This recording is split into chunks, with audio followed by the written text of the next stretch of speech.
And alright.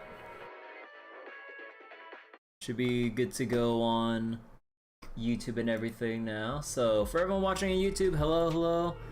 I just finished doing some 10 pulls on Fake Grand Order real quick just earlier tonight, but yeah, now we're back to doing Zenless with the 3.1 story update and everything. And I did kind of go ahead and grabbed Remielle's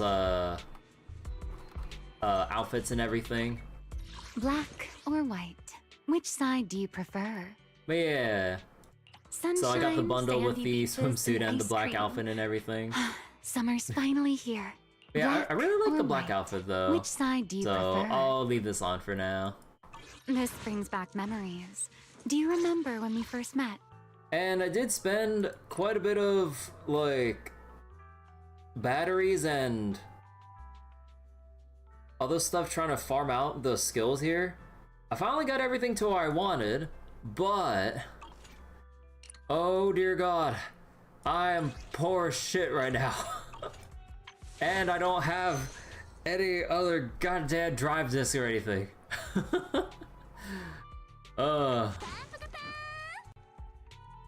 So wait. Angel Girl, anatomically accurate wings. Not a fan of the mask. No, I like the veil a lot. I basically like all the outfit options for Remielle. This brings back memories. Do you remember when we first met? Yeah. So before I had like 32 batteries, and then I dumped it all, like just going straight for like Remielle specific elemental chips here. It still wasn't enough, and I dipped into all the other like skill chip substitutes I had for from like earlier battle passes I've bought over time. But oh my goodness, like there's one thing that's gonna be even more painful. This brings back memories. Do you remember when we first met? We still have Different outfit, same objective. I Let's still have move. Jane to level up from 1 to 60. Skills included. And same with Yanagi. And all of the notorious hunt materials. I just... oh my god. This is like one of those hindsight moments where I'm like, you know, if I was anticipating like getting this many new agents, I actually would have bought the previous battle pass to make the enhancement pains a bit more bearable this patch. Oh my god. Like, I'm not gonna be able to use them for a long ass time just because of like how long it's gonna take to level up their shit. She drained you your money and resources too. Your rat is 12. Oh, surprisingly her like ultimate's like on the lower end of the recommendation here. Actually, what about Jane? Oh no, this is like based on like your upgrade plans, isn't it? Either way though.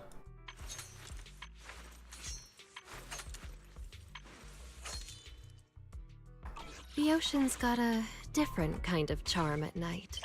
Alright. Care to join me for a walk? So let's start back at where we left off. Back to Rascalifer.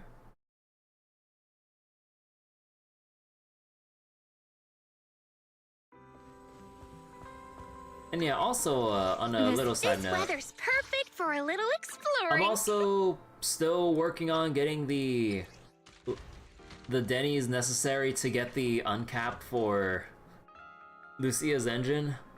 Oh my god. It just doesn't stop, man. Fucking Denny Lazone 0. Like, I just want to get this like goddamn thing maxed out. And worst of all, I don't even have the W engine XP to get it to level 60. And I'm just like, well, I mean, technically you don't need it at 60 because all it does is the base attack, which doesn't really scale with Lucia at all.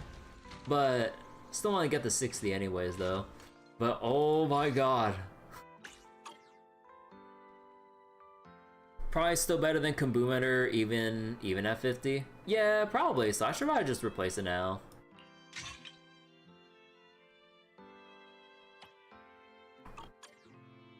How about a little late-night adventure?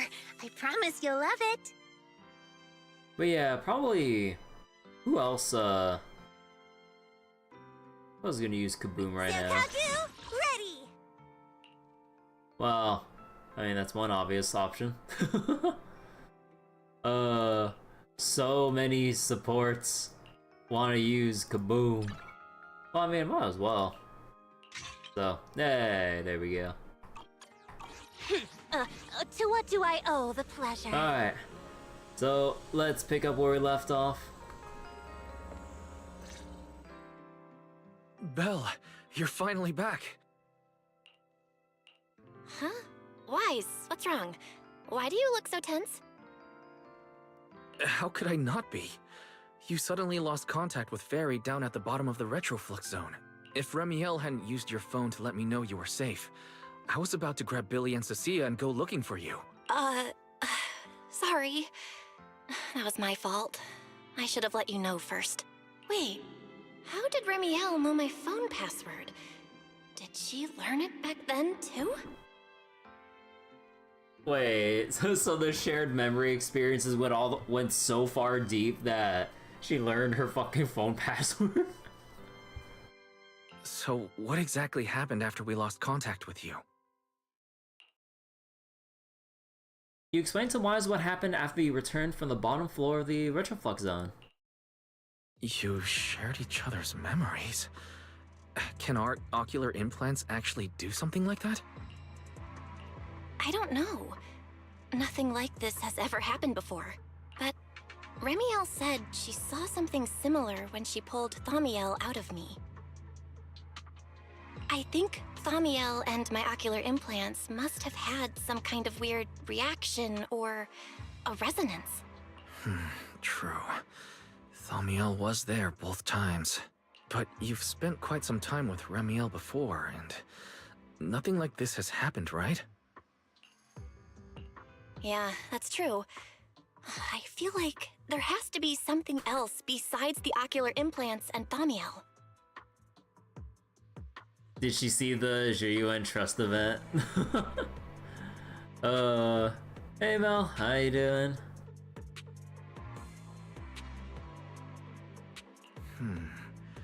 How about we go ask Lady Dracaena the night after tomorrow? She's overseeing our treatment, so she may know more about this. The night after tomorrow? Why then? Lady Dracaena will be hosting a welcome banquet for the guests at the CCD reception hall. We received invitations as well. Lady Dracena's hosting it herself. Does that mean the CCD's singularity leakage issue has already been resolved? Most likely. Otherwise, she wouldn't have scheduled it. I heard there's another welcome banquet happening in Virium at the same time. Lady Linvern and the ESD are hosting it for guests who still haven't been cleared to land in Buastrom.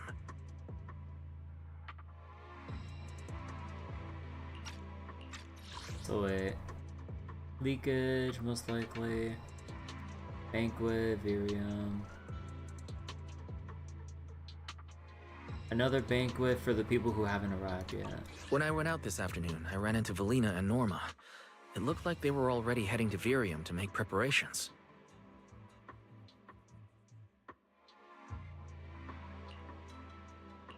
So there are still guests stuck in Virium. Do you think that person who looked like Sir Pico could really have been...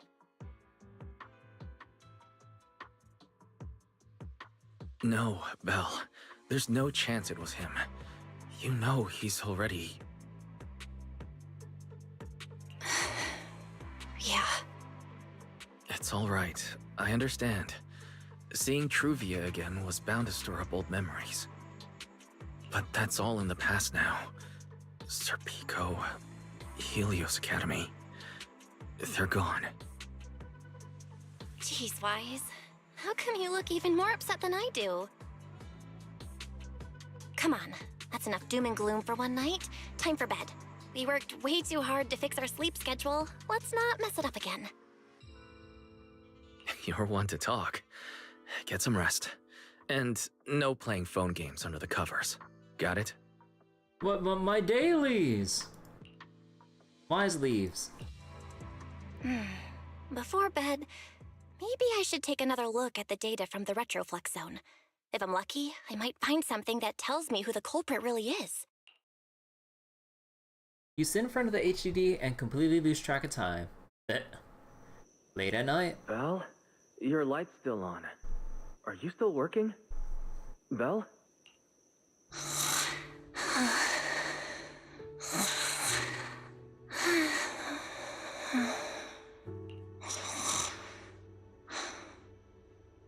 Aww. I told her to go to bed early, and yet... What are these papers scattered here? Notice. These are drafts Master used to analyze the culprit's intentions. Additional notice. Master has been asleep for approximately 30 minutes. Deep sleep is highly probable. Suggestion. Second Assistant, please refrain from any action that may wake Master. I know, Fairy. She needs some good rest. I'll handle it from here. That's what the second assistant is for. Negative. Correction. Second Assistant will complete it under Supreme Assistant's direction. Yeah. All right. I'm counting on you then, Supreme Assistant.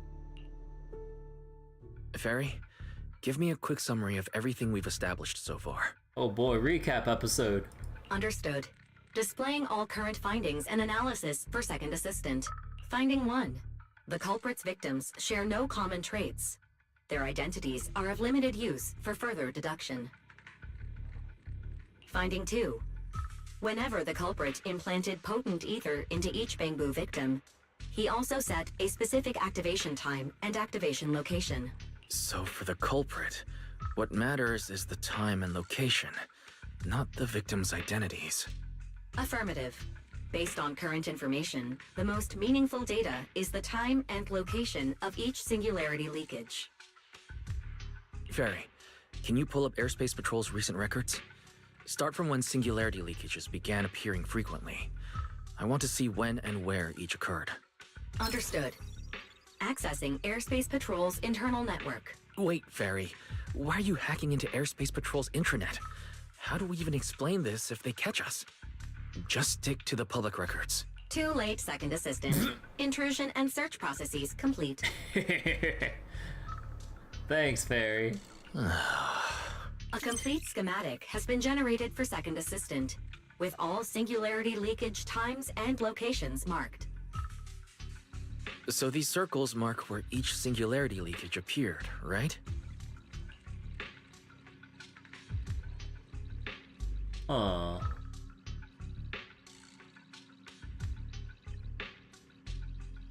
I don't see any kind of pattern I'm even looking for here.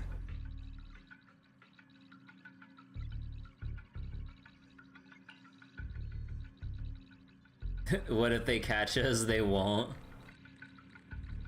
She's not the Supreme Assistant for nothing. The Energy Hub, the Retroflux Zone, the CCD. Well, looking at the map, they appear to be randomly scattered around Buastrom. Oh, right. I remember now. Even after a singularity leakage disappears, there's still a window where it can be reactivated. The Big Dipper and Cassiopeia? Oh yeah, I do see the Dipper here. No. Although, Cassiopeia? I don't remember what that looks like exactly. Hello, Andre. Hello, hello. Affirmative. Such events exist in archived records. See, the Momo is in Xenoblade. I don't. You're asking the wrong person. I don't know anything about Xenoblade aside from like fan art people made of Pyra and Mithra.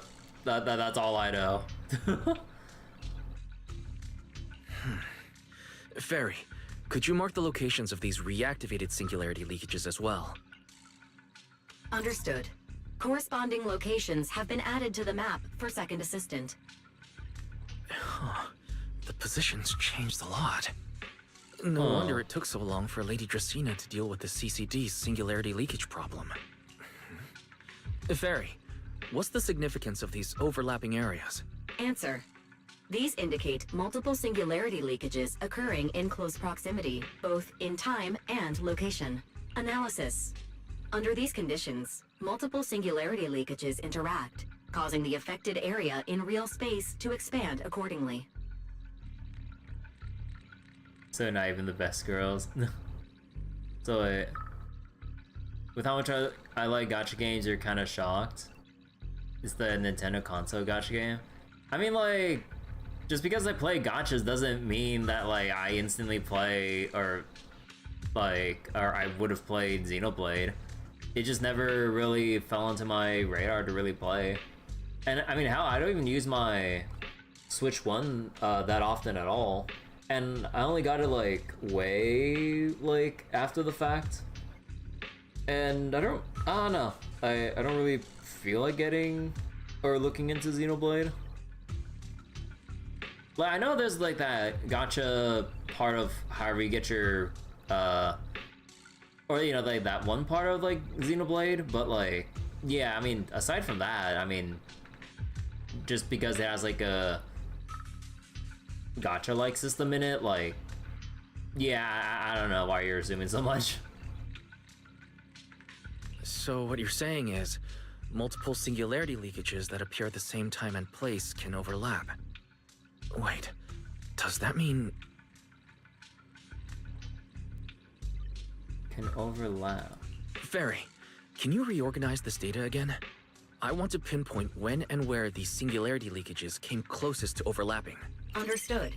Generating new analysis results for Second Assistant. Seem like my type of game. Just one of those things where just, like, circumstances I just didn't really, never got around to, like, getting it, honestly. Oh. This is it. This has to be it. How long was I out for? Fairy, I said wake me up after a bit. Wise? What are you doing here? That's not important. Fairy and I have figured out the culprit's true intent in creating singularity leakages. Come take a look. This is the location of the singularity leakage the culprit created last week. 3 days after we rescued Toby. All the singularity leakages overlap with one another, and the affected area stretches from the edge of Scommel Hollow all the way to Buastrom's main urban district. So, the culprit could use this method to move something from Scommel Hollow to Buastrom. Wait, Gertablulu? Yeah, I think so too. The culprit's real objective is likely to move Gertablulu into Buastrom's urban district. When you encountered it, it was clearly attracted to singularity leakages. But what happens after that? Once Gertablulu is inside Buastrom's urban district, then what? And besides, if it's really inside the singularity leakages in Buastrom right now, why hasn't anyone spotted it yet? Looks like we'll have to follow the trail of singularity leakages and investigate on site. Yeah, I was thinking the same thing. Once it's daylight, Billy, Cecilia, and I will head to the energy hub. Maybe we can follow whatever traces are left and find a new lead. After saying goodnight to Wise, you rest for a few hours. Oh wait, you rest for a few hours. Soon another morning arrives. I don't think I slept very well. Whatever. I should head downstairs and find Billy and the others first. Gotta do the RP walk. And then we have like Valina right here. Belle! There you are! Wise already told us everything. Now that's our manager! You found a clue on the culprit in no time at all! All right, time to investigate the site. We'll start at the energy hub and follow the singularity leakages one by one until we track down either the culprit or Gertablulu. Right. Fairy and I will stay here and provide remote support. As always. Belle, if you end up running into the culprit or Gertablulu, your safety comes first.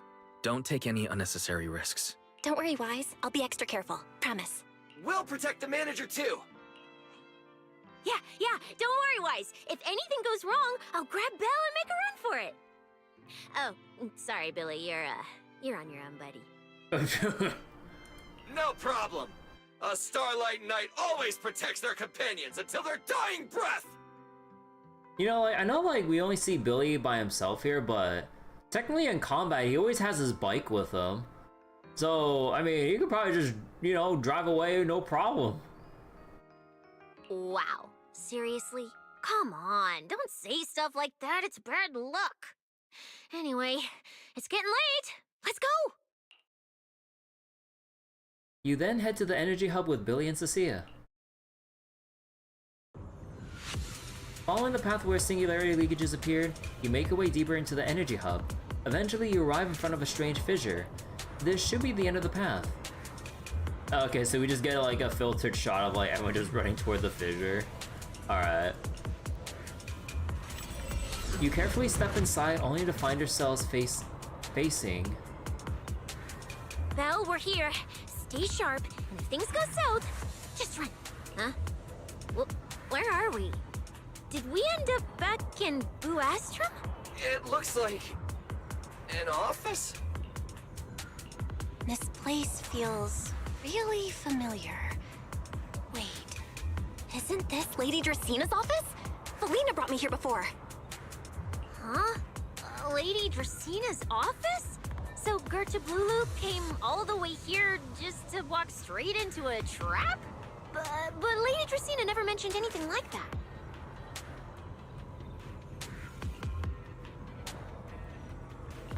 This is so strange. We expected the singularity leakage trail to lead into Buastrum. But why Lady Dracina's office of all places? Wait! Footsteps outside! Hide! Now! Before you can start to hide, the office door opens. You startled me. What are you all doing here? Oh, well, actually, Belle! You explain. Oh, thanks!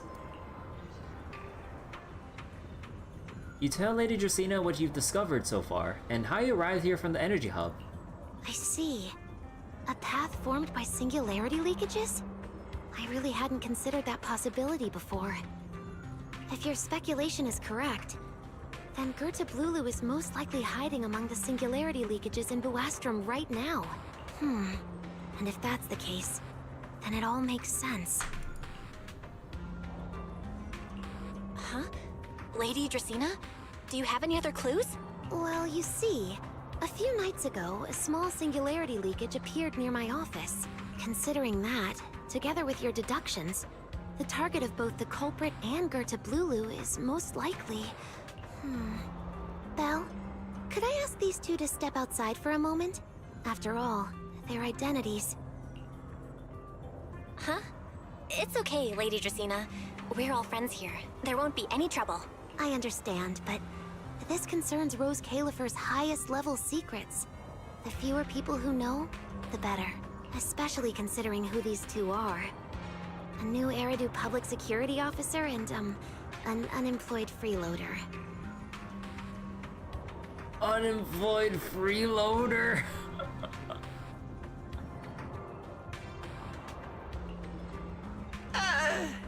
An unemployed freeloader is a little harsh, Lady Dracina. Oh, I get it. It's the kind of top secret stuff where knowing too much means trouble, right? Maybe even getting silenced. Permanently. Yeah, more or less. It's a bit complicated, so Belle and I will need some time to talk. Cecilia and Billy, you can return to Amber Hall and rest. Once we're done, someone will escort Belle back to you. Right away! No problem, Lady Dracina. Me and this robot vacuum will disappear right now. We've already stopped listening. Hold on. Right away, no problem, Lady Dracaena. Me and this robot vacuum will Robot vacuum. You mean his boss is kind of missing at the moment? Oh yeah. That kind of slipped my mind for a moment because of all the other stuff happening. Yeah, like Nicole's like kind of MIA considering whatever the hell she's up to right now. Cecilia hurries away with Billy in tow. Something feels off somehow. Why am I being treated differently from Cecilia and Billy? Is it something about my identity? Why would Lady Dracaena send them away like that? Should I call Billy and Cecilia back here? Well, if this is a proper visual novel, then we'd actually have like a choice to make that would result in continuing the story or getting a bad ending. What is it, Belle? Something on your mind? It's nothing, Lady Dracaena. Come here, Belle. I'll tell you what happened that night. That night, I had just returned to my office when I sensed an unusually strong ether presence in the air. The source seems to be somewhere around here. Ooh. Now that you mention it, yeah. I can still feel a faint trace of ether in this room. Aside from the residual ether, these documents were scattered across the floor at the time. Lady Dracaena, do these documents have something to do with what happened? Compare them with what you have found. Once you read them, you will understand. CCD facility renovation plans, personnel transfer records, Rosetta data daily reports. These don't really have anything in common, do they? What's going on? My eyes just... Huh? Wait, that ethereal broke in here days ago. So why is there still ether residue? She set me up. And the ether isn't coming from in front of me. It feels more like behind me.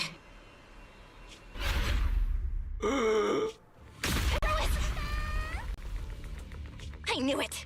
You're not Lady Dracaena! What the heck are you? Lady Dracaena. I'm Truvia from High Ambitions Corp. I'm here for our appointment. Truvia, run!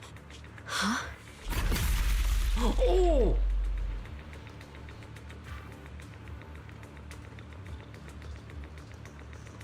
Oh.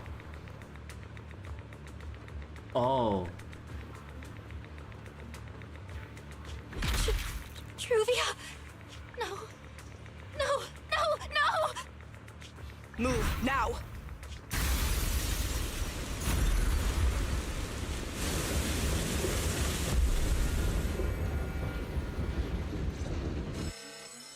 Inside the CCD, a piercing alarm sounds again and again. Lady Dracaena, are you unharmed? We received word that something inside the CCD is that... Miss Truvia? How did this... Secret? Oh, thank goodness, just in time. Hurry, help. Yes, Lady Dracaena. I accidentally cut her off. Whoops. This is my fault. I shouldn't have left her here alone with Belle. Belle? Lady Dracaena, forgive my boldness, but do you mean...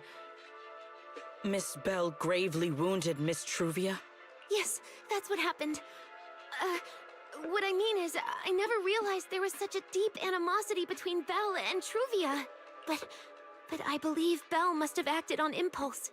She would never do this otherwise. Yeah, that'll buff out. Is she gonna self-report on top of all this? In any case, our first priority is to find Belle and get to the bottom of this. She just fled. Lindvern isn't here, so... Can I count on you to handle this, Secret? Secret, is something troubling you? My apologies, Lady Dracaena. I will find Belle at once and bring her back to you. Good. I'll leave that to you, Secret. And about tonight? Keep it quiet for now. We don't want our guests who've just arrived to feel any unnecessary panic. Yes, Lady Dracaena.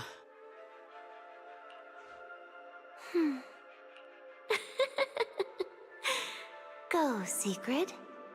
Go fulfill your duty. Find her, Arrest her, and then bring her back to me. Meanwhile, somewhere in the City of the Sky, or somewhere in the City of the Skies. Pyrois! Why? Why did you pull me back? Truvia, she was right there! Why wouldn't you let me save her?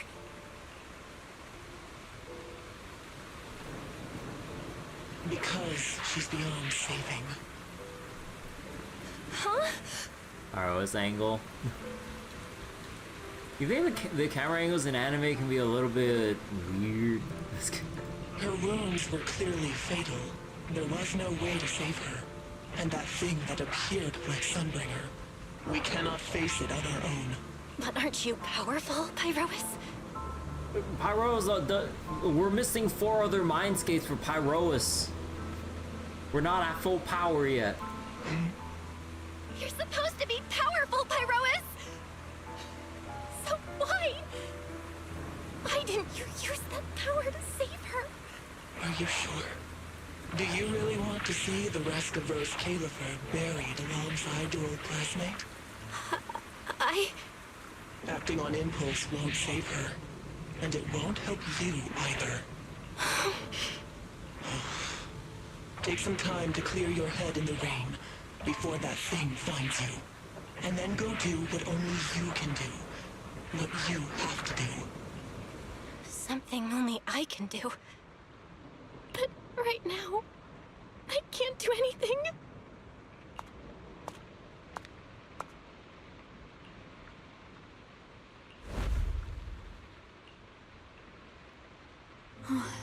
You sure look like a mess. Oh. It's only been one day.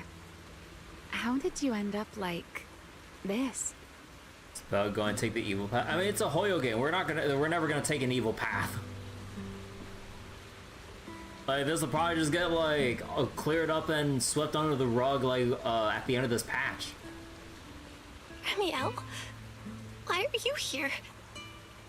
The airspace patrol alarms have been going off non-stop. So I had to check, didn't I? They could be looking for their fugitive. So, how did you manage to end up in such a mess? All right. If you don't want to talk, fine. But don't stand out here in the rain, okay? You'll catch a cold. And if you don't want to go home... Oh, right. Amber Hall's already surrounded by the airspace patrol. Going back now would be walking straight into a trap. In that case, why not come to my place for a while? At least I can give you somewhere to sleep. If you don't answer, then I'll take your silence as a yes. Still dazed, you let Remielle bring you back to her place at the Enna Gang's hideout.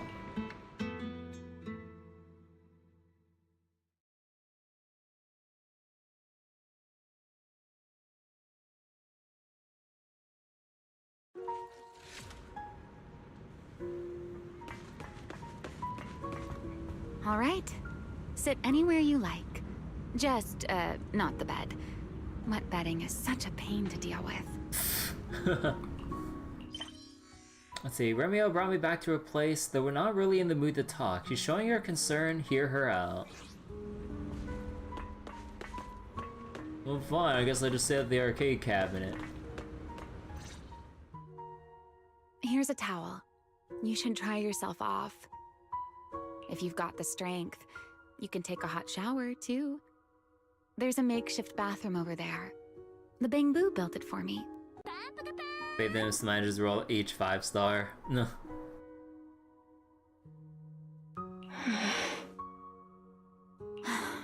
Okay, fine. If you don't want to move, I'll dry you off myself. Why? Why did you bring me here? Hey, shouldn't you thank me first, Miss Soaked to the Bone? Thanks, Remielle.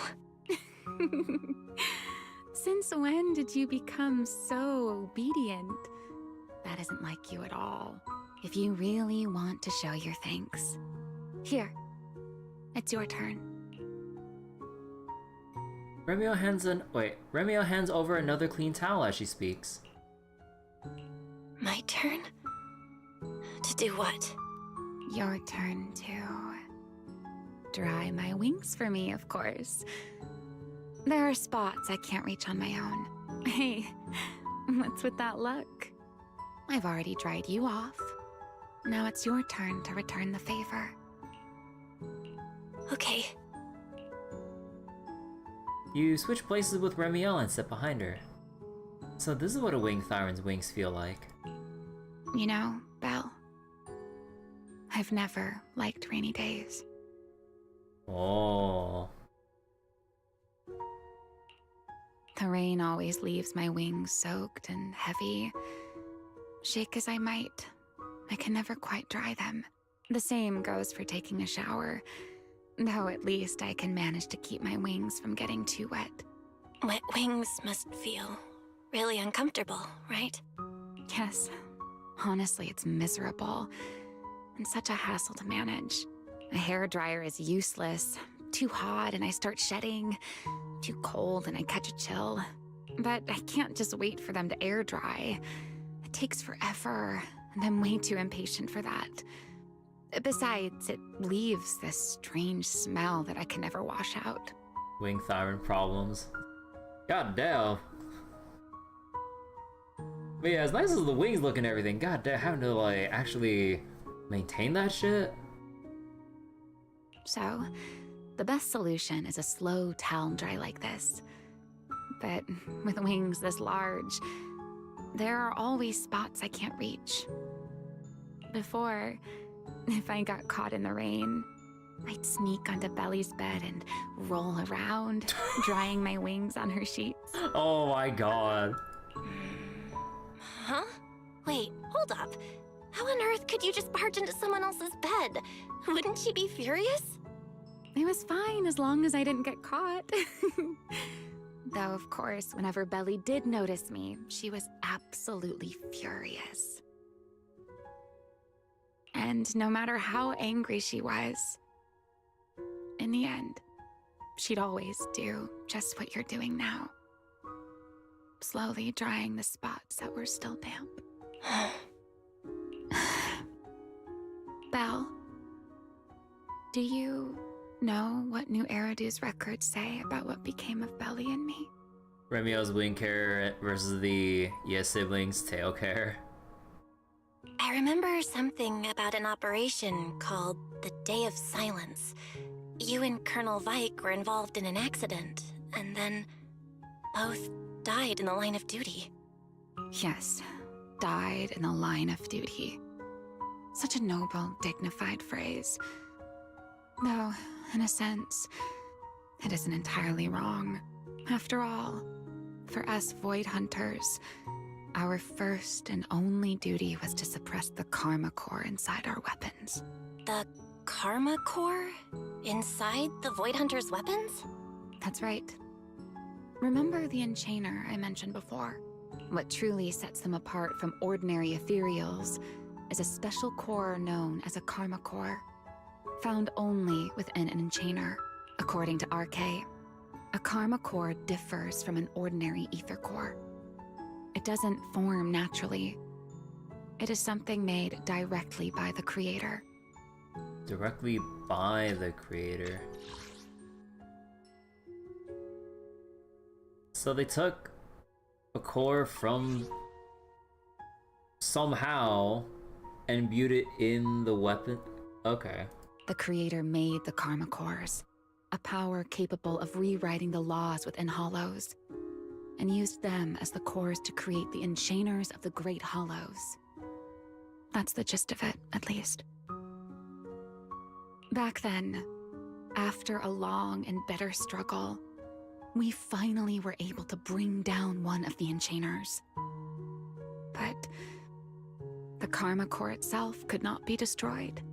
RK and Sunbringer, they wanted to eliminate the threat posed by the Karma Core once and for all, while allowing humanity to harness the power within it. In the end, they found a way to seal the Karma Core within Porceloy. And from that, they forged the Void Hunter weapons. So, the power inside Void Hunter weapons actually comes from the creator? Yes, which is exactly why there are so many side effects. At the time, we were naive enough to believe that if we could truly master that power, humanity might finally overcome the Hollows once and for all. So, when Arcade and Sunbringer proposed the plan, we never doubted it for a moment. Lady Sunbringer and Professor Arcade's plan? Yes. Project Sunseeker. I'll never forget that accursed name for as long as I live. Simply put, it was an experiment that used vast quantities of porcelloi as a medium to partially fuse us Void Hunters with the Karma Core sealed within our weapons. Fuse the Void Hunters with the Karma Core? Oh, god damn. They fused you with a Karma Core? Then that means... It meant we'd become artificial enchainers. No more enduring the costs of wielding Void Hunter weapons, and perhaps even achieving a stronger form to defend New Eridu. Looking back, I can hardly believe I fell for Arcade's lies so easily.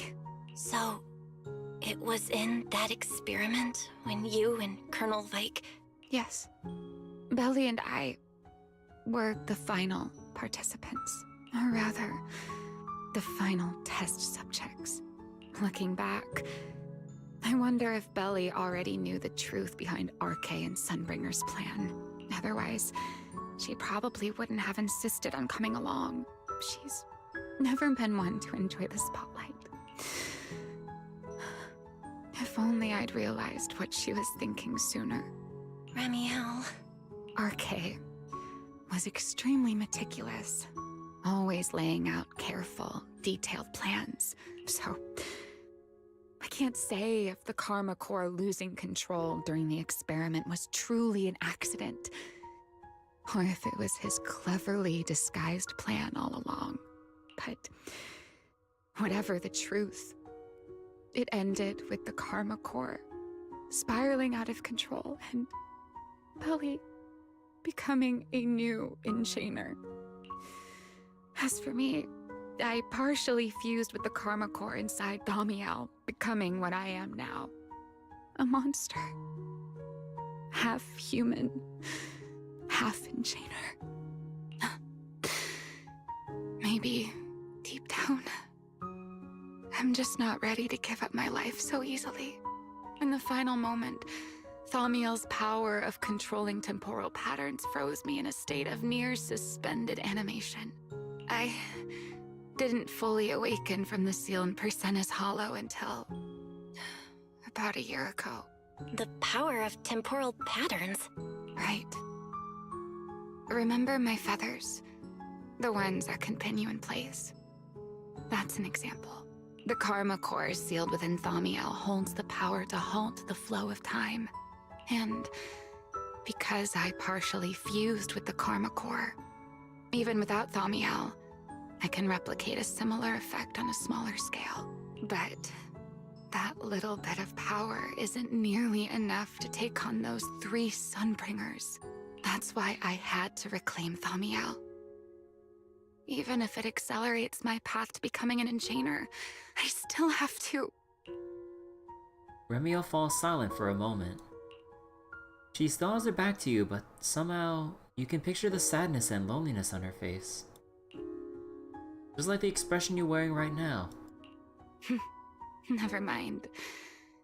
Enough about me. Why am I even telling you all of this? Still, now that I've told you so much... A white wing suddenly sweeps in front of you. Remielle turns to face you, wearing the same faintly enigmatic smile as always.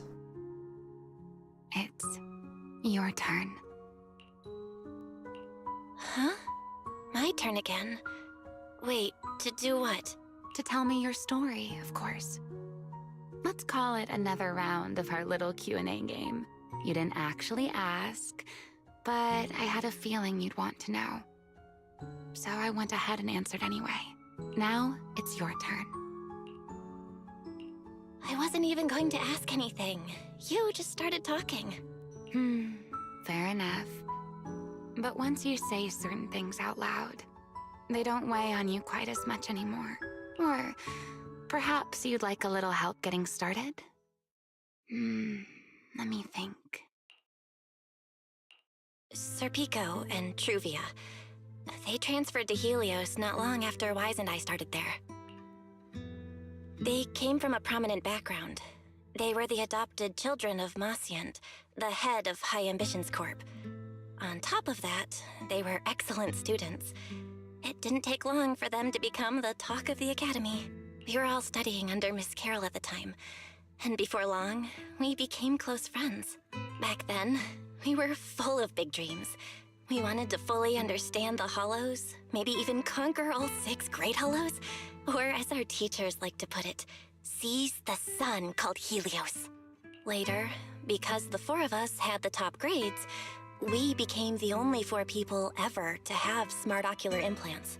Then, during a performance test for the implants, I lost control. Serpico, he died because of me. When I finally woke up in the hospital, I learned that Truvia had been taken away by people from High Ambitions the day after the incident. The next time I saw her was during the fall of the old capital. She was with one of High Ambition's rescue teams. To be honest, I never imagined we'd meet again like that. Wise and I were both badly injured at the time, but we still wanted to go back to the ruins of Helios, and save as many people as we could.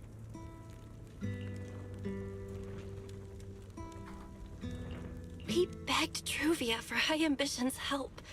We were willing to guide them through the Hollows, willing to do whatever they asked of us, but she refused, without a moment's hesitation. What happened after that is kind of a blur. But on that day, no one made it out of Helios alive, except Wise and me. Then, in Rose Califer, I saw Truvia again. We talked about the past, but the way she spoke about it felt like she was talking about someone else's life. I don't know how to face her. And ever since then, no matter what I do, I can't shake the feeling that I'm being watched. That gaze. I don't know whether it was Truvia's or Serpico's or... Perhaps it was your own. The you from the past. The one who kept thinking, if only I'd done something sooner. The one who never managed to forgive themselves. Making peace with the past isn't easy. And sometimes, you don't get the chance at all. Yeah, there won't be another chance. Truvia, she was killed by Dracena. By that thing pretending to be Dracena. Something pretending to be Dracena? Belle, what exactly happened before I found you? Will you tell me? You tell Remielle everything that happened inside the CCD. I see. So that means Dracena, the youngest of the Sunbringers, had already... No. Judging from the timeline and the outcome, perhaps not yet. Suddenly a commotion erupts outside. Hurried bamboo footsteps and frantic shouting echo through the area. Huh? What's going on out there? I'm not sure. Let's go find out. Go back, there's nothing here. Forgive me, but I cannot obey. Oh. Is that secret? Oh.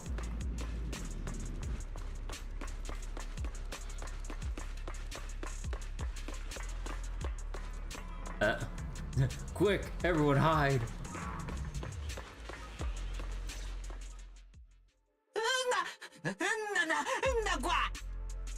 Lady Sigrid, but please don't come any closer. There's nothing here.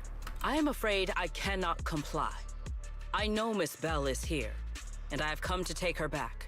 Please do not stand in the way of my duty. Secret. She won't be easy to fool. Belle, hide for now. I'll think of something. Belle? What are you doing? Sigrid, leave them out of this. I'm right here. Thank you for your understanding and cooperation, Miss Bell. But I'm sorry. I can't go back with you. You came out on your own? And Lady Remielle too? No, hurry and hide. This person's dangerous. Well, since Belle has already stepped out into the open, I suppose there's little point in my remaining hidden. This would be our first proper face-to-face meeting, would it not? Deputy Director of Airspace Patrol. Remielle. Now that is an unexpected development. Miss Bell, Lady Dracaena has ordered a search for you.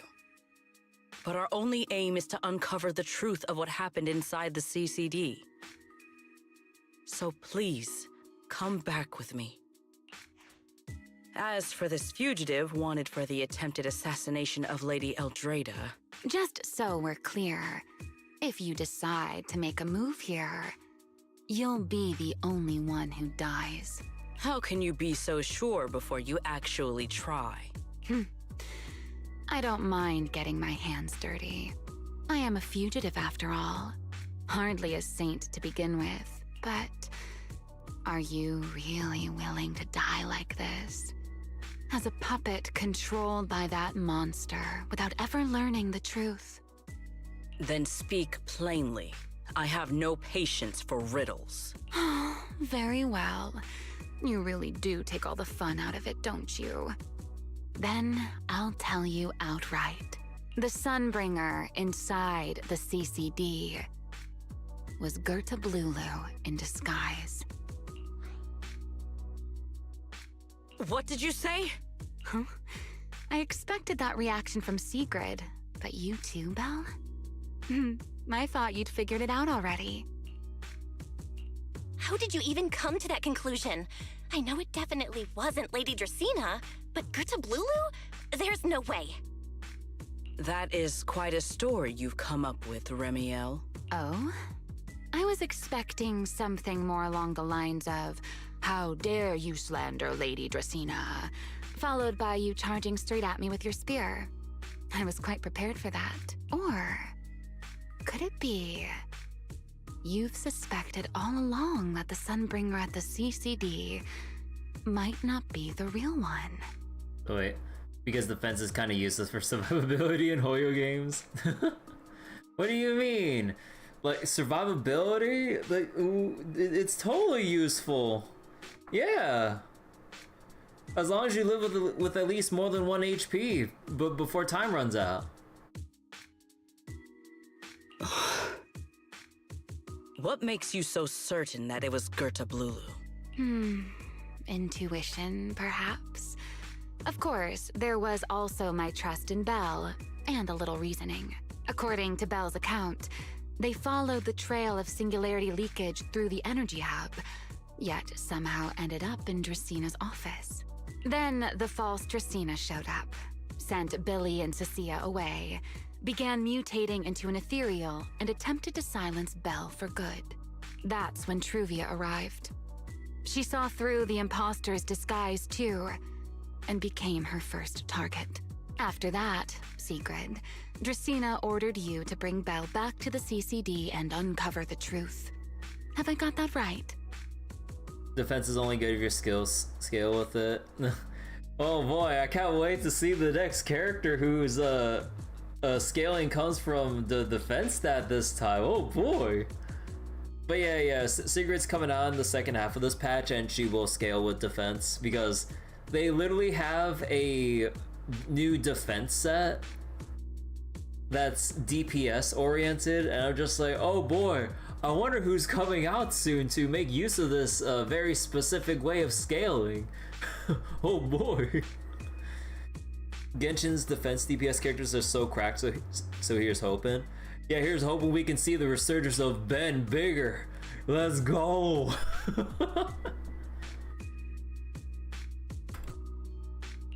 Yeah, Sigrid, I know it's hard to believe, but that's what I saw with my own eyes. Dude, I could only imagine, like, you know, if Hoyo would ever get around to, like, putting out, like, oh, what was it? Putting out buffs for A rank characters, it would be the funniest shit ever. If, like, I feel like they should probably set a precedent here, just for shits and giggles. So, my tinfoil hat theory with nothing to base this on, they're leaving Kaleda for the last potential awakening so that they can do it together and also buff Ben at the same time, while also setting the precedent that they're going to buff A rank units. Please, I need to see it happen just for the hell of it. Because Kaleda does have the joint attacks, kind of like how the Angels of Delusion have their own like joint animations and everything. Part of me wonders if what they were thinking about with the Angels of Delusion, I'm kind of wondering like if they would actually follow up on that and do like, well actually no, they would have to retroactively go back for like the rest of Belobog if they wanted to do that. But like, yeah, it'd be so cool if they actually buffed an aspect with that joint stuff with Ben, as well as giving Ben himself an actual buff to go along with it. Like, imagine it being like fucking like 2027 or some shit, and then you just see like the post-buff Belobog team. Dude, that'd be the funniest shit ever. Ben shall become even bigger. I did receive orders from Lady Dracaena. But what does that prove? Let's put it this way, Sigrid. Before you arrived, based solely on Belle's description, I assumed Lady Dracaena's karma core had gone out of control and turned her into an enchainer. But from what we've seen before, if that were the case, there is no way she could have retained her human consciousness, much less continued issuing orders to you. With that possibility ruled out, and considering Belle's discovery of the singularity leakages, along with the recent appearance of multiple enchainer larvae, it is entirely possible that either Gertablulu or Bashmu entered the CCD through the singularity leakage, and, through the karma core, became partially fused with Dracaena. How could that even be possible? It seems you have at least a basic understanding of enchainers and karma cores. Good. That saves me a fair bit of explanation. I can't say how Sunbringer managed it, but the most likely explanation is that she divided her karma core into 3 parts and entrusted them to the 3 ladies we see today. Divided the karma core into 3. Oh.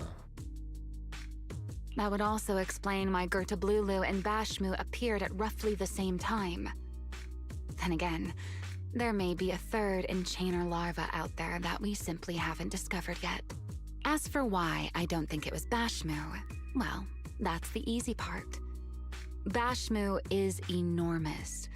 Had it appeared in Buastrum, it couldn't possibly have gone unnoticed. Yeah, it would have just wrecked the entire city at that point. So, either it was Gertablulu or a 3rd enchainer larva we haven't discovered yet. It attacked Lady Dracaena, and it succeeded. Just not completely. Otherwise, there would have been no reason to keep impersonating her. If I had to compare it to something, it would be like, 2 people fighting over the same controller. Dracaena's consciousness and Gertablulu's consciousness coexist in the same body, competing for control of both the body and the karma core. Okay, so it's not just Gertablulu entirely, but okay. Judging by the current situation, it seems Gertablulu has the upper hand. That is still nothing more than speculation. And if Miss Bell deceived you, then none of your conclusions would hold. It's true. I have no way of proving that I wasn't lying. It's all right, Belle. I believe you. And I believe everything you've told me. Remember the rules of our little Q&A game. You don't have to tell the whole truth, but no one is allowed to lie. And besides, Sigrid, you've heard us out this much already. I'd say that means there's still room for us to talk. Wouldn't you agree? Wait, Scorpion person from Akkadian mythology, it's even in Enuma Elish? What is it you want to talk about? Why, how to get that poor little Sunbringer out of her current predicament, of course. So, interested? There's too many eyes out here. We should speak inside. The Retroflux Zone. I never would have thought you would be hiding here. Oh? And here I thought you would let me go on purpose. Hold on. Prepare, Bangbu. Oh! Oh!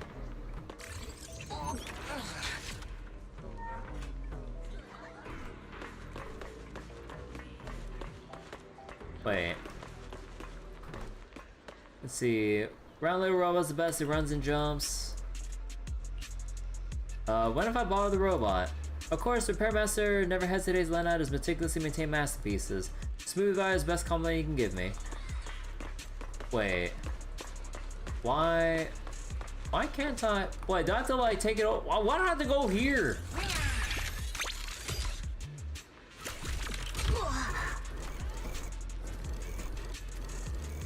Oh. Oh. So I can't do this while I'm in story mode. Okay, so so I need to get out of story mode for them to move these fucking boxes. The reflux. Oh no. It's like, don't shorthand Retroflux Zone. I never expected the Airspace Patrol surveillance network to have such a glaring blind spot. Would you call it that? Before all this, I wouldn't have believed anyone would willingly live in the sewers with a whole colony of Bangbu either. I was pretty shocked when I first got here too. All right, let's save the small talk for later. Let's discuss how we're going to deal with Gerta Blulu. Or rather, what to do about Dracaena. First of all, the enemy has already taken control of the CCD. That effectively gives it access to Roskalifer's communications network as well. In other words, we can't communicate with anyone through electronic means right now. If we do, it'll notice us almost immediately. Lady Dracaena did give orders to keep a close watch on any unusual communication signals within the island. See? The enemy is already starting to show the cloven hoof. No offense to horse tyrants, of course. Go on. Unamused, Sigrid. Dealing with it wouldn't actually be difficult. The real problem is how to do it quietly. Even I can't be sure I could bring it down in a single strike. None of us knows how deeply it has fused with the Karma Core. If we act rashly, worst case, everyone in Roskalifer ends up witnessing Lady Dracaena turn into an ethereal. Horses don't have cloven hooves. And by then, even if we manage to save Dracaena, to Roskalifer, all we've really done is save a monster that could turn into an ethereal at any moment. I never thought you cared about Roskalifer's order and stability. Why wouldn't I? This is the utopia my friend built with her own hands.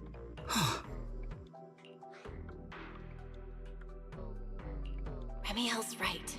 We need a way to keep the imposter contained without drawing any attention. Sneaking back into the CCD again probably won't work. Even if Sigrid helped us and cleared out all the guards, the imposter would catch on the moment she did anything out of the ordinary.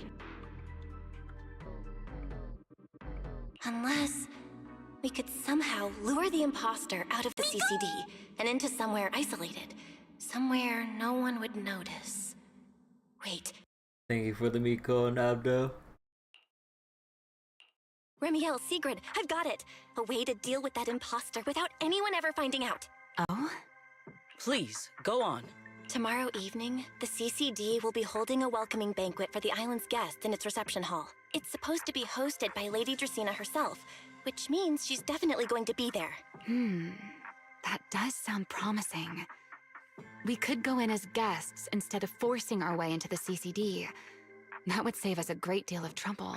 But, Miss Bell, with so many guests around, how do you plan to stay unnoticed?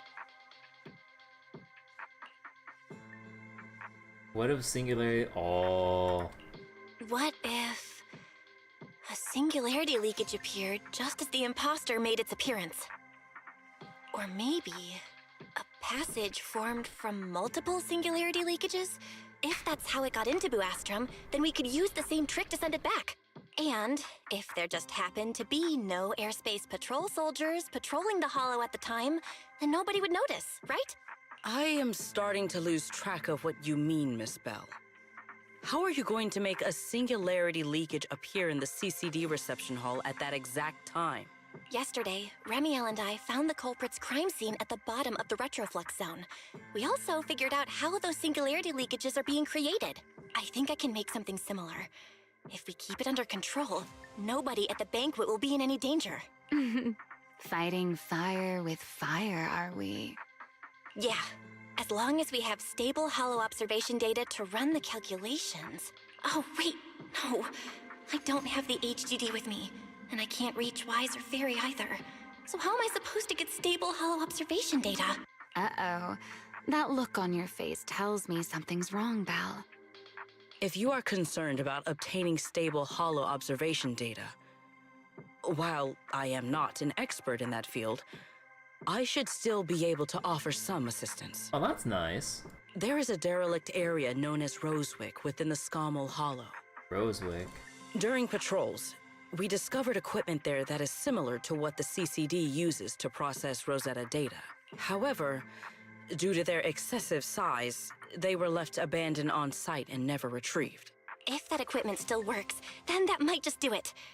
But without Databoo handling the calculations, it'd probably take forever to...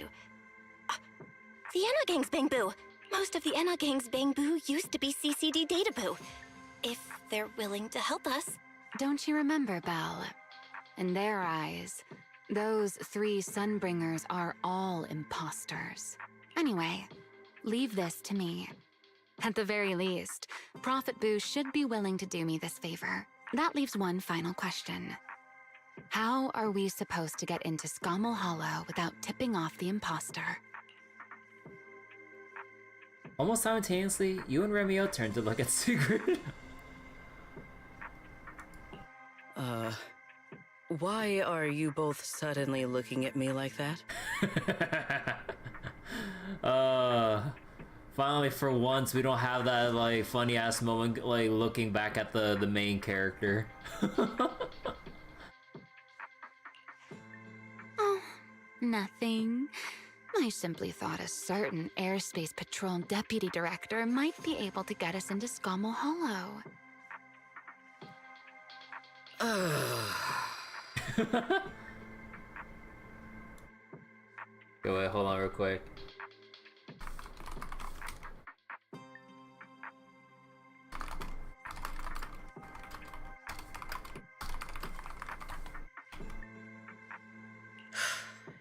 At first light tomorrow, I will return here and find a way to get you to Rosewick.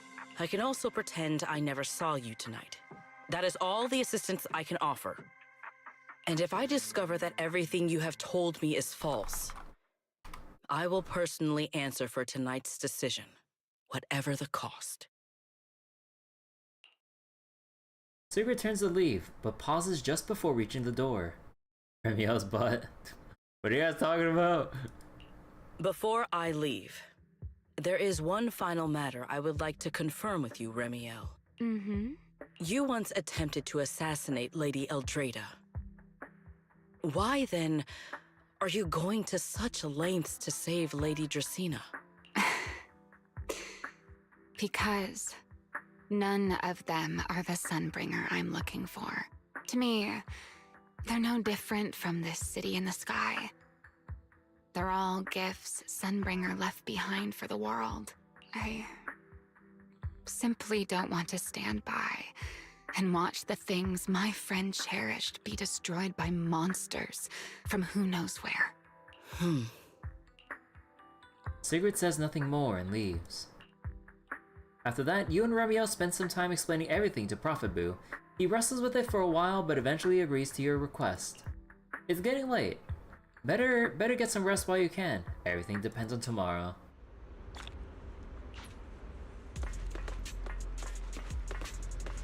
An idle arcade machine. Rest on the sofa, chat with Remy before bed. Aww. 3 arcade machines sit in the corner of the room.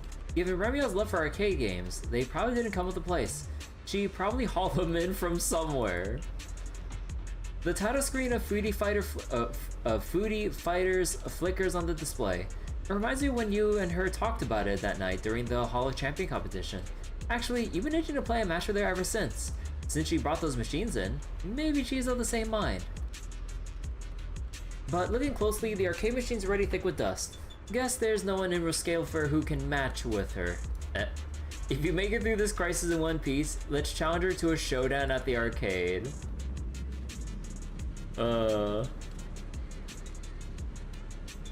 That's the way the camera we're taking a picture with Remielle.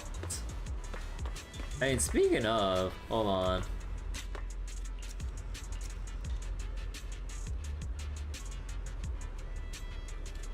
Yeah, I kind of wish we, you know, times like these, I wish Belle actually had like a selfie stick to like zoom out a little further. Hold on. What if we go? Nah, it's a little bit awkward. Alright.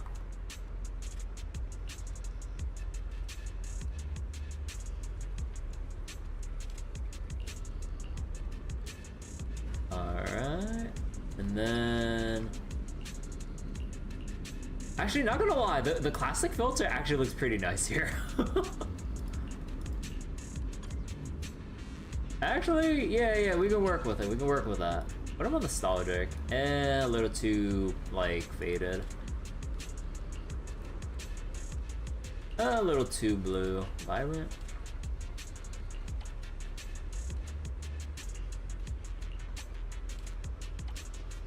Actually, maybe vibrant.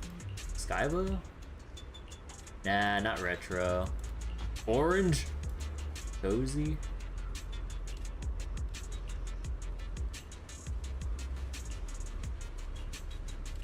Probably vibrant. And then...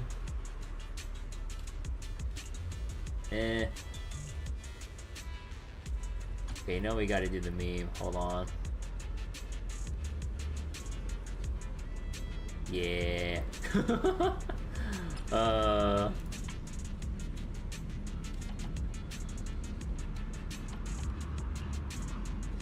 Perfect. No, I'm just kidding. Oh, what are all these?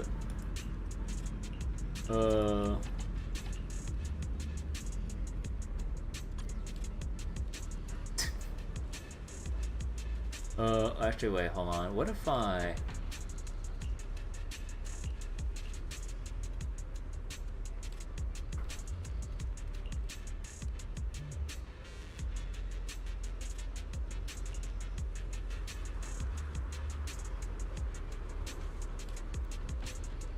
A little bit. No.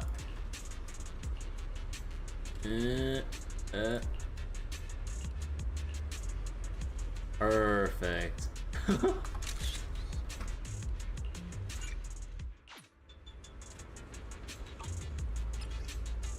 Wanted is crazy.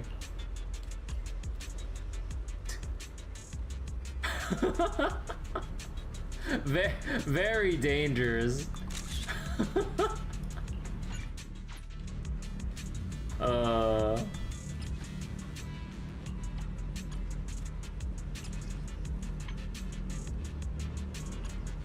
You got like the dumb like cool shades too.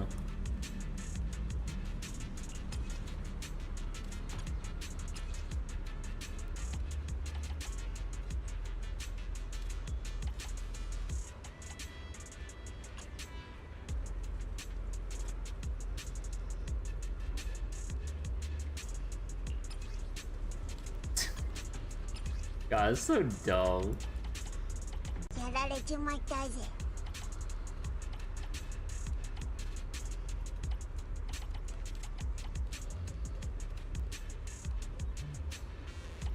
Sweating. Nah. Deal with it.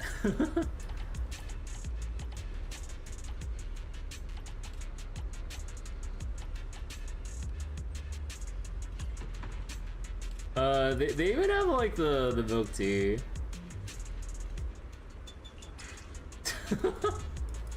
Okay, hold on. Wait, what is this shit? What the fuck? What is this? They have every single effect and stuff here. Assault, totalize, corrupted, burn, frost. Yeah, there's a lot more stickers than I remember from last time. Like, goddamn.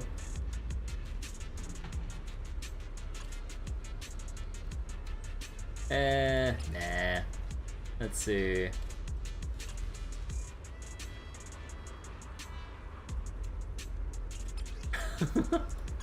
Fucking googly eyes. It'd be funny if the googly eyes actually moved. Wait, do they? No. That'd be so funny.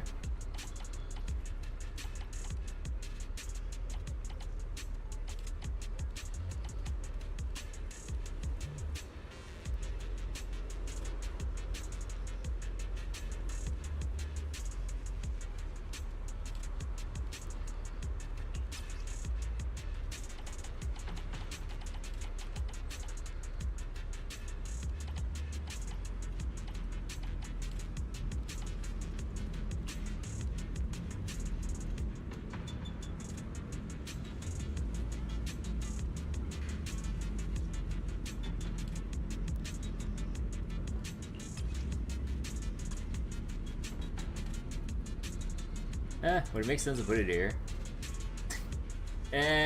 Nah. Think we got enough already. Yeah.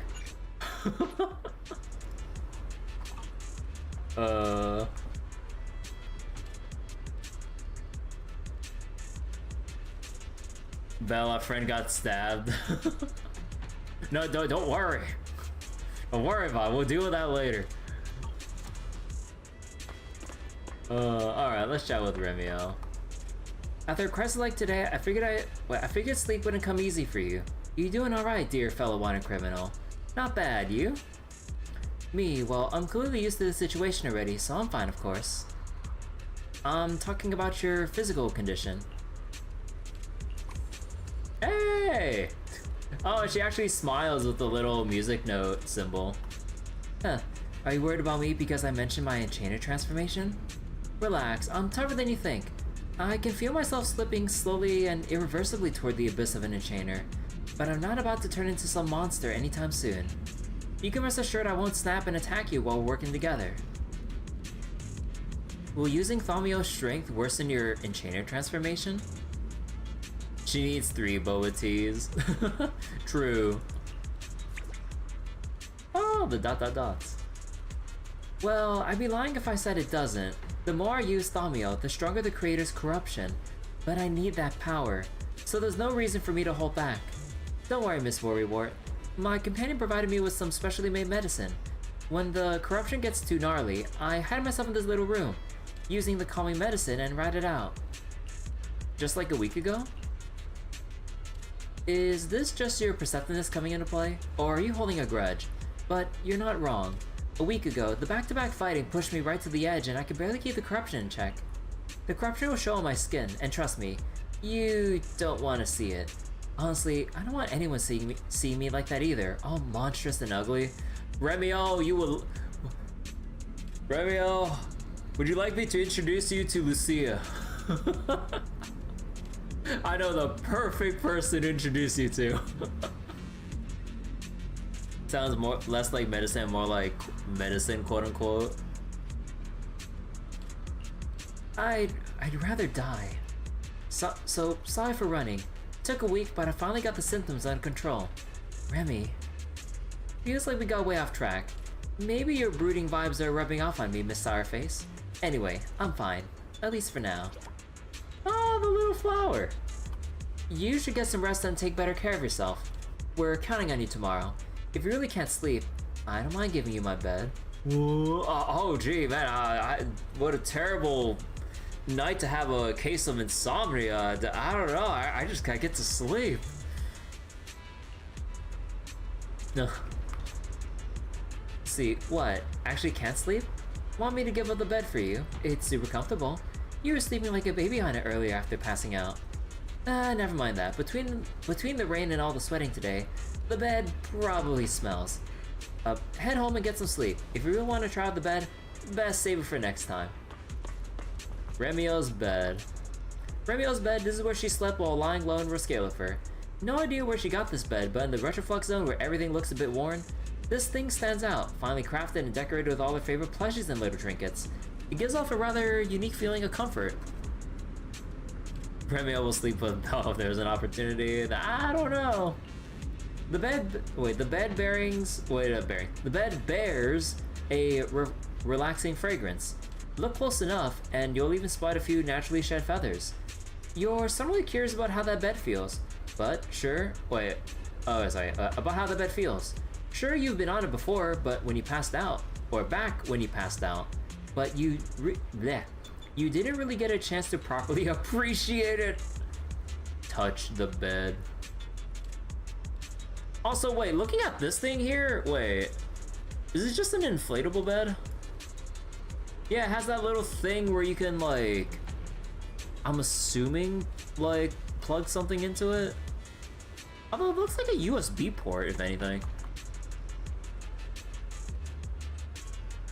Wait, so you could just, what, like, fucking charge your phone while you're, like, lying in bed?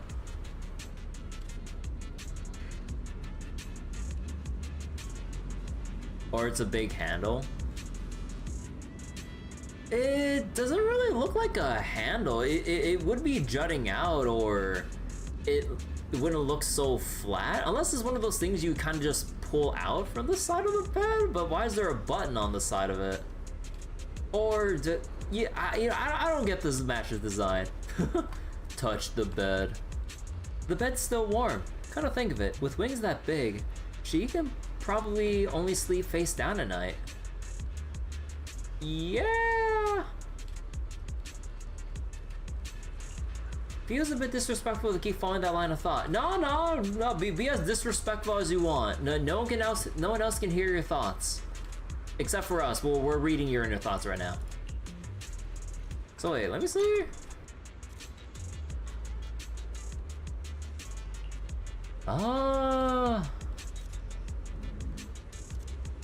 Yeah, wait, looking at how the bed looks, yeah, no, this is just an inflatable bed. Because I have one that, well, it doesn't look like it, but, like, you know, it looks similar with how the top and, like, the sides look and everything, yeah. So wait, that does look like something that opens up. Yeah, it's probably a cover for the little spot to inflate the bed and everything, and probably the button opens up the cover or something. Yeah.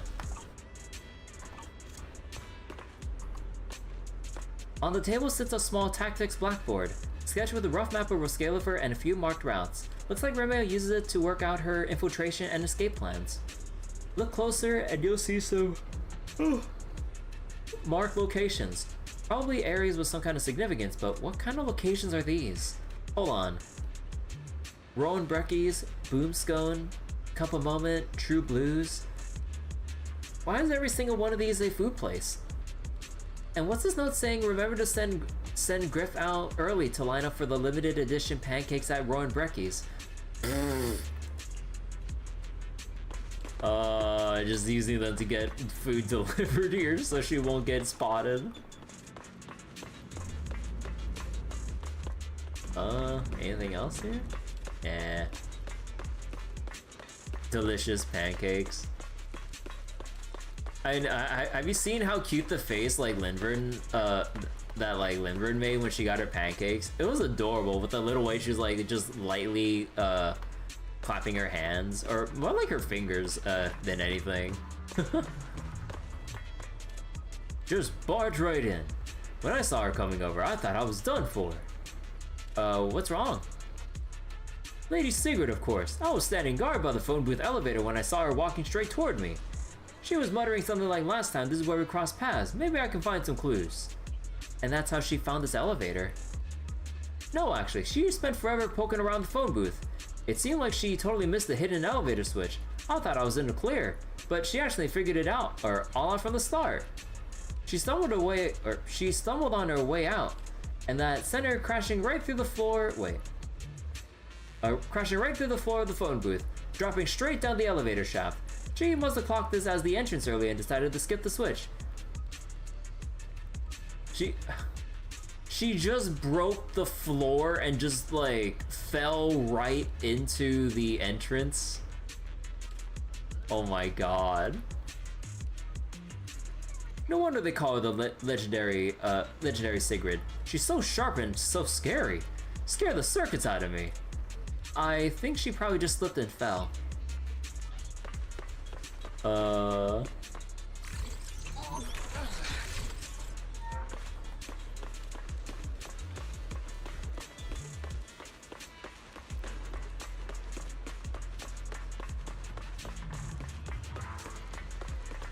It just saw our next patch of Summer Vacation while Zenless is like 2-in-1.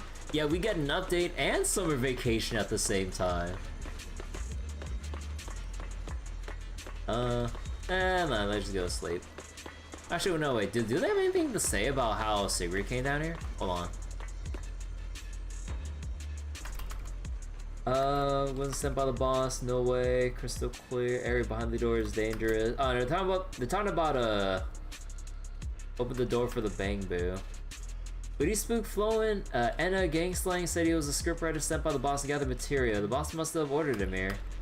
Think he was one of us.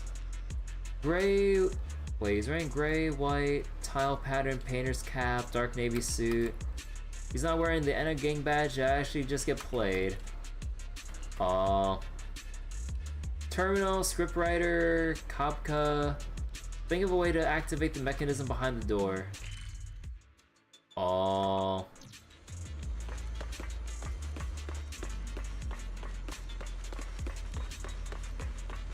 So like Genshin's currently in summer too.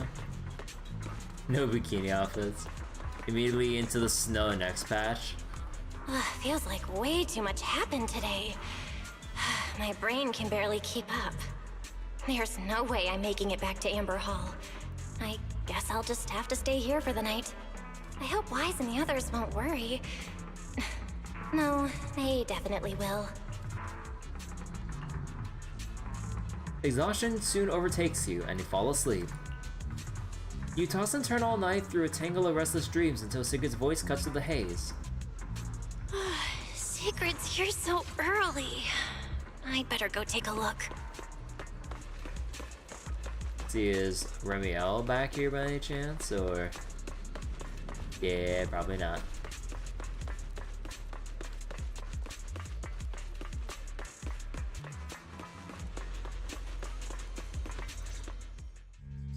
Good morning. I have secured a carrot for the Rosewick area. As promised, I will escort you there. How do you intend to get us there? Surely not under the pretense of transporting newly captured fugitives. Of course not. I brought this. That pause was too suspicious. She must have actually considered taking us there as prisoners. So, what's inside? Costumes and props. They should allow you to accompany me openly into Scommel Hollow. Costumes and props, oh no. I see. Airspace patrol uniforms. Not a bad idea. Oh, okay then. Right. If we're disguised as airspace patrol soldiers accompanying you in the Hollow, this could work. Thanks, Sigrid.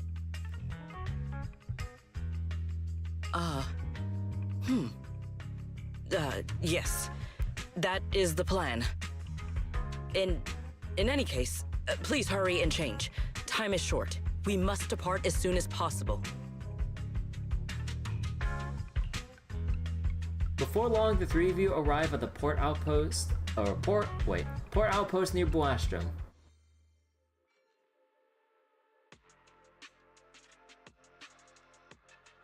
So we're gonna get a comic scene where we're in the... Hey, look! What's that? Oh. Wait a second. There are two Mr. Roars?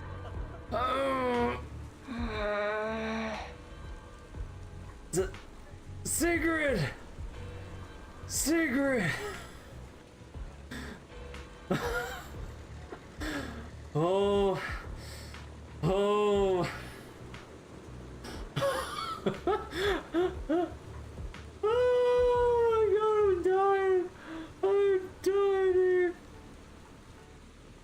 Must be an incident.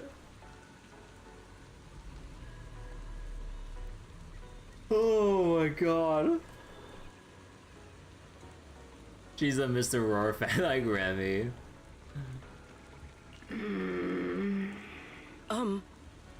Is something the matter? Why have you fallen silent?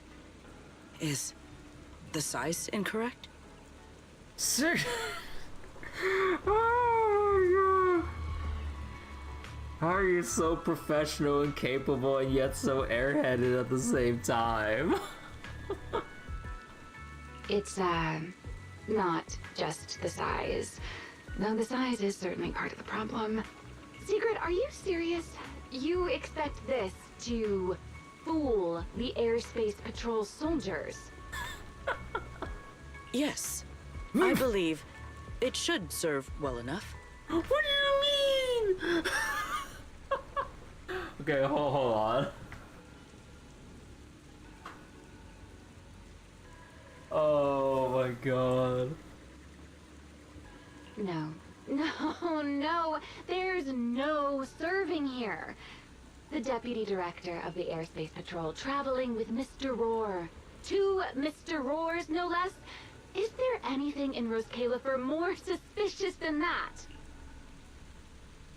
Sigrid. Easy, Remielle, easy. I'm sure Sigrid has her reasons for this. In truth, it was already rather late by the time I returned yesterday, and I had no time to prepare. Like, could you just go into what I assume is like the fucking, like, airspace armory or whatever and just get some extra uniforms? Like, don't they have like any extra outfits or masks or helmets or whatever? Would it actually draw too much attention if the deputy director or chief or whatever the fuck your title was, like, to just go there? Like, no one will really question it.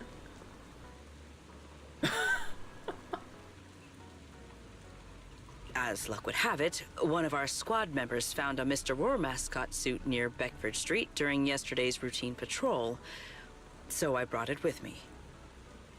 Sigrid? That was the, oh my god, that was the one Remielle ditched. Oh. Could that be from the day before yesterday? Beckford Street? Remielle, is this the one you left there the day before yesterday? Oh? So you are fond of Mr. Roar too, Remielle? I am not. How did you even arrive at that conclusion? Wait. There are two mascot suits here. Don't tell me. The other one is mine.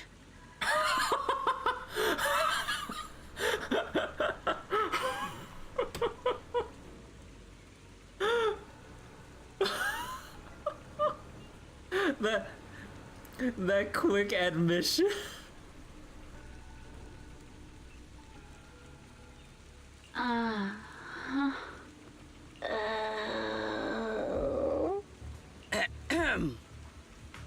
In any case, once we enter the outpost, I ask that you both cooperate and play your parts as Mr. Roar properly.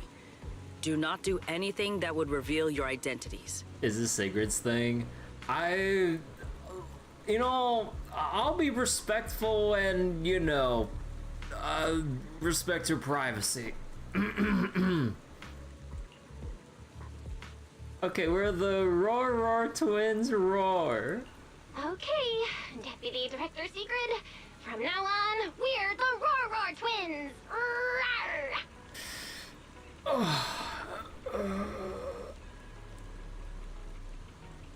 I feel my soul dying inside just hearing this, let alone having to think about being in that position to actually say it. Oh god. You seem rather pleased with yourself. Stay in character, Remielle. Every sentence Mr. Roar says must end with "rar."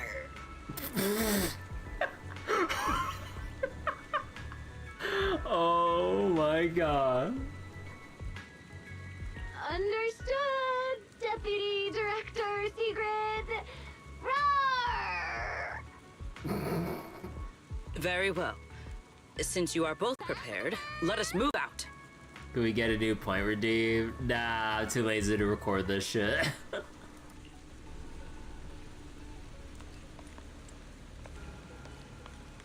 I never thought I'd be putting this outfit on a second time. Come on, you look like you were having fun last time. You two, do not forget to add "rar" to the end of your sentences. Yeah, like, holy shit, like, Sigrid's ass, like, god damn. Or it's more like how tight her, like, her pants are attaching to her butt that, like, really makes it, like, pop out, so to say. Like, it's more just, like, how tight-fitting her outfit is, more than anything. That's a lot of bounce. What do you mean?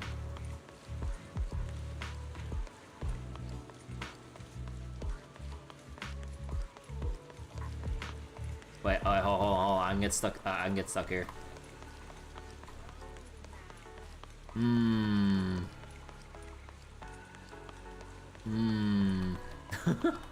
The swimsuit's better. Needs assless chaps. That one pick of the double hold airship.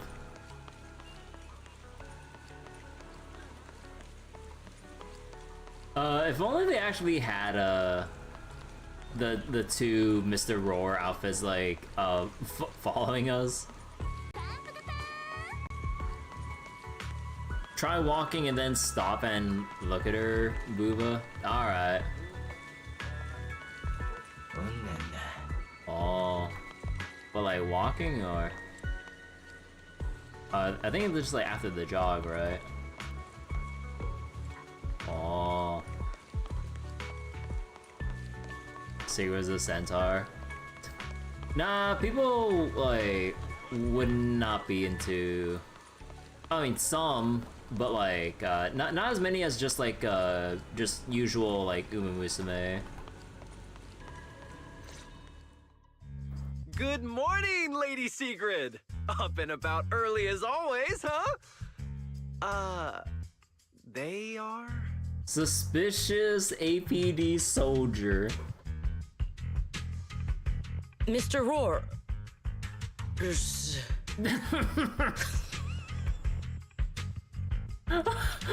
Wait. Was she laugh? Did they leave it her laugh? Mr. Roar. Is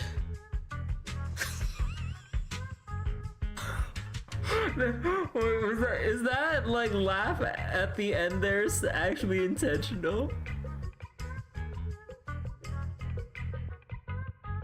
Humans technically already exhibit centaurism by definition.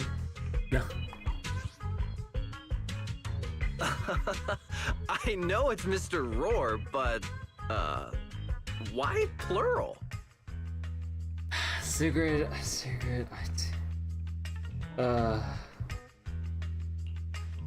Obviously, Mr. Roar has a twin.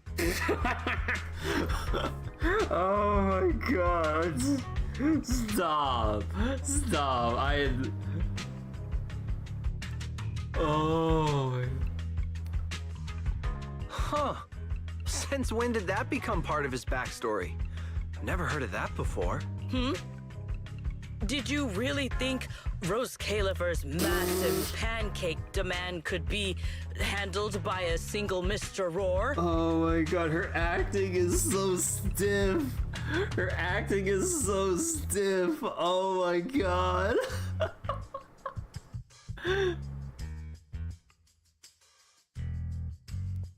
Mr. Roars, please tell my subordinate the truth. Why couldn't you just get us a goddamn uniform and a helmet that covers our head?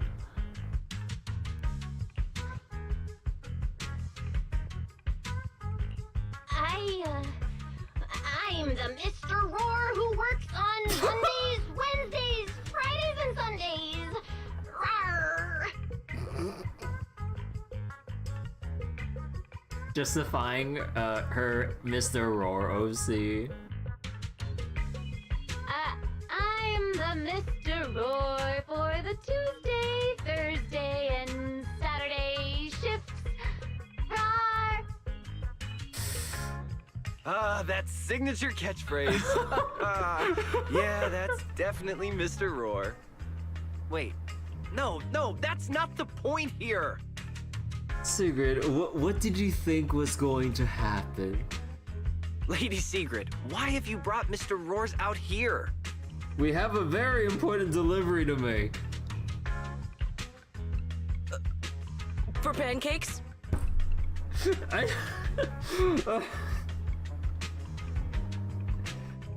Oh my god. Oh.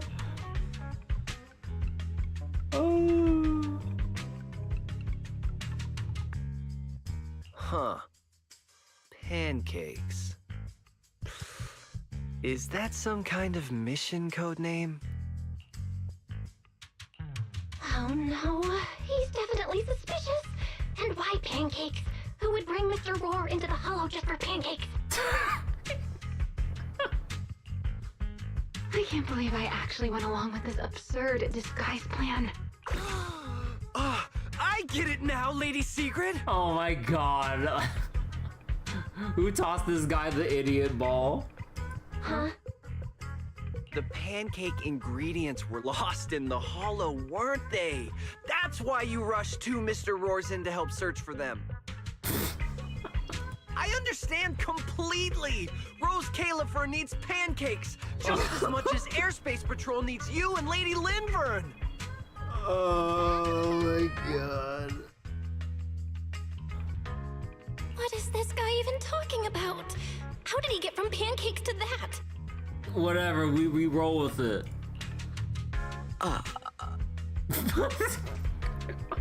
Affirmative. That is correct. No. That is definitely not what you meant. That pause was way too obvious. We're gonna grand slam some ethereals. Nah, I'm gonna give him the lumberjack slam.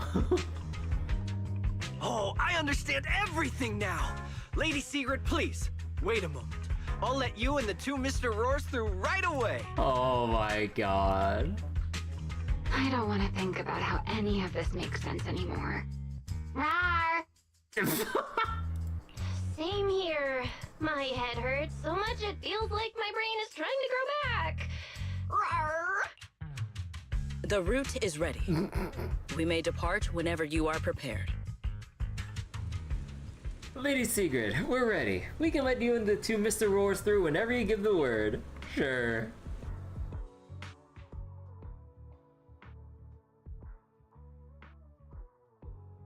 You can slip some pancakes in the Grand Slam, which... Together, the three of you enter the Skamal Hollow. After a long journey, you finally reach your destination, Roswick.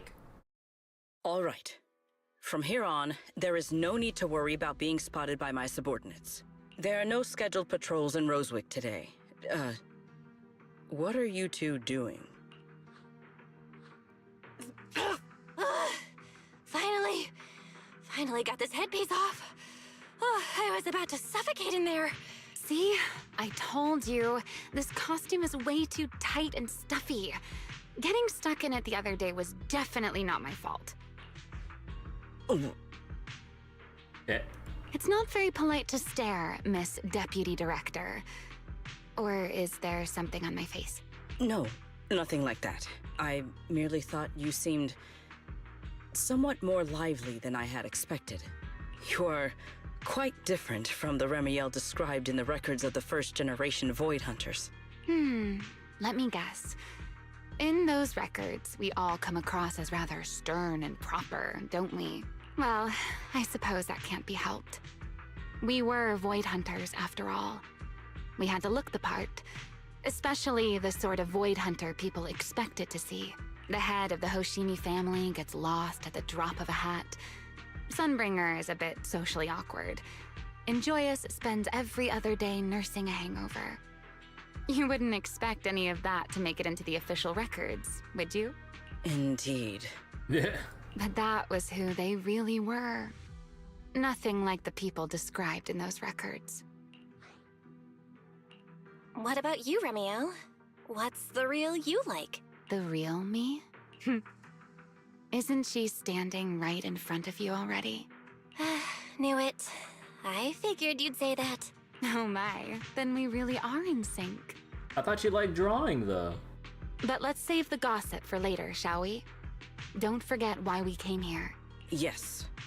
The central district of Rosewick is just ahead. The device we are looking for should be there. Okay, let's keep moving. Hey, secret Let us gameplay. pass through this tunnel first. Rosewick should be just ahead. Oh, wait, hold on. God damn, though. Those pants are tight as hell. Oh, wait. What about her shoes?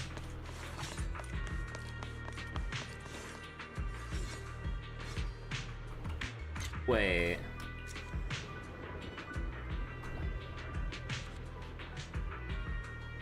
Oh. Oh.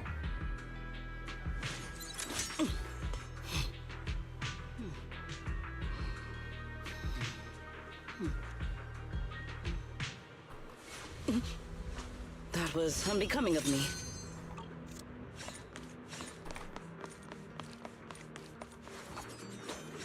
She does the Varka idol.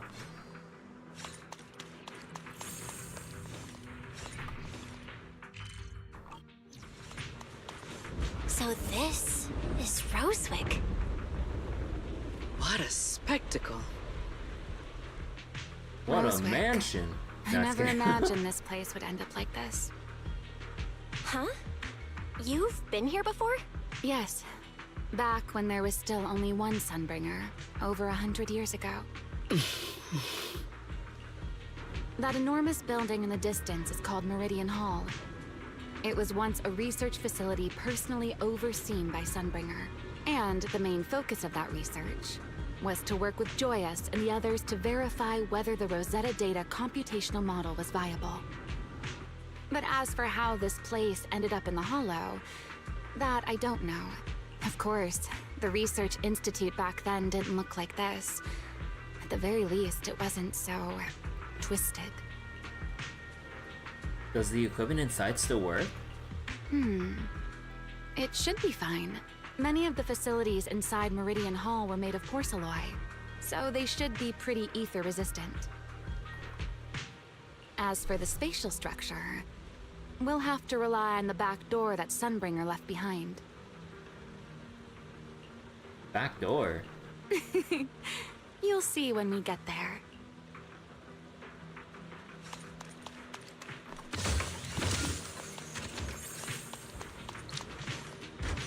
Oh yeah. This should be Sigurd's first time traveling along this with Pyroas. Miss Bell, did you ride along the tracks like this last time as well? Oh. Sorry, Secret. Yeah. No! Oh my god. What is that glowing over there? Well now, I never expected it would still be right where I left it. Man, like what's the point of like voicing this shit if you're not gonna pace it out well for the duration of the fucking rail run? God damn.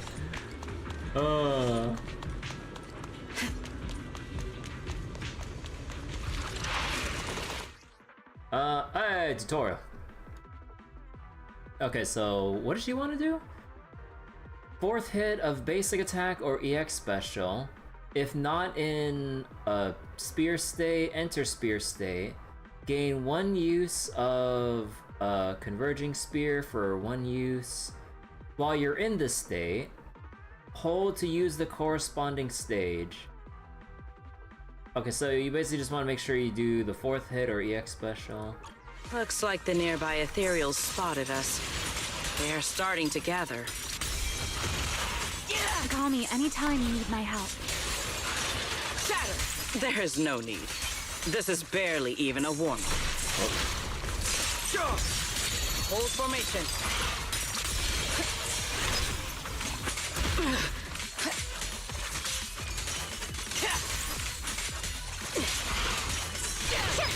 So predictable.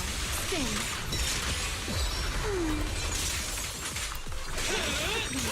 Her lasting flame! A clear path to victory! Wait, oh wait, no, I pressed the wrong button. Move out. Break them!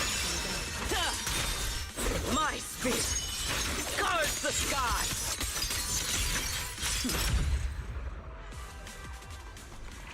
Dealt with, for now. Let us go see what that glowing object is. So if Genshin, Candace actually had a focus stat line, and also not literally one-to-one Traveler's base stats. This object bears a strong resemblance to certain devices within the CCD. Yes, both are Sunbringer's creations after all. I'm surprised this key hasn't been affected by the spatial distortions. It remains intact. Guess we're pretty lucky. Remy, what's this? It's the key to Meridian Hall, the back door that Sunbringer left. This is a key, you say? But where is the door? For that, I'm afraid you'll have to ask Sunbringer herself.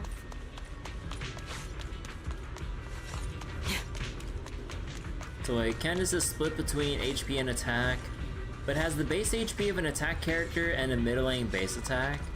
Oh. You think they would like rework that or like give her more like base stats or something?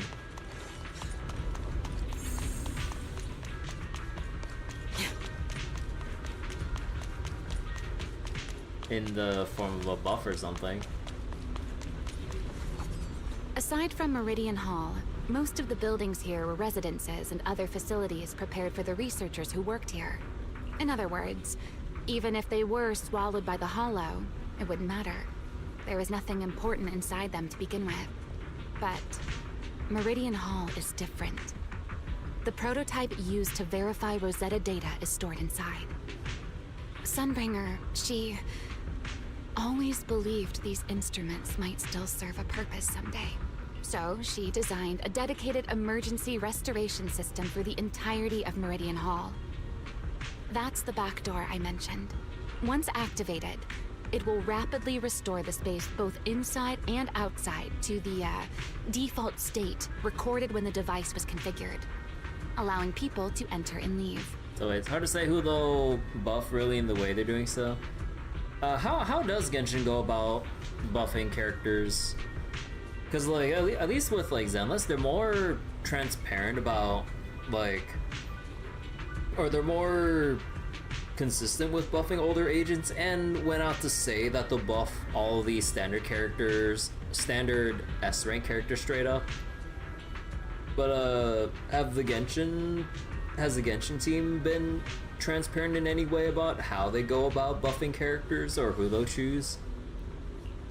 So what are we waiting for? Hold your horses there, my impatient friend. Let me finish first. There's actually 2 parts to this key, and we need both to enter. Back then, Sunbringer gave each of us Void Hunters a copy of the key, just in case the unexpected happened. But, you know me. I thought it was quite troublesome, so, well, I simply hid both pieces of the key she gave me somewhere nearby. I mean, people hide spare keys under doormats or in flower pots all the time, right? Oh my god. So this was your own doing. At least it worked out, right? If I had taken it with me back then, we'd be at a loss now. Hold your secret, she means. Wow. Firmly hold her. As for the other part of the key, if memory serves, I hid it somewhere rather high up, I think. That's way too vague.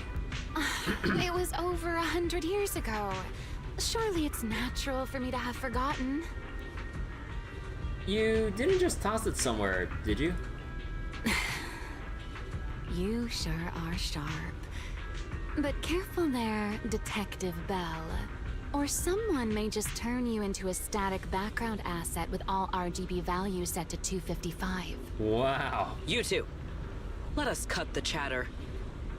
Since this part is still here, it stands to reason that the nearby spatial structure has not changed too drastically. Let us check the high ground nearby first.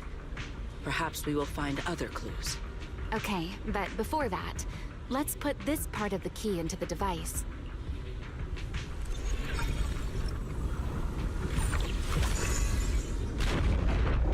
Oh.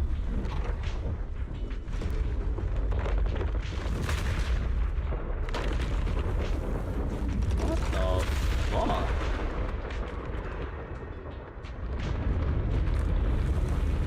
Oh my god. No enemies came through just... Only half the key was inserted, so only about that much of it was restored. This way. It seems there's a path leading higher up. Yeah, let's go check it out. So wait, first round was solely first country characters associated with Alice's gang. Second round has been electric ice characters for the new electric ice reaction. Aww.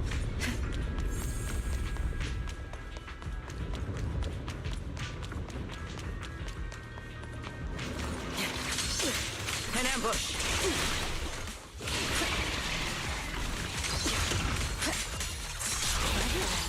Holy shit. Let's get a little closer. Yeah! Stand firm! Victory! Three, one step ahead. Know your place.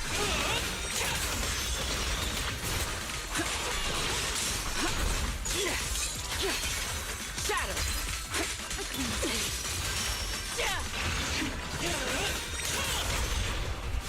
What am I gonna do with You are cornered!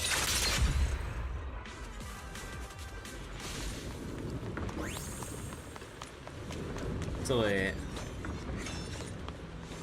Actually, opposite. Only limited 5 stars who have gotten buffs are Yay, Sino, Ryo. How do you pronounce that person's name? In the latest round, ignoring Hexarray characters who came out after the feature. Majority of them are 4 stars even. Huh.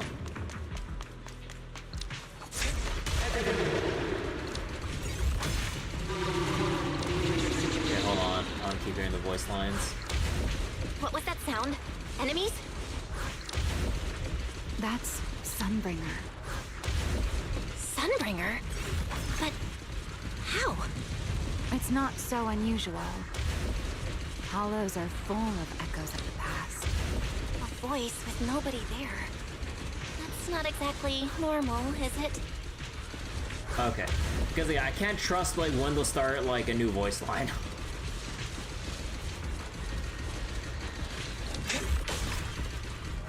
Okay, wait, hold on. I saw something down here. That's French name. My spear stands ready.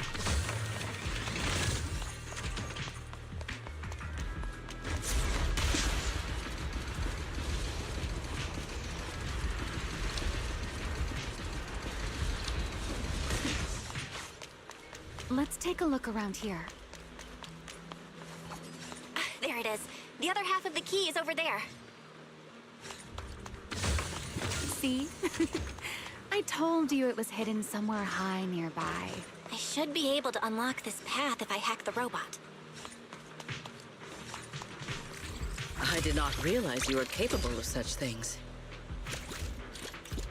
That's no big deal.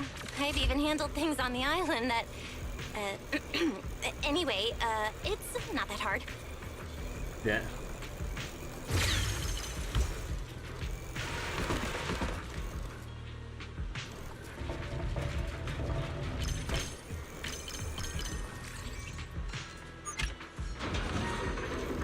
Oh. Nah, okay. We can't go beyond that.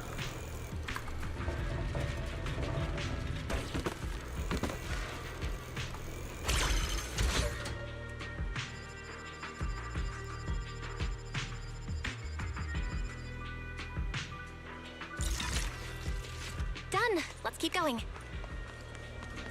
Looks like we'll have to go around. I seem to remember a very beautiful spot up ahead.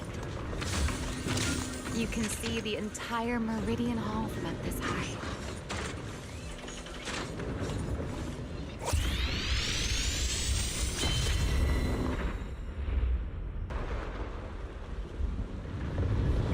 God, the fucking asset popping and everything.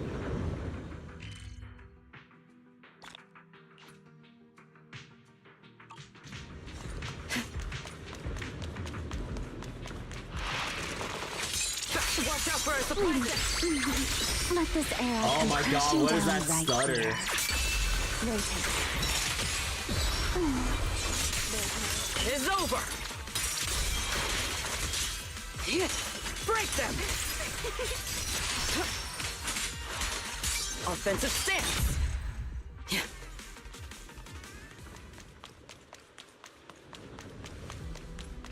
Let's hack the drone and open the path.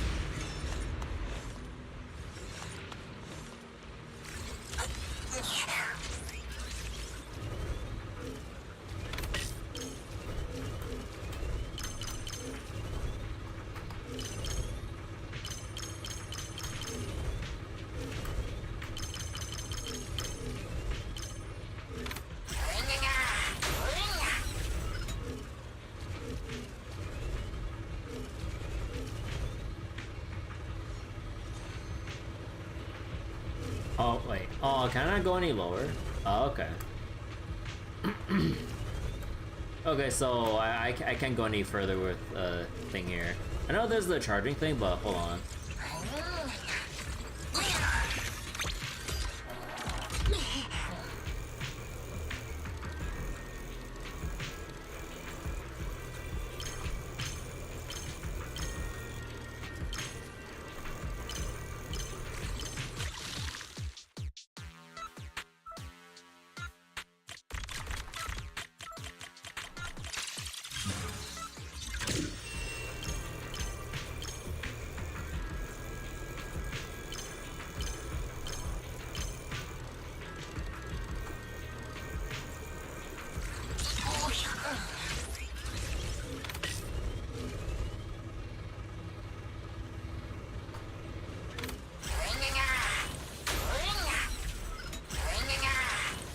Oh, no, oh, and they have to keep clicking, not do the charge. Excuse me. Good. We're almost there. That's quite the emotion. The experiment was a success. That voice. That's Joyous. He's likely been dead for a very long time.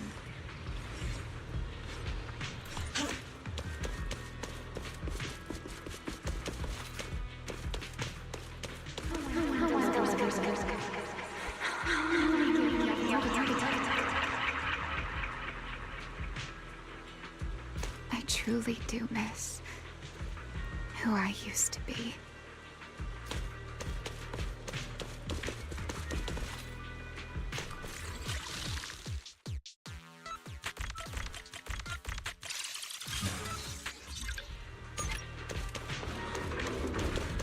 The ethereals in this area are gathering again.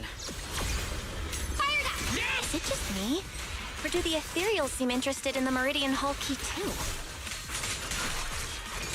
Perhaps that's just because it sparkles? Fine. Draw your weapon! Go and take the key. You've been left here all this time. Poor thing. Now, I'll take you to fulfill your purpose. I ran to the edge and they instantly forced me into the scene. No way. I just wanted to see if there's like a side path to another chest before doubling back. This the Rosetta data. The beginning of a miracle. Celebrate. I know. A moment like this does call for celebration. 3D Tetris just piece. As it did back then. Remielle, that voice. Remielle, Oh. that voice. Is that...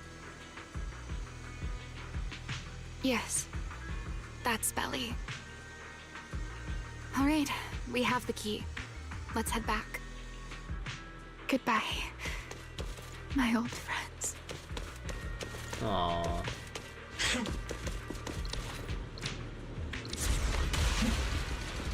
Today's success, first step that we're taking back to work. Celebrate. The echoes in the hollow. They really know how to ruin the mood. Are you okay? Yes.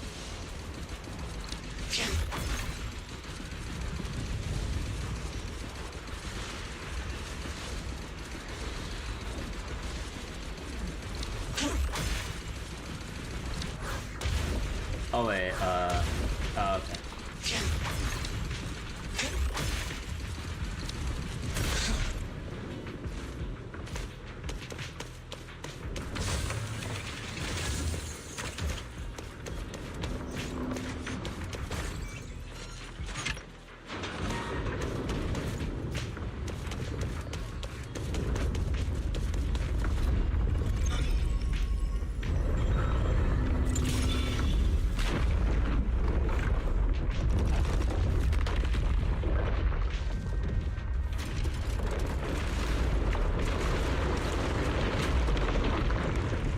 It worked.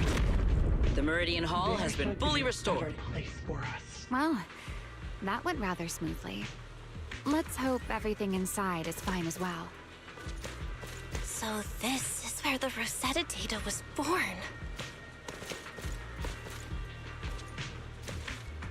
A truly imaginative key, and that sensor slot. You cannot but marvel at Lady Sunbringer's design genius. Whether it's the shape of a key or the twisted warp Meridian Hall itself, both bear a striking resemblance to a magic cube in constant rotation. Restoring a magic cube that's scrambled yet still follows certain patterns, it aligns perfectly with what Rosetta Data does. Maybe that's the true nature of the hollow navigation. We're just solving Rubik's Cubes?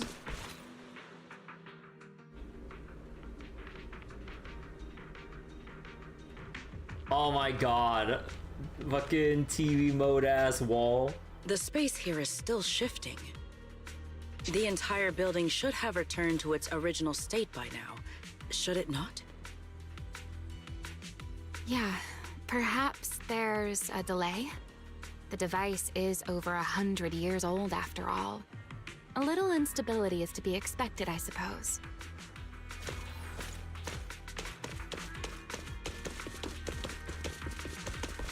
It seems the environmental changes won't affect our exploration much. Ours doing Saber. Let us keep moving Wait, forward. what about Saber?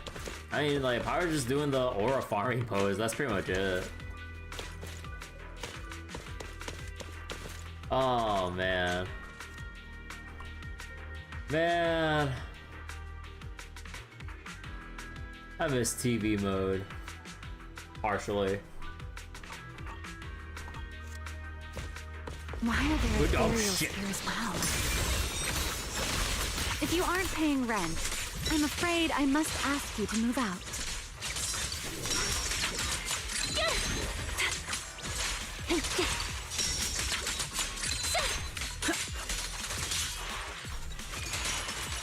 Victory! Heroic! The space was hidden. No wonder so many ethereals gathered here. Watch me close the dance. Is this the last one? I was expecting something a little tougher.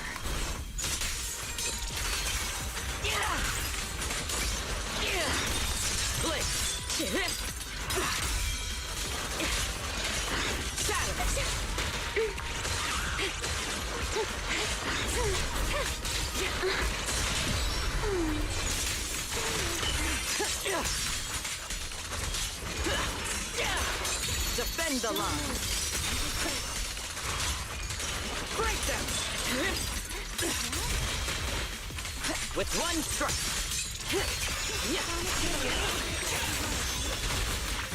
My spear stands ready. Victory. There it is, the device we're after.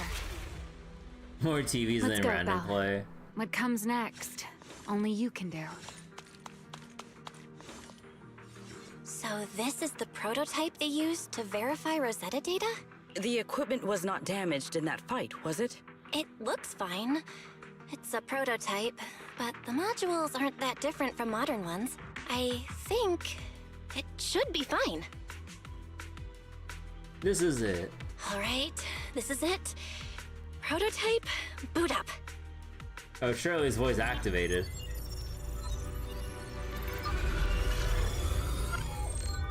We did it!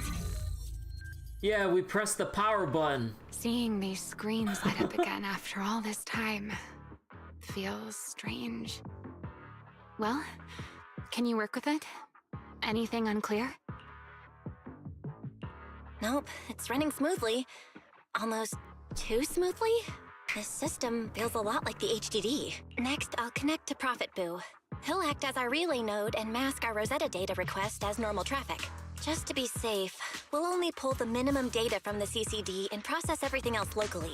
I only had time to install the essentials on Prophet Boo, and we still need bandwidth for the Rosetta data transfer, so the connection might be a little rough. You established the connection to the outside of the hollow.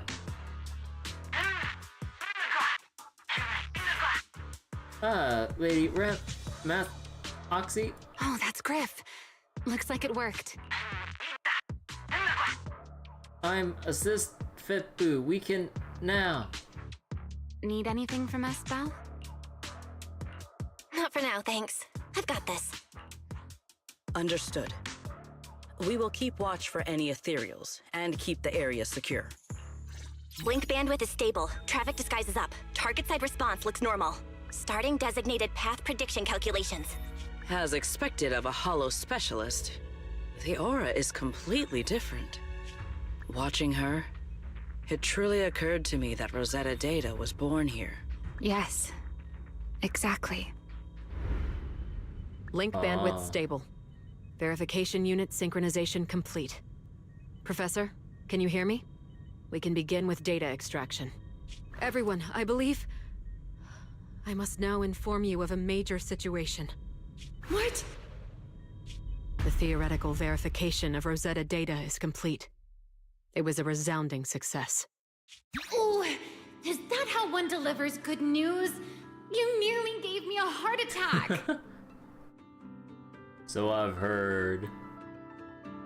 Miyavi's like ancestor. God damn, look how long like her ears are. I believe this is due to Miss Sunbringer practicing the composure training I recommended. The composure training. And yeah, her tail is like super fluffy looking. How many more people do you intend to torment with your family's strange tradition? So loud. Multiple tails even. Yeah, it looks like 3 tails? That's quite the commotion. I take it the experiment was a success? Hit him. Yes, very much so. It would have been even more successful if the core technology provider had simply stayed asleep. Even a little nap earns me that much grief. I was merely showing full confidence in my colleagues' professional competence. Besides, today's success is only the first step toward taking back the world.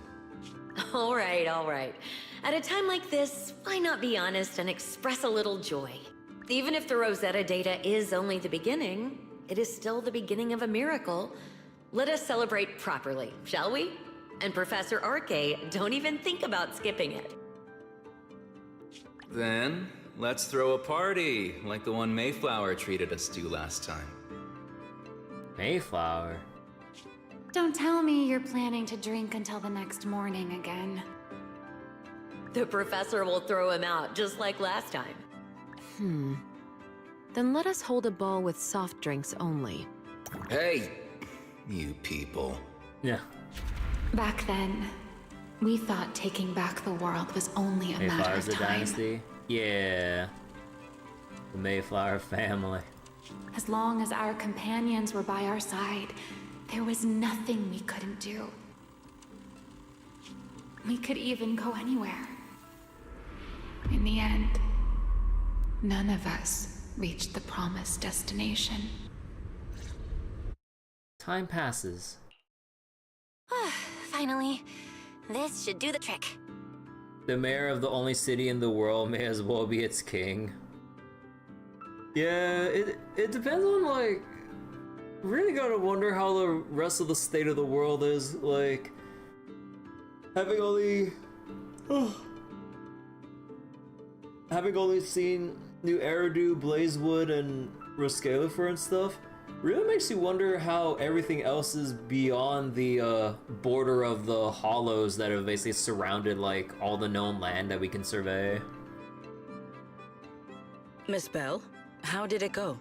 And also there's still the ominous thing about the moon that's basically half covered in it basically like half converted into like a hollow moon of some sort. So I wonder how long it's gonna take for us to actually address the elephant in space every time we look up at the night sky. Much like Blazewood, it feels Eridu and Roscalifer only exist as they do since they developed the tech to harvest power materials from the hollows. Yeah. It went perfectly. Now we just need to use this data to... Remielle? What's wrong? Are you okay? Space is a hollow plot twist. No. No, I'm all right. I simply, wanted a little more time to look around. This place brings back memories of some old friends. Are you sure you're okay, Remielle? I'm perfectly fine, really. Now that the calculations are done, let's head back.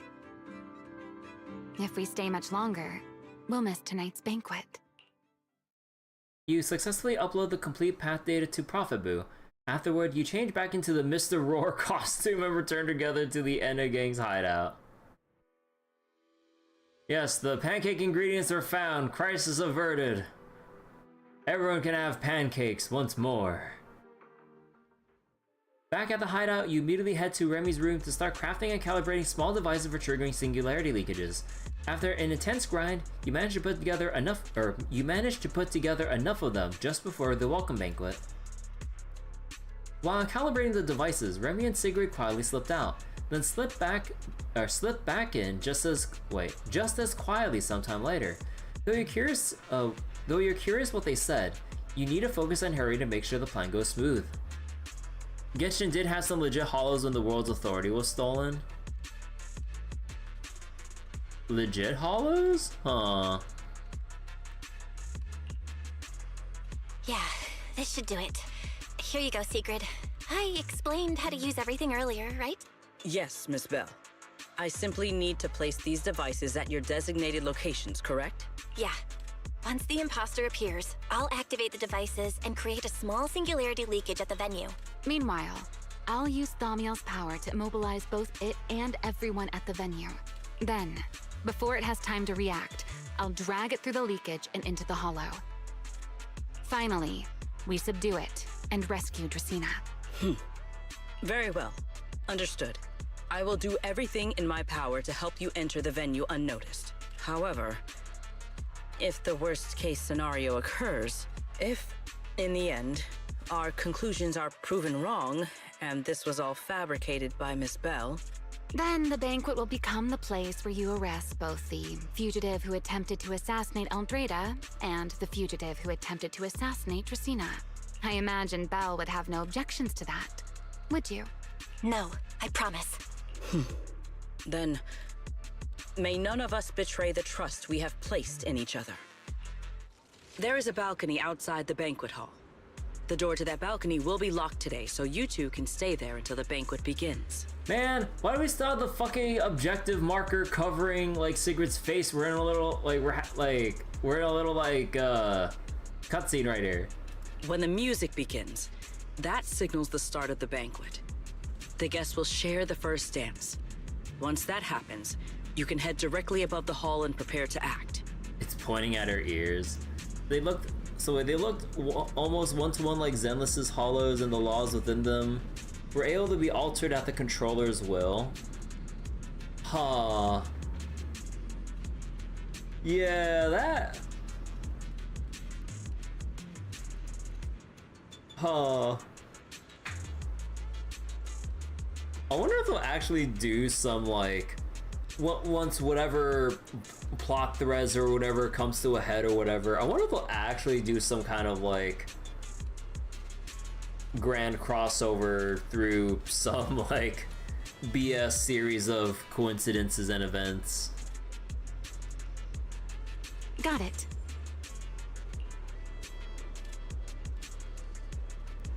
Okay, hold on, let me get ready. Oh yeah, you can see the device. Let's see, a small singularity leakage device hastily cobbled together from scraps found in the retroflux zone.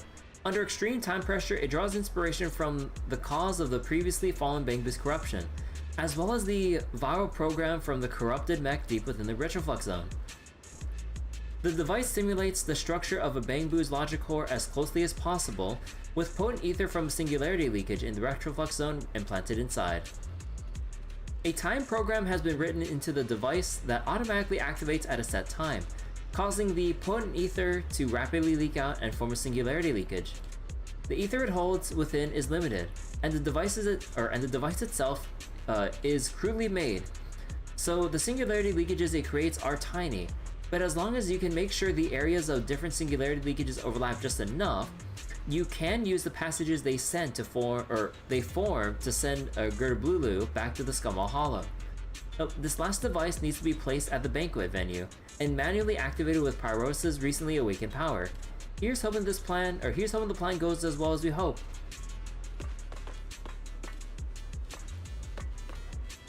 So wait, Zenless isn't in the Hoyoverse, but it very much rhymes with the themes of Hoyoverse games. Yeah. So wait, what happened with Zenless's world and such of the Void Hunters again? It's a long story.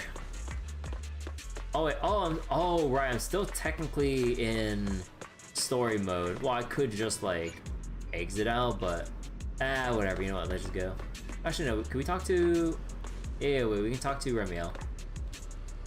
Even after getting this far, it's still kinda hard to believe, honestly. What I can't wrap my head around is how Bruscalifer could spiral into such a mess with Sunbringer in charge. You mean... It's nothing, just a feeling. The Sunbringer I know is sharp, calculated, brilliant. I find it rather unbelievable she's just watching all this happen from the sidelines. But, wait, beyond the case here, I get the feeling that something's happened.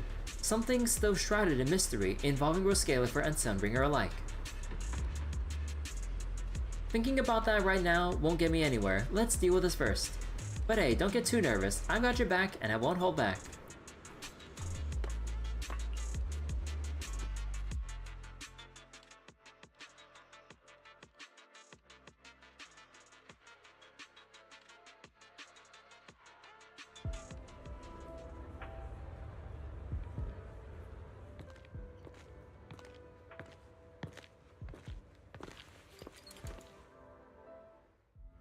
We are here.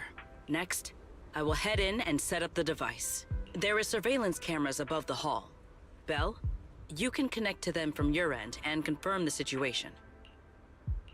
All right then. Please stay here and keep yourselves hidden. I will take my leave now. Let's use the camera to check on Secret. Didn't expect it to be at a ball of all places. Is something wrong with the ball? Nothing, just it's quite the coincidence. Reminds me of old memories. Ah, okay. Hello, Blazing Phoenix. So wait, bless me for the Lost Blood 7 playthrough. You finally finished the story because of it.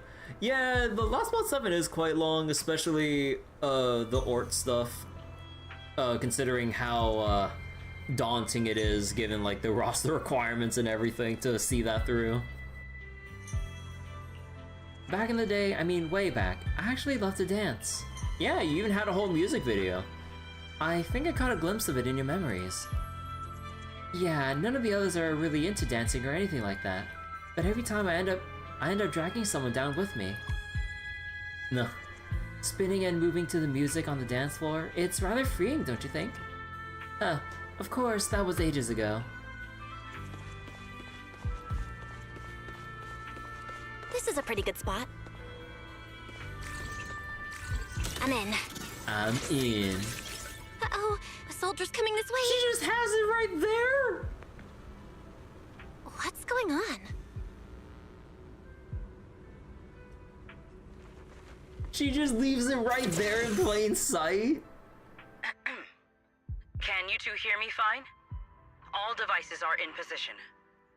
Miss Bell, you have the exact locations in sight, yes? Like, I mean, I guess it was gonna be like one of those things where like they just have some object there and people will go like, huh, is that meant to be there? I mean, I'm not gonna touch it. So like, is everyone just gonna be like, huh, well, we don't know what it is, so we're just not gonna, we'll think it's just part of the decorations. I see them. But what was that just now? Ah, you mean the soldier who came to speak to me. He asked me what was inside, and I said, this was specially prepared for Lady Dracena. Oh.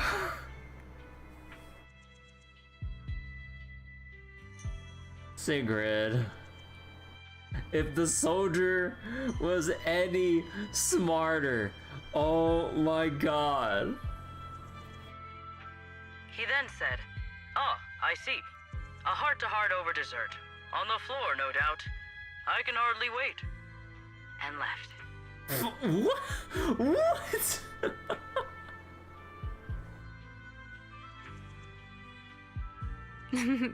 Can't believe I've grown used to the strange things that happen around her. The welcome banquet is about to begin, so I must take my leave now. I wish you two luck. Honored guests who have traveled all this way from the surface of New Eridu, welcome to Rose Caliber. Oh, it's starting. Come on. We should make our way up, too. All right, I'll take the side fire escape. Why go through all that trouble? Oh. Oh, wait! Now let us follow the music and dance with our partners. May we all have a wonderful evening. Everyone down there is dancing. Once the music ends, Gerta Blulu will show up. Okay, I'm ready. Hey, what's on your mind? Remielle, stay down. What if someone sees you from down there? Why would they?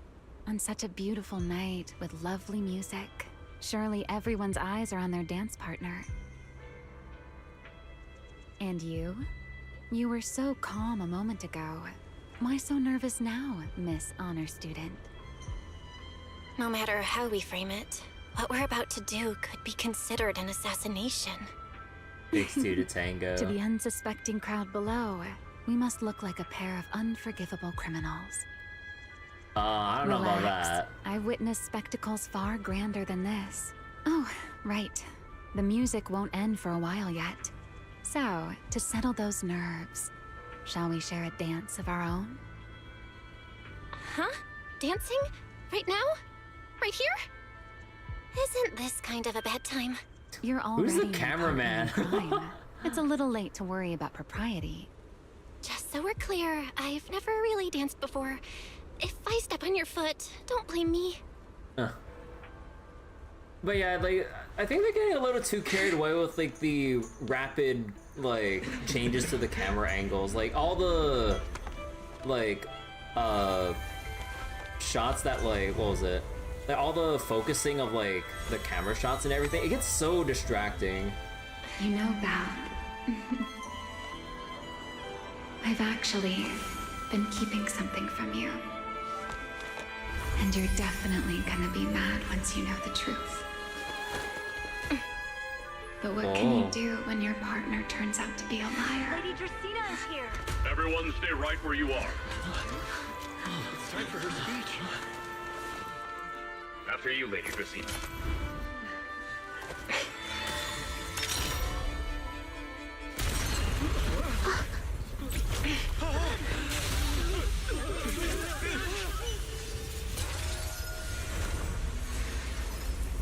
Remy?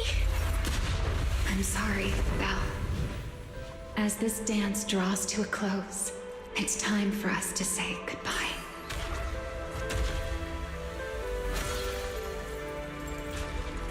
You know, Val, you almost made me forget that I no longer belong to this era. I almost forgot that I was meant to fly into the abyss alone. There's still a place for you to go back to. So from here on, let me handle this on my own. If you're that eager to die, then so be it! You're forcing the Enchainer transformation. Then bring it on. Remielle! I won't let you shoulder this burden alone.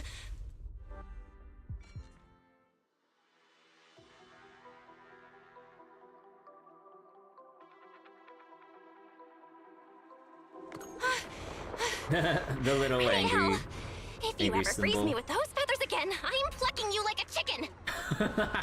Belle, why are you here? Didn't I... You're the one who said we were partners in crime. What kind of partner just ditches someone like that?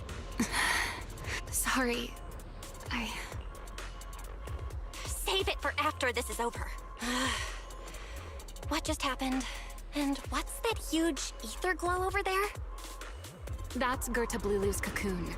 Since we ruined its plans, it's trying to absorb nearby ether to make up for the energy deficit and force its fusion with the Karma Core. And completely devour Dracena. I can't be certain how much longer she can hold on. Is there any way to stop it? Do you see those new ether growths nearby? Gertablulu created them. They're basically doing the equivalent of a blood transfusion, gathering ether from the air and feeding it into the rapidly growing cocoon. In other words, if we cut off those growths, we can stop the cocoon from growing any further. Are there any main arteries among those blood vessels? Sharp as ever. Good. I found 2 in total. Sever them both, and the energy supply across this entire area will fail. Then we can destroy the cocoon. Now that player 2 has joined the game, let's get ready to clear the stage at double speed.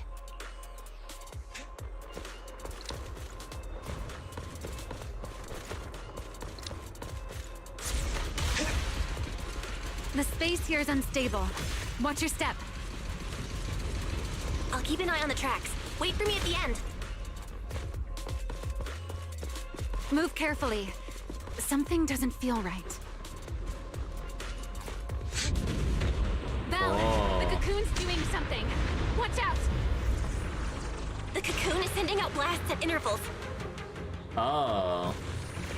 When they explode, get to the nearest cover immediately. You know, part of me kind of wants to see how much damage I actually would take. How bad is this? Oh. Oh, okay, you just get instantly sent back. Okay, you just get deleted.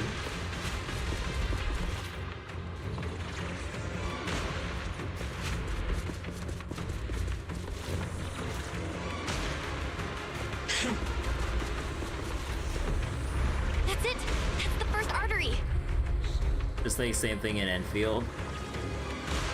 Explosions are becoming more frequent. I need to find a way into the next area. This may get a little rough. Be careful.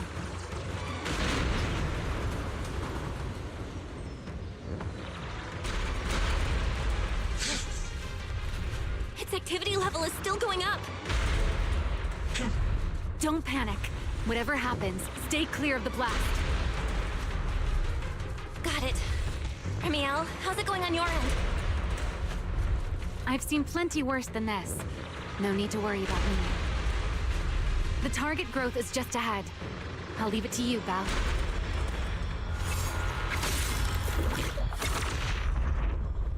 Stab. This route looks safer. Go this way. Remielle, how's the cocoon looking? Seems to be even more active than before. What a nuisance. Rest for a moment. The blasts are getting stronger. About that resting.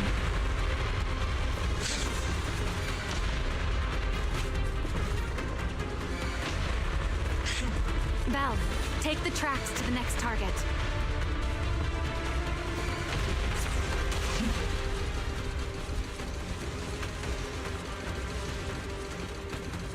Not good.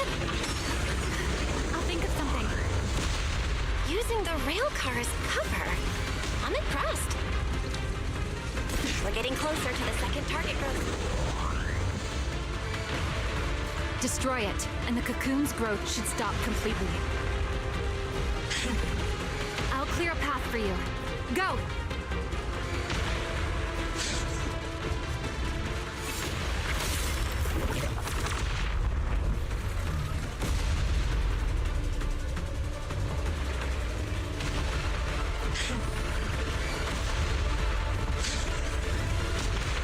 Oh shit. This way. We're nearly there. The closer I get to the cocoon, the worse its reaction gets. That only proves we've got it cornered.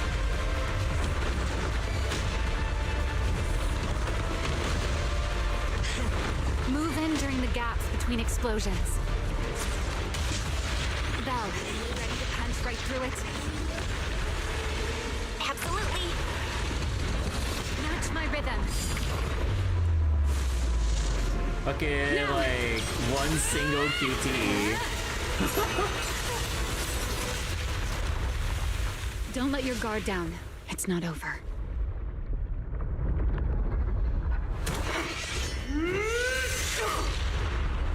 Too late. Evolution complete.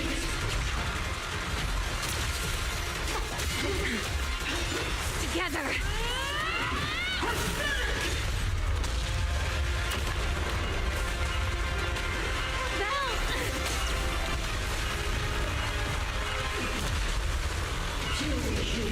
Become the sacrifice for my rebirth!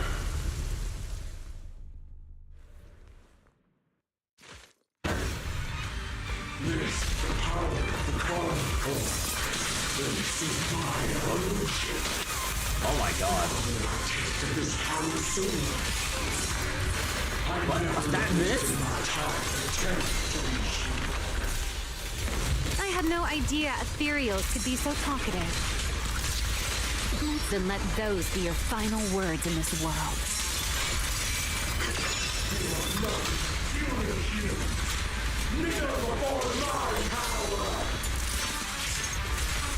Take this.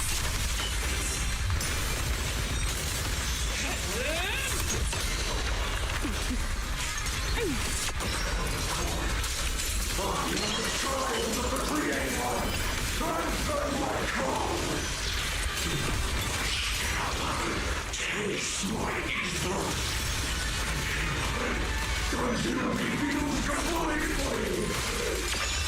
It devoured half of itself just to keep fighting. Is this how a beast born from the Hollow thinks? Down we go. How tragic. Let's put it out of its misery.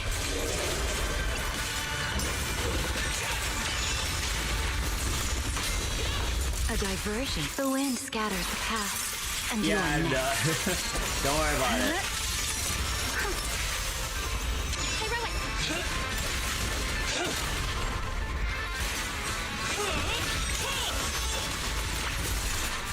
Here. Need me already. Don't get scorched by the light.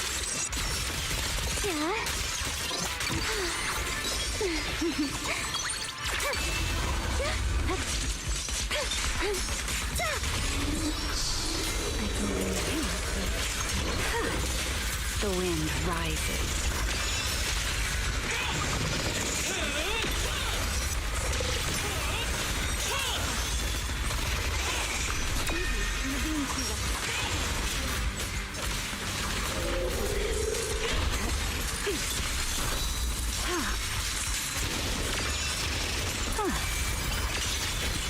Wield the blade with me! To the blade!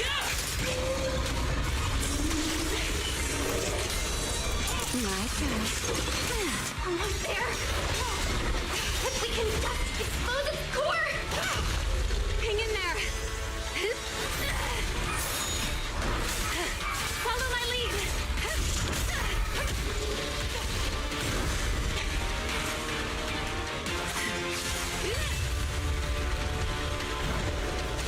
Getting away! We gotta catch it! Belle, you should take a breather. Now then, it's finally time to get serious! I'm counting on you, Remy!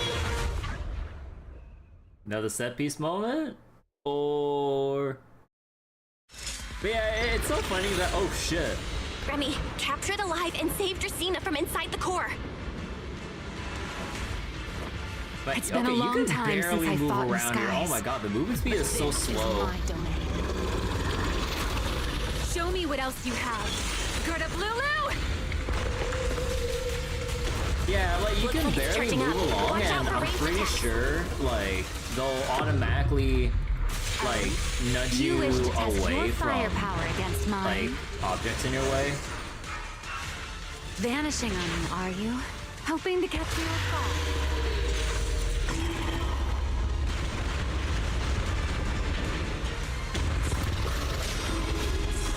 Always attacking from behind. Can't you face me head on? Unfortunately for you, I don't leave openings. Bringing down the pillars to block my path again. Out of my way. An attack this week. It won't be long now. Its core is about to be exposed. Good. Time to end this. And that's checkmate, monster. I hope you enjoy this dance of death.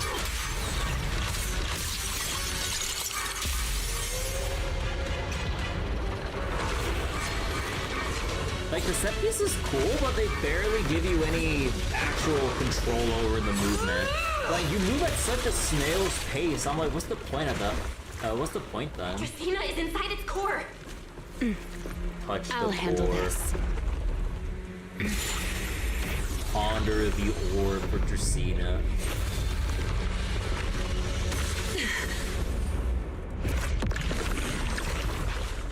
Is that how that works? Oh, damn. Still alive, but fading quickly. I'll stabilize her ether activity.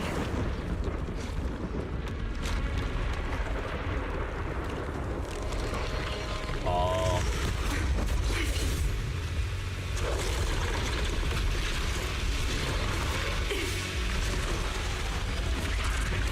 So Batman and Gerblus. It just devoured Gerta Blulu and left. Why? Remy, are you okay? I'm fine. Forget chasing that big one. Saving Dracena's what matters now. We still need to see this little act through to the end, don't we? Suspect's location confirmed. All units, combat readiness level 1.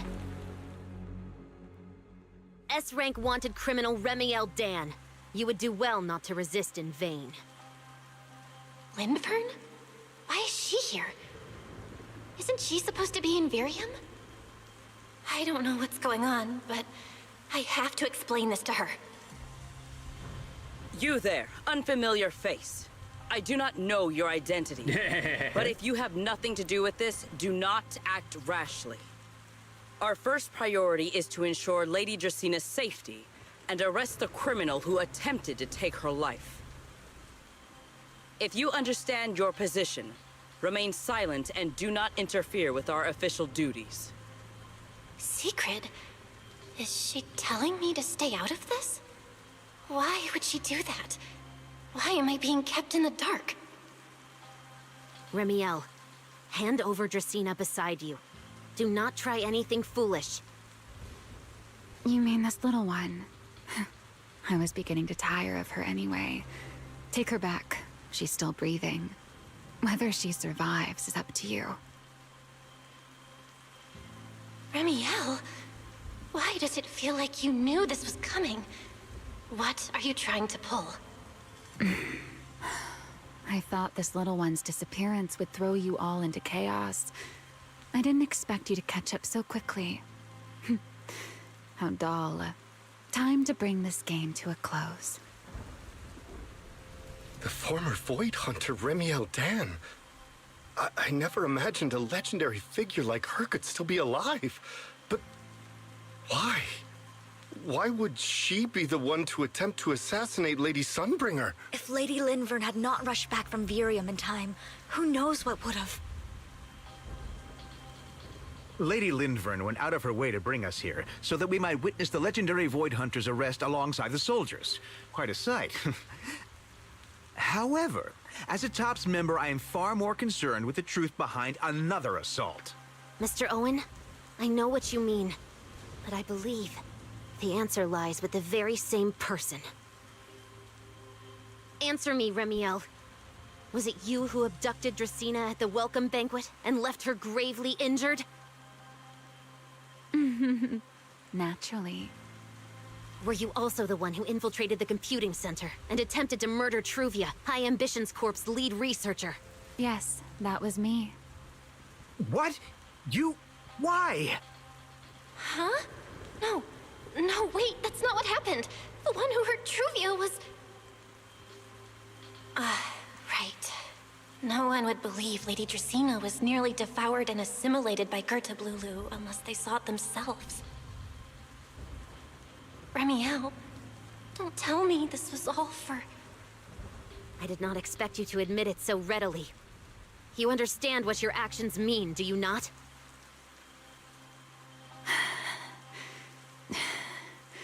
Of all times, now is when I've reached my limit. What a pain. It's not over yet. Remielle, do not attempt to resist. No, I won't resist. I'll simply vanish right before your eyes in an instant.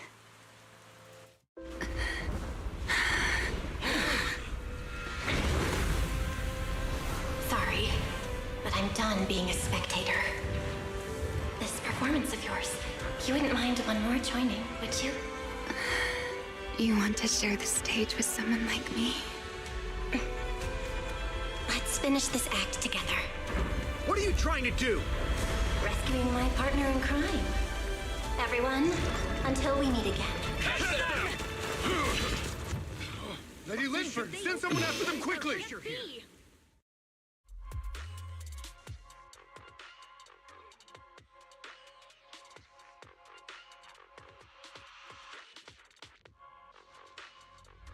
With a weakened Remielle in tow, you flee to a hidden corner somewhere in Buastrum. No, look away. It's okay now, Remielle. Please don't look at me. Okay, I promise. I won't look. Thank you. So, why didn't you tell me sooner? About your plan with Sigrid, and even Linfern? Because you and I are different. You still have somewhere to return to, but I do not. The era I knew, the people I loved, those memories, they're all long gone. So, I can't drag you into this. You really are impossibly headstrong, Remielle. You're the one who called me your partner in crime. You're the one who held me together on that rainy night. And now you're leaving me behind? Did you forget you're over 100 years old already? How long are you gonna keep acting like a cranky kid? I get it. Sometimes, someone's gotta step up and do the hard thing. What happened to Dracaena and to Truvia, someone has to answer for all of it. But that doesn't mean you have to shoulder all of it alone. Didn't you call me your partner in crime? Then act like it. Doing bad things together, running away together, getting ourselves wanted together. That's what partners do. What kind of partner takes all the heat alone? What kind of friend does that? You really are getting more silver-tongued by the day, Belle. I'm not trying to sweet-talk you. Can't you tell I'm really mad right now? I can hear it, Belle. I'm sorry. I shouldn't have done that, my dear partner in crime.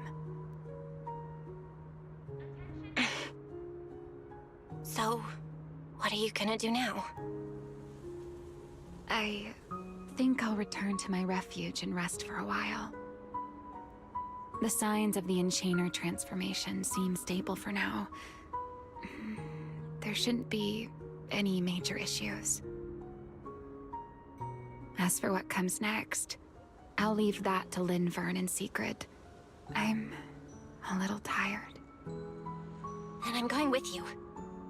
There's no need for that. I can walk on my own now. I know what you're thinking. I can't let Remielle out of my sight again, or who knows what outrageous thing she'll do on her own, right? I promise, this time I won't go anywhere. Really. I only want to rest by myself for a while. Once I've recovered a little more, I'll come see you again. I promise.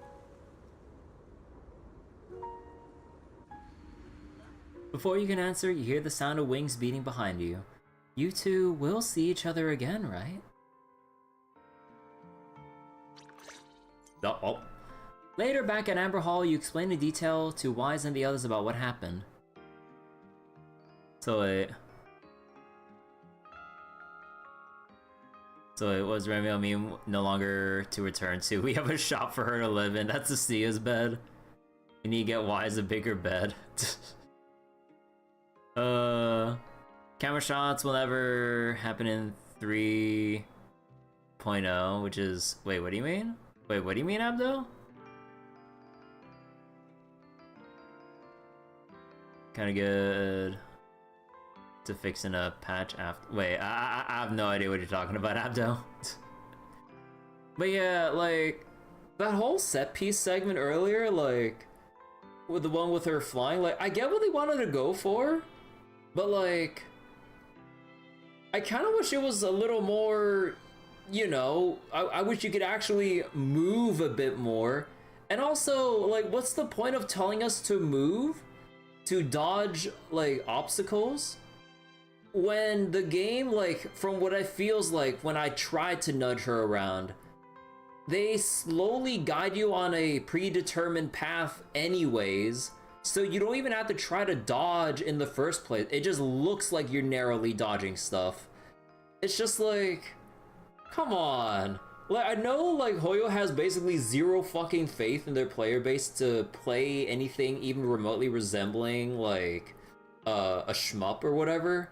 But, like, come on, man. It was so annoying. I'm like, why even give us the prompt to move when we could only just nudge around at, like, 1 centimeter every, like, 2 seconds? Like, you could barely... Like, it looks like I'm moving around a lot, but a lot of it is just forced movement, and, like, the actual controllable movement is so limited. Like, it feels like you're just at most like moving around your finger instead of your whole body. It's so dumb. So the improvements in these scenes over the ones with like, oh wait, like the one making the deal with Pyrois. Oh, that's what you mean. Talking about the dynamic camera shots, you like the set pieces, but so you wanting something unique? I mean, like, I like the spectacle of the set piece itself already, but like, the annoying thing is that like, if you want it to be if they wanted it to be more interactive, actually give the player like an actual degree of control with possible fail moments, which again, they're extremely adverse to doing because I would assume the average gacha player, or you know, I'm just making some generalization here, like doesn't know how to fucking do, or what was it, like wouldn't even understand the basics of like a shmup of like trying to move out of like a steel beam headed right for your face. I'm just like, why even give the illusion of movement options at that point? I'm just like, I feel so insulted. So like, you just wish for some camera angles to focus on the characters for bond moments. Yeah, I mean, like, they have been doing a bit better with, like, the camera positioning, but yeah, I kind of feel like, on the other hand, I kind of feel like they're getting a bit too overzealous with the sheer amount of camera shots in some scenes at times. Also, like, a lot of them with, like, the extreme close-ups as well. Genshin's still right there as the golden standard to copy. Like focusing on the thighs. Oh yeah, you know, pivotal to the plot and the themes and motifs. Yeah. So going from the awful camera shots in 3.0 to 3.1's insane. Awful camera shots in 3.0? I mean, I would have to like look back and have like a little comparison to see how they handle the cinematography with like the camera angles and other shit. Because like I don't remember off the top of my head. Maybe I pointed it out while we're in the middle of doing 3.0, but I don't remember off the top of my head how they handled the angles and stuff. It was like slow and static. I mean, like when I think slow and static, I was thinking back to like Star Rail stuff. Although I don't remember how exactly things were like during 3.0, just straight up off the top of my head. Like I'd probably need like side-by-side comparisons to do a more critical like analysis of like the scenes and everything. Because like I really can't remember. Like I really wish my memory was like a bit better remembering that deeply. Alright, perhaps because you were too exhausted. Wait, perhaps because you're too exhausted when you wake again, it's already early the next morning. So wait, you think the one example was during the convo with Proxy and Remy, just too many camera angles during the banquet? Oh, that's what you're getting at, Sedekai. Oh, my bad. Yeah, like the convo with Belle and Remielle, like atop the glass ceiling. Like, yeah. Like, I think, like, they're having... I'm not sure if it's, like, some issue they're having, or if they just didn't really think through the camera work. Because, like, maybe if anything, having, like, you know, a single panning shot that slowly drifts around, or whatever, would go a longer way than having all the different camera angle cuts between like the extreme close-ups and like all these other shots. I'm just like, with how scenic the area was around the banquet, it actually would have been nice if we just kind of like took a camera angle and slowly kind of like rotated it around to see the scenic background while we're having a talk and stuff, and then just use some clever like foreground transitions to get like a different angle and speed as it pans in a different direction, or you know, to just like break it up with some, you know, like panning shot into foreground transition into like a static angle to deliver more lines, and then like maybe through whatever they start like panning the camera around again. You know, just something more smooth and less like sudden. It seems like they're just constantly like jostling this thing around, like a camera here, camera there, close up there. I'm just like calm down. Like less is more, as long as it's not just one camera angle, you know. Because like, you know, like holding one static camera angle for a whole long cutscene would be a little too boring. But then you have the opposite end where it's like they're getting a little bit too overzealous with like, oh yeah, like the players were complaining about how the cutscenes are handled, you gotta like keep adjusting the angle. I'm like, there's like a sweet spot middle ground that they're kind of just overshooting at this point with like the camera work. So like, anything with top the crying, oh, Stella's crying expressions in Star Rail. No. Yeah, I mean, it was surprising actually seeing the new expressions in like HSR and stuff during the update. Oh, Belle, over here! Have some bacon. Bacon? Ketchup or mayo, manager? I've got motor oil on the table too, if that's more your thing. What do you mean? What, do you think they make motor oil edible for humans? Would you like an egg, Belle? Eggs and bacon? Is it just me, or are you guys being overly friendly today? And who the hell eats like fucking bacon with like ketchup or mayo? How can you say that? It's only been a day, and you're already skin and bones. Like, isn't the bacon just already good by itself? Why doesn't he like fucking ketchup or mayo? Who does that? Manager, breakfast is a sacred tradition at Amber Hall, and everyone's gotta have their fill. Besides, when It's Felina dry. and Norma stopped by Well, last that's night, the they were just point as... of crispy bacon. You want the crunch. And then you have like the remnants of the fat that got crispified to like slowly melt and like coat your mouth and stuff. That's the point of fucking bacon. Seriously, that was way too close. I was so worried. Whew, thank goodness everything worked out. Ketchup for the scrambled eggs. I mean, to be fairly honest, like I'm really not a fan of ketchup. Like ketchup, mustard, or mayo. Although Japanese mayo is banging though, but regular mayo, not so much. The scene in Genshin where Seilali walks up in her nightgown.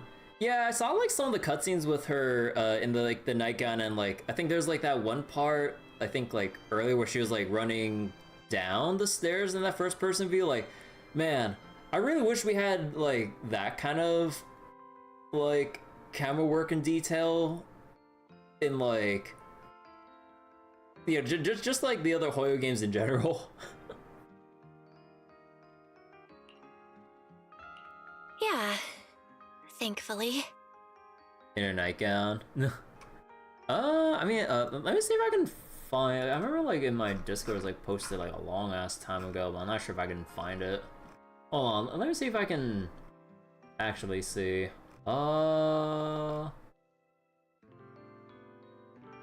there's so many memes. Holy shit, there's more memes than I thought. Hold on.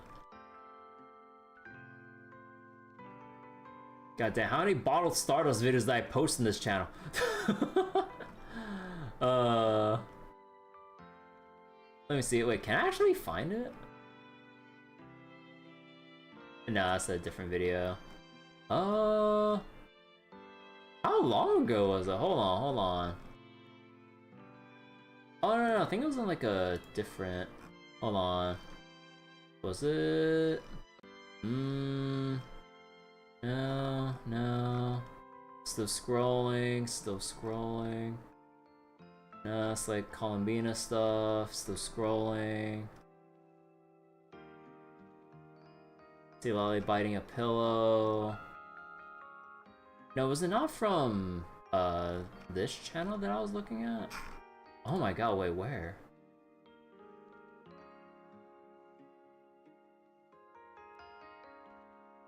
Okay, hold on. I'm like too invested in trying to find this video. It's posted somewhere. Gotta be here.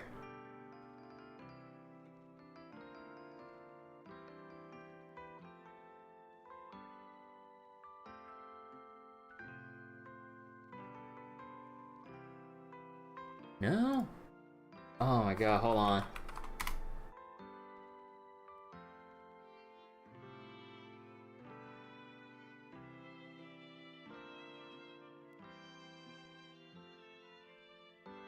Wait, where was that video? Wait, I don't remember. Oh my god, wait, I can't find this. Oh well, I'm sorry. You're worried about Truvia, aren't you? I think she's still in intensive care. Okay, wait. Bullshit, Truvia is still alive. She got fucking impaled. Like, I mean, hell, like, even if she did survive, like, she'd probably be paralyzed from, like, the chest down, because, like, that was, like, through her fucking spine. Like, what do you mean? What, like, the fucking thing impale her, but, like, just barely grazed the spine? And, like, avoided the heart at the same time? The doorbell rings at the entrance. Come in! Please excuse the intrusion. Hey everyone! Sorry for dropping by unannounced. Because technically, like, Linvern and all the others only saw Pyroas. Who cares with Truvia anyways? Well, I mean, like, this is, like, their chance to get us to care more about, like, Truvia. Because, you know, like, she had a deeper connection with Bell and Wise back at fucking Helios Academy, and we're about, like, you know, like, it was kind of weird that they kind of went for that angle of her knocking on the door at the wrong moment. But yeah, like, if we actually want to get deeper lore and just more insight into the days at Helios Academy and just the whole relationship with, like, Truvia and Serpico and all that stuff, you know, it'd be good to not heckin' kill her off right away so that we can actually see the turnaround from harboring, like, some resentment deep down over the events of, like, you know, all those years ago. Yeah, like, on one hand, we'd be pissed if, like, if she died. On the other hand, it feels like, what was it? On the other hand, putting her, or what was it? Giving her such a grave injury, I'm like, I'd be fine if, like, let's say, like, she wasn't, like, impaled through the goddamn, like, abdomen and or no, not the abdomen necessarily, but not necessarily, like, well, like, around the chest area, give or take. Like, if it was, like, another kind of wound, or maybe, like, she was, like, slapped, like, onto the wall, or maybe, like, a broken arm or leg or something like that, then I get that. But, like, impaled through, like, the whole body like that, I'm like, they might as well be dead on the spot, or, yeah, the torso. But, yeah. So, it is legit wild they introduced the best friend of the friend MC, and then killed her in the same patch. Yeah, that would be fucking wild. You think it's, like, upper torso? Like, somewhere around that range, give or take. But yeah, it would be the worst writing decision ever to actually just introduce something with, like, from such a important, or at least, like, from a very sensitive time back in Bell and Wise's past, who has connections to the place that we're trying to find answers for, like after all this time, and to just, like, off them when we only just got introduced, that'd be terrible writing. Last of Us Part 2. Look, we don't fucking talk about Last of Us Part 2. Oh, my dude, oh boy, I can't wait to bitch about that again. No, I'm just kidding. But yeah, I mean, like, the whole thing with Last of Us Part 2, when I suffered through that fucking atrocious story, you just can't get connected to any characters because they just keep killing them to try to sell the message of, like, oh, look how terrible you're being, or look how terrible human beings are. I'm like, Okay, sure, but like if you're just gonna kill off all the named characters without establishing proper connections and information and development, they might as well be just faceless nobodies that we just kill as easily as like the people we do from level to level. Like, it's just extremely, like, it gave no reason to stay connected to anyone in that story. It's so dumb. The Cardinal Sin of you known this character for 15 minutes, care about them. Yeah, that's basically like a good chunk of Last of Us Part 2 in a nutshell. Compared to like Last of Us Part 1, where like the scope of the cast was basically just Joel, Ellie, what was the other girl's name early on? Like, you get like settled in and know them for a while. And then like, as things happen to them, then we start feeling about like the peril they're in and how to like, probably get them out of a bad situation and all that stuff. And like, all that struggle business. But then Last of Us Part 2 is just like, oh, like, here's this person's like, yeah, who the hell are you? He's like, oh yeah, like we've been friends or did this thing or that, and dead. I'm like, oh wait, I didn't see anything else about you. It's like, I'm dead. I'm like, okay then. All right, move on, I guess. Like, they keep like offing characters left and right to the point where it's just like a revolving door of characters that'll eventually thin out. And I'm just like, if it's just gonna become routine, then why should I really like stay engaged with the story? Like that was basically it. Whoa, yeah, Lady Sunbringer. Okay, hold on. Again, I can't overstate this enough. I love Cecilia so much. Whoa, yeah, Lady Sunbringer. The exasperated like delivery. Oh, please. Linvern is fine. I can never get used to being lady this and lady that. Do I really look that old? Whoa, now that's a breakfast spread I'll have to try myself sometime.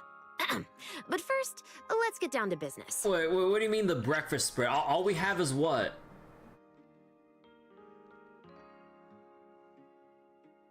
Like, all we got so far, at least from what they describe, is bacon and eggs. I mean, I would assume there's probably other stuff on the table, but like...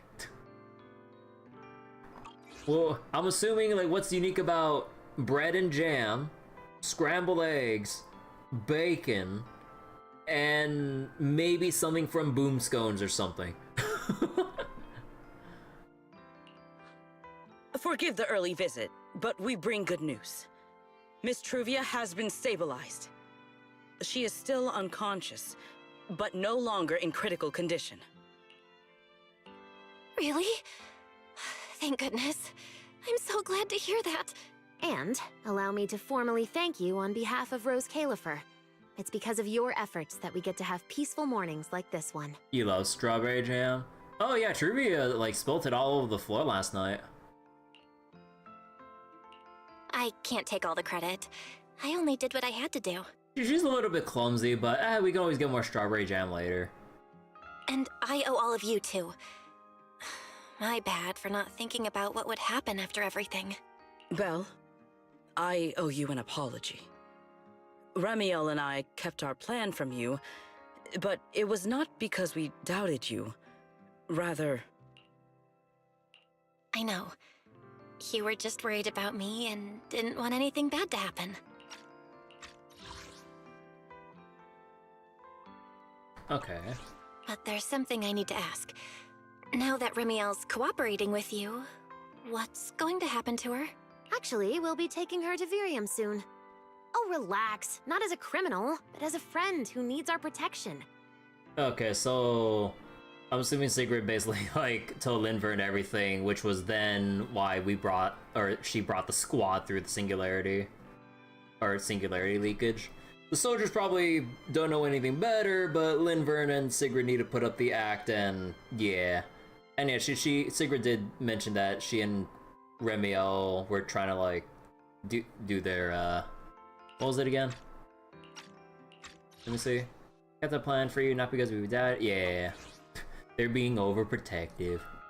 As for her ongoing enchainer transformation, we can treat it with porcelain. In return, she'll help us stabilize Dracina's condition with her unique ability. Okay, a little give and take. How is Lady Dracina doing now? Why does this all sound so serious? Her condition isn't great, but Flint Workshop is keeping things under control for now. So wait, you do wonder if Belle got impaled instead of Truvia, would I buy her surviving it? I mean, I'd probably buy like some kind of thing where like, you know, with, I don't know, with whatever's going on with Belle, Pyroas, and some other things, like, I could probably buy some crazy bullshit happening if like Belle got inflicted with some kind of like near mortal wound instead of like Truvia, like, having to like get impaled, but then it's like, oh no, we stabilized her from critical condition, but she's in a coma, or well, not a coma, but it's like she's unconscious. Like, yeah, I would have like the scene would probably feel like it make more sense writing wise if it was like Belle that got harmed in some way over like Truvia taking like the strike to the chest and everything. Oh, right. Or torso. Remielle knew we were coming, so she asked me to pass along a message. She's already waiting for you at the usual spot. Really? Then I'll go see her right now. Hey Belle? Aren't you going to see Remielle? Why are you going upstairs? The usual spot. Cecilia, curiosity isn't always a virtue, you know. As long as it's not your Clara, you're good. I mean, they harmed a character we only just saw like a teaser of, essentially. Like, yeah, that'd be kind of fucked. Again, at that point, we didn't even know her for 15 minutes. Like, we've only known her for like 2. No, you know what would be so funny? Like, if they actually did injure her and all the haters that don't like her design for whatever reason would just go, yes, she got severely injured, they're gonna redesign her outfit, right? I could totally see people who are for some reason have it out for her design will go like, yeah, they're gonna redesign her now that she's been hospitalized. I'm just like, what the fuck? That would be the stupidest shit if I had to hear about it. Ben could have tanked the hit. Well, we should have brought Ben to Roscalifer.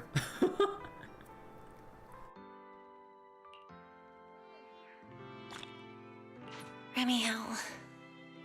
Is she okay now too? No, the selection was like freaking out between Sigrid and Lindvern.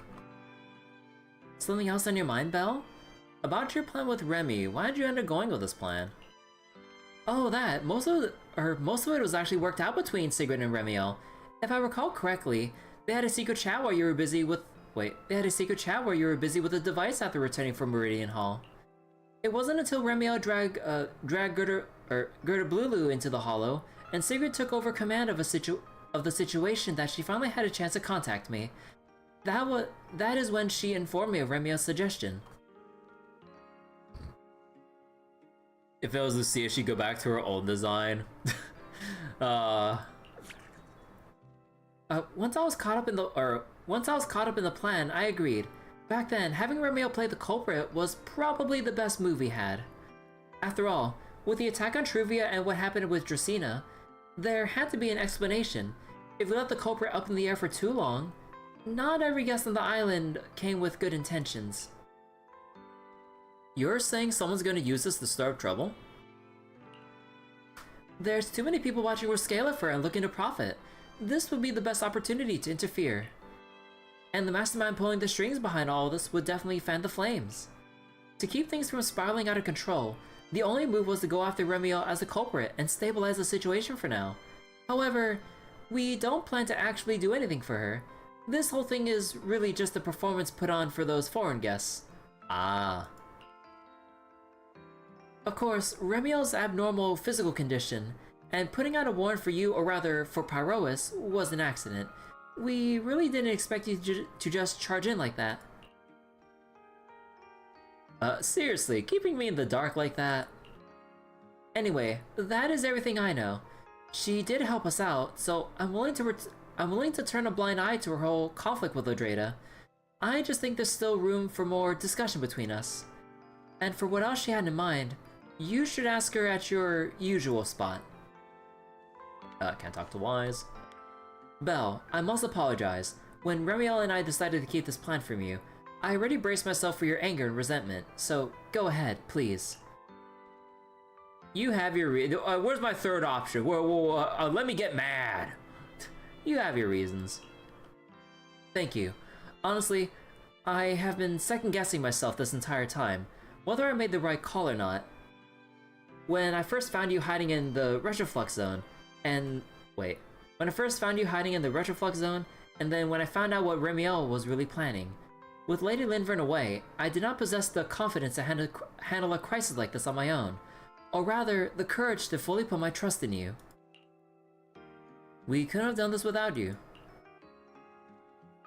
Hearing you say that means a lot to me. The look in your eyes when you swore you'd save Lady Drusina, and Remielle's unwavering determination, they reminded me of Lady Linvern. You two steeled my resolve. You are admirable, true warriors. I want to express my gratitude to you personally, as Sigrid de Lazure, and not as the Deputy Administrative Director of the Airspace Patrol Department. If you're willing, how about we do something together, the four of us, including Lady Linvern as friends? Let's go watch a movie! What'd you have in mind?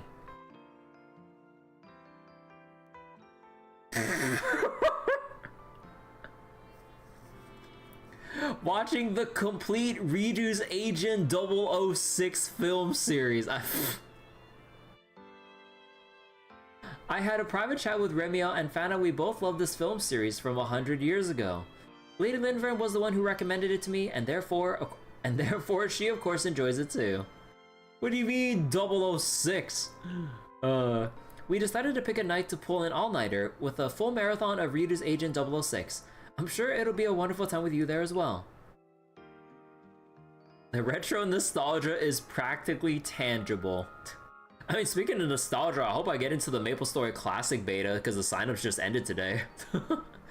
Here's hoping. And from the things I'm hearing from the other regions of MapleStory Classic that are already out in like Asia and stuff, they kind of have what you would usually expect by Asian MMO standards with the pay-to-win shit. But considering that global, or at least like, you know, Western Maple Classic is being handled by a different team, I kind of wonder if they wouldn't put as egregious, like, monetization elements in Maple Classic, but, I mean, we're kind of hoping for a lot here considering it's still Nexon. So here's hoping I get an email tomorrow saying that I'm in the beta.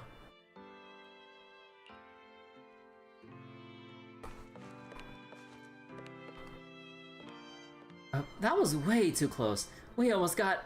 Good thing Belle's skills are superior. But hey, while you were out there on the front lines, your amazing your amazing public security precinct specialist was putting in work at Amber Hall too. I made sure to keep Billy and Y safe, and I'm the only reason they're standing here now. Thanks, Cecilia.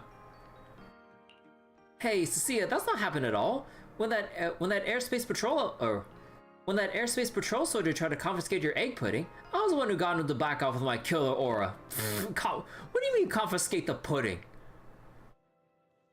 They'll put Hoyo's 50-50 in MapleStory. Hey, at least that's a better chance than a fucking 1%. I'll take a 50-50 over a fucking 1 in 9, like a 1% chance to succeed and enhance, a 3% chance for fucking nothing, and like a 96% chance for your equipment to fucking disintegrate. Okay, those aren't the exact odds, but it's roughly close enough. It's Really bad. The Enfield 120. Ah, fine. Billy, you pulled your weight too. Let's call it 50-50. Oh, shoot. I don't want to hear any more 50-50s. Good job, both of you. Well, when you put it like that, I almost feel embarrassed taking credit. Okay, truth is, the soldiers didn't really do anything to us. Apparently they got some kind of notice and just stood outside Amber Hall, keeping us from leaving. That's it. Nobody actually tried to steal my egg pudding. Thank you, Sigrid. Even so, being stuck at home with no clue if you were okay now was maddening and made me feel so damn helpless. Never want to go through something like that again. In Genshin, they've been 55-45s for a while. Oh no, I mean, that's just the thing with, like, at least to my knowledge, that at least applies to Star Rail as well. Because when you fail the 50-50, there's still the chance you roll the rate up character as well. And I'm assuming if they copy and paste how the odds work, sort of, I'm assuming that's just the case for all Hoyo games. Like, it's not a true 50-50, but it's like a 55-45 in the player's favor, which really makes it feel that much worse that my 50-50 success rate doesn't match that. And I'm just like, bro, it's some bullshit. That's it, I made my mind. Next time I'm sticking right by your side, manager. We can't let the enemy have another opportunity like that again. Huh? Oh, yes, me. I want in too. Although, I guess, like, to be honest, considering, actually, wait, between 3.0 and now, like, we haven't rolled along with Cecilia and Billy too often. I mean, we did for a little bit, I think. But, like, yeah, I hope we can involve them a little more often when we go into our hollow exploration escapades and stuff. She's been in 5 patches. Well, we need more. Wait, oh no, I can talk to Wise. Yeah, I can talk to Wise here. Belle, you full yet? How about getting a bit more food? You just went through a rough time. You've got to be exhausted. Do you want a shoulder massage? Whoa. Why are you being so weirdly caring? I'm always caring, you know that. It's just that you're shouldering so much. I can't help but be more caring now.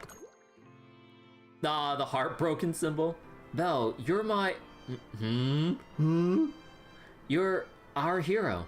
When we lost contact with you and were stuck at Amber Hall, Billy and Cecilia were freaking out, but I knew you'd turn things around and make it back safe. Because we're both faith in, and I have faith in my family. I believe that no matter the crisis, you'll never be defeated. You'll just keep getting back up again and again. But I'm glad you made it home safe. I'm so glad. Head pat. Oh, knock it off. It's kind of embarrassing in front of the others. Oh, and about trivia. I hear she's still unconscious, but there's a decent chance she pulls through. Once she wakes up, let's go talk with her together. Yeah, together. Yeah, I hope it goes well. So wait, they were at least fully there for the first holo test drive with Pyroas, but they haven't done anything since. Yeah, like, they were accompanying us when we first brought out, like, Pyroas and everything. But yeah, like, they've been basically sidelined for this patch, being holed up in Amber Hall, thanks to Sigrid. But, yeah, like, I kind of hope that, like, you know, they start fielding them out, like, to do other things in the background. Like, you know, just, like, have some other subplot of Cecilia and Billy doing something for us, like, while we're out with, like, Pyroas, Remielle, or whatever, doing some other stuff in, like, the next patches. Cause then at that point, like, what would be the point of bringing Cecilia and Billy along if we're just gonna sideline them to the academy, like, when they've only had one proper patch going into the hollows? Have them hanging out as NPCs like 1.0 Ellen? Yeah. So wait, Little Bringer, Elder Bringer, too big. Teen Bringers like Bell height. Let me see.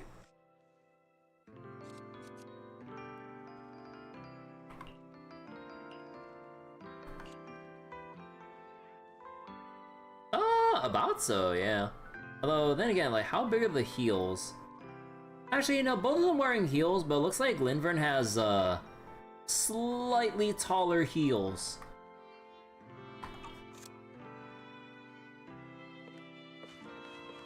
What do I say? He meant hero.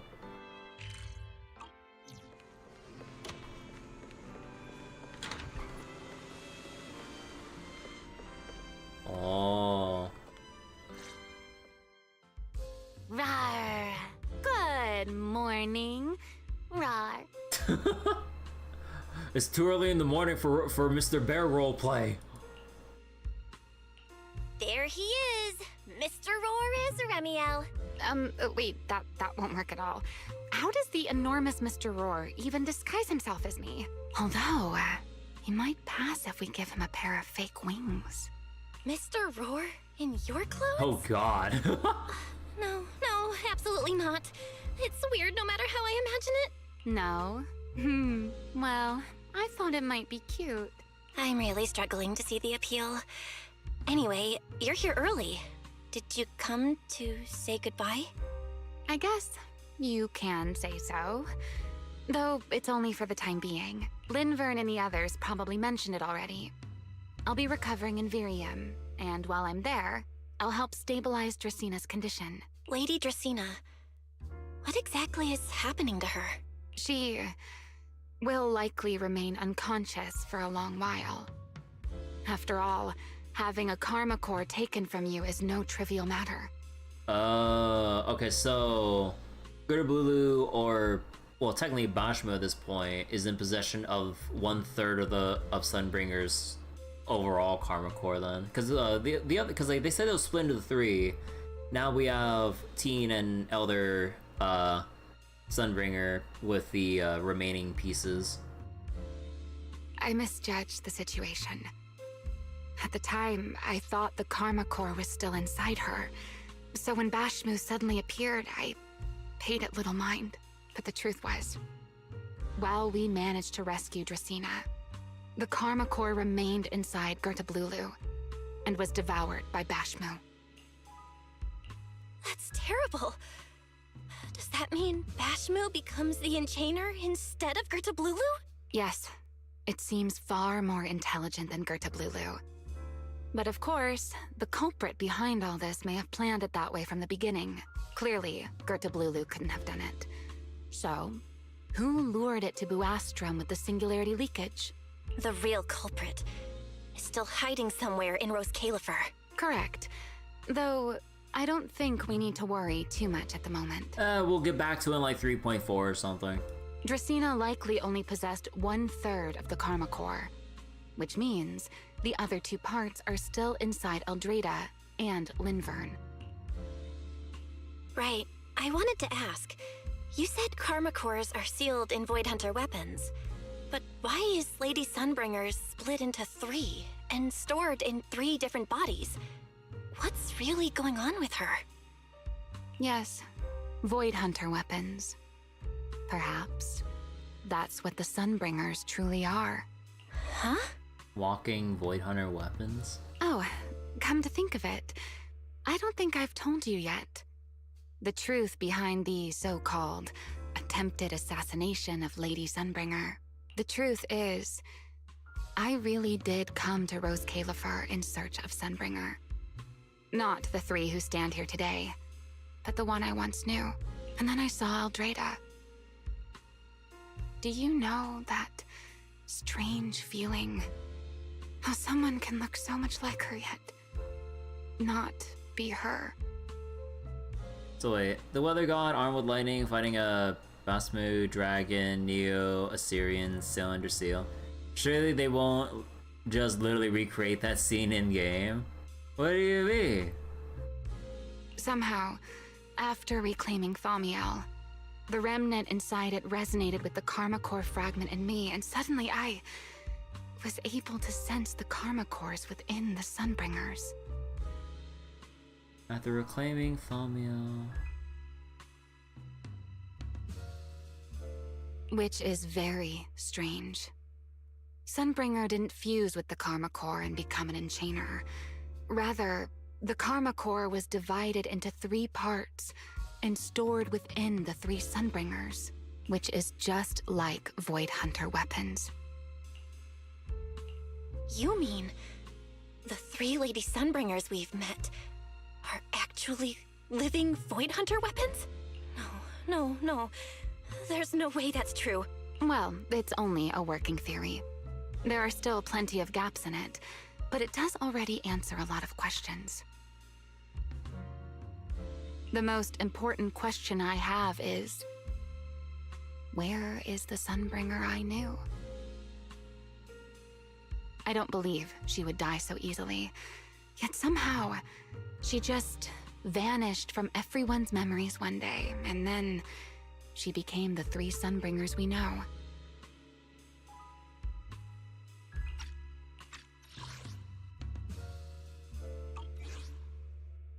Just vanished. Vanished from everyone's memories? So until I find my answer, I suspect I'll be staying in Rose Califer for quite some time. So people had their recollection of who or what Lady Sunbringer is from one Sunbringer to just... I was like, it was 3 Sunbringers. It's always been 3 Sunbringers. What are you talking about? Huh. Still, some proper rest is greatly appreciated. At least for the next few days. There should still be some breakfast downstairs. Wait here, I'll go bring some up for you.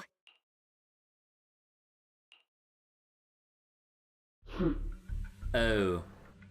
How many times have I told you before? You really need to stop sneaking up on people like a ghost. You and that emotionless girl. Do you really have to show up every time someone's having a pleasant moment? I agreed to join this little covenant of yours, but I did not agree to being stalked all day and harassed whenever you feel like it. Remielle, do you truly believe the Sunbringers are Void Hunter weapons? Of course not. Then why tell her something you know isn't true? What's the matter? I merely told a small lie. Hardly the first time. Why? Are you getting nervous? Don't answer my question with another question, Remielle. Oh, all right, fine.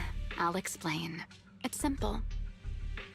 Because sooner or later, she's going to uncover the truth behind the Sunbringers, whether I tell her or not.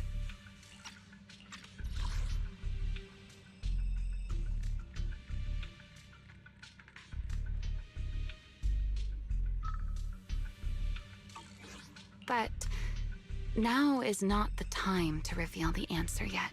For her sake, for the 3 Sunbringers, and for Rose Califer. Aww. So you don't think the 3 of them know who they truly are, either? Perhaps. I can't say for certain myself. But you know the truth, and so do I. There's only ever been one question of real importance to us. The Sunbringer I once knew, and the Sunbringer you've been searching for. Where is she? At the same time, somewhere in Buastrom. How pitiful. What do they call that monster again? Right, Gertablulu. To think it wounded you this badly. Its will to survive is truly frightening. It also got a lot smarter ever since it made contact with the Karma Core. Came embarrassingly close to actually pulling it off. How impressive. But do not worry. Our old classmate still handled everything. Come to think of it, I always did enjoy doing the unexpected. But you are terrible at adapting on the fly. That is why you keep losing to them. Again and again and again. Why not simply admit that you are worthless? Oh. Just kidding. You would never accept this outcome, would you? That's enough for an infirmary visit. I have something I must do. And I look forward to your performance in the next act. God damn, the knife and the apple. Your performance in the next act. Oh boy. Evil adventuring. Spoiled brat attitude. You're not expecting Tartaglia XB? Oh, is that what he was based on? Let's see. Accessible via Retroflux and Rosewick. Yeah.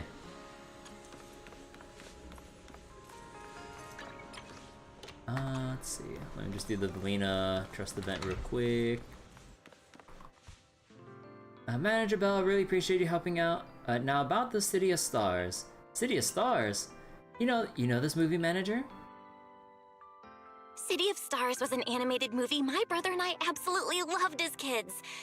I can't believe there are still copies out there. I had Wise check every supplier in the city and he couldn't find it anywhere. I didn't know there was a whole story behind it.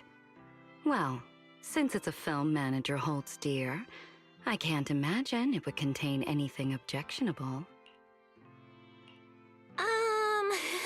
I wouldn't be so sure about that.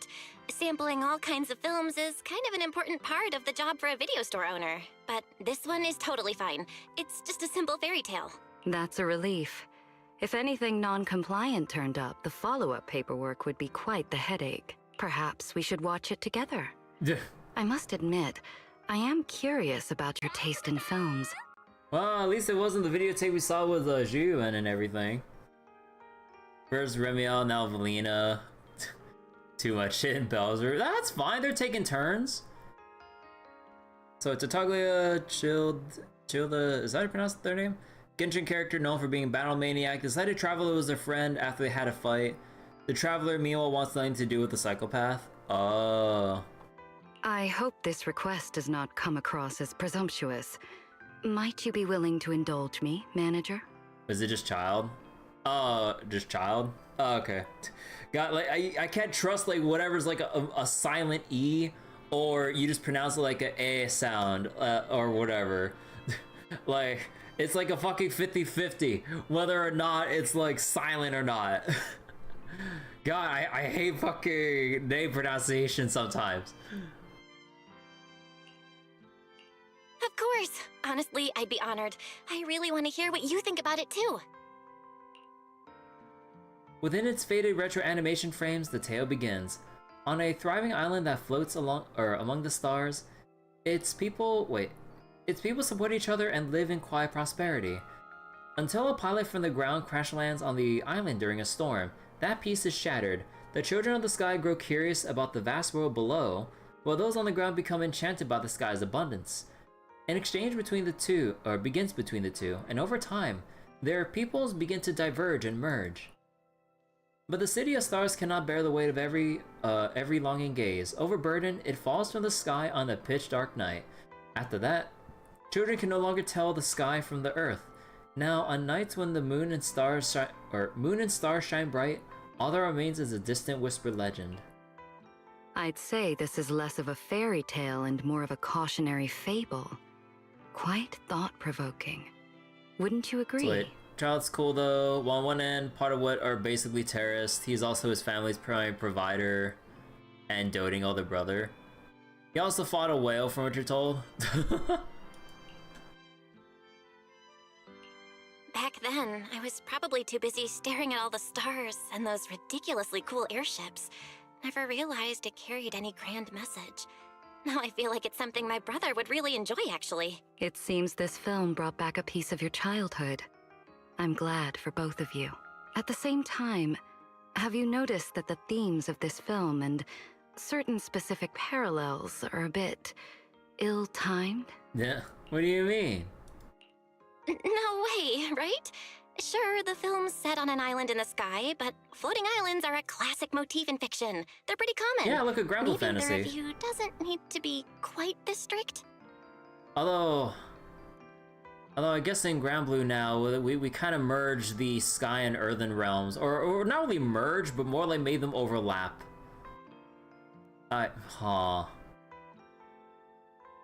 Anyways. If that were all, I might let it pass.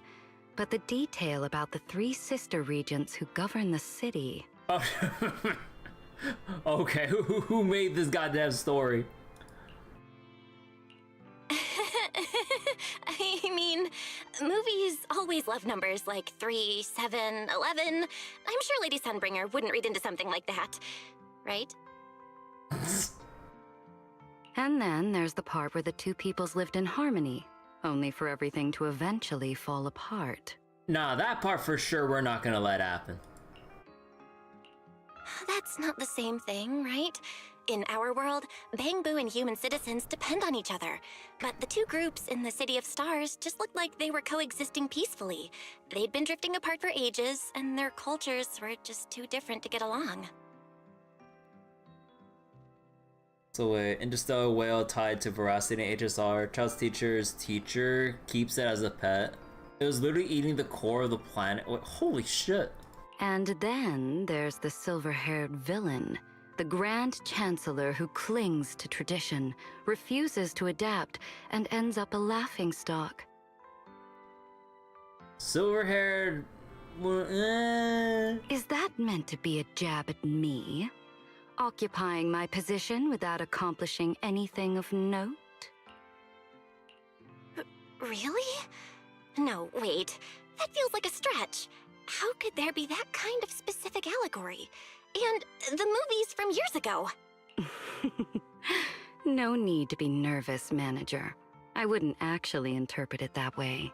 But some others might just take it personally, you know. As for the specifics of the film, let's set them aside for now. Since you hold it in such high regard, would you say it fully complies with regulations and should be widely promoted? I just think maybe that's not what it was going for. It's not even a serious film in the first place. That's a fair argument. As expected of you, manager. You seem to grasp the artist's original intent quite well. However, I'm sure you are familiar with this saying. Once a work is completed, it no longer belongs solely to its artist. Interpretations surrounding a work can be manifold, and the less discerning the audience, the more easily they're swayed by others' readings. Which is precisely why fairy tales must withstand scrutiny from every direction. City of Stars is not aimed at adults. If someone were to exploit it and stir sentiments that deepen the divide between Rose Califer and the outside world, those innocent children and the naive little Bangbu may not be as capable as you are in distinguishing right from wrong. Oh, I see. Wow, you guys at ESD really have to think about a lot of things. You are invited to our island. It's only natural that you wouldn't notice these matters. In truth, Rose Califer maintains a cautious stance toward the outside world. Some residents aren't entirely welcoming toward outsiders. Of course, managing such complications is my responsibility. You needn't worry about it. You always come across so composed and effortless, like it's impossible not to believe you. You may praise me all you like, but it will not earn you any special favors, you know. Since you're so fond of this film, you can keep the videotape. Wait, really? I thought I wouldn't be able to watch it with Wise. Who knew flattery could get you this far? Not because of your compliments, I assure you. Do you recall? You are an honored guest of the External Strategy Department. You're entitled to certain privileges. As a precaution, however, there will be one condition. It's for personal collection only. No lending or renting it out. I trust you will remember that, manager. This tape isn't just a piece of my childhood. It's a gift from you. It actually means a lot. There's no way I'm renting it out. I am pleased to hear that. In that case, I will not take up any more of your time. As for those smugglers, whether it was mere negligence or something more deliberate, I believe I shall hear their explanations personally. Yeah.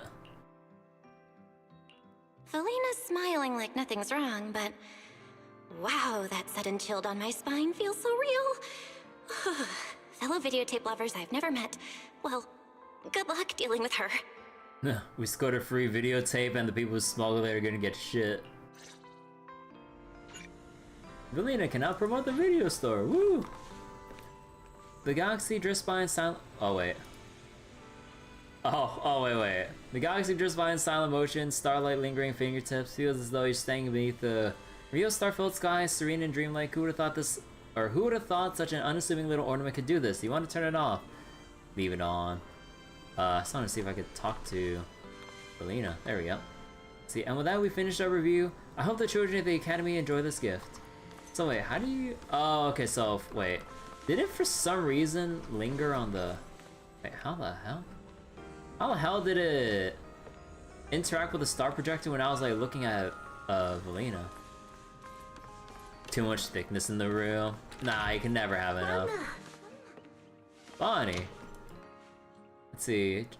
Just walks the floors of Ember Hall, watch your step, no running, hard worker. Let's see, thanks for the kind words. Victoria housekeeping. Oh yeah, this is like we were talking about. Oh yeah, no, we had this combo earlier.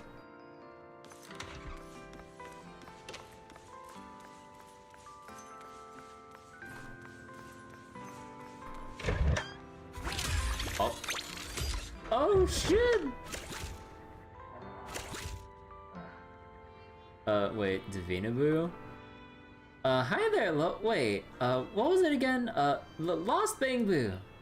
Welcome to Boo DX Divination Parlor. I'm Divina-Boo, an apprentice fortune teller. Learning divination, are you? That's right, I haven't finished my training yet, but my master has allowed me to handle certain kinds of readings. Certain kinds? That would be compatibility readings. No Bang-Boo ever turns down a chance to hear some juicy gossip. If you got any gossip a Bang-Boo might enjoy, I mean troubles, come tell me all about them. I mean, come to me for a reading. Lost little Bang-Boo, care for a fortune reading? Did you meet a Bang-Boo you wanted to talk to, but couldn't quite work up the courage? Or is there a Bang-Boo you'd like to know better, but just couldn't get a read on? It's nothing like that. An ordinary compatibility reading is fine too. Interested, please say yes. Turn them down cold. Compatibility reading. Okie dokie, Lost Bang-Boo. Look here, I have 5 different bottle caps.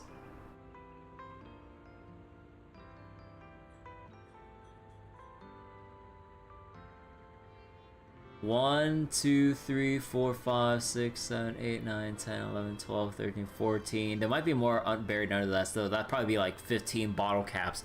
What do you mean?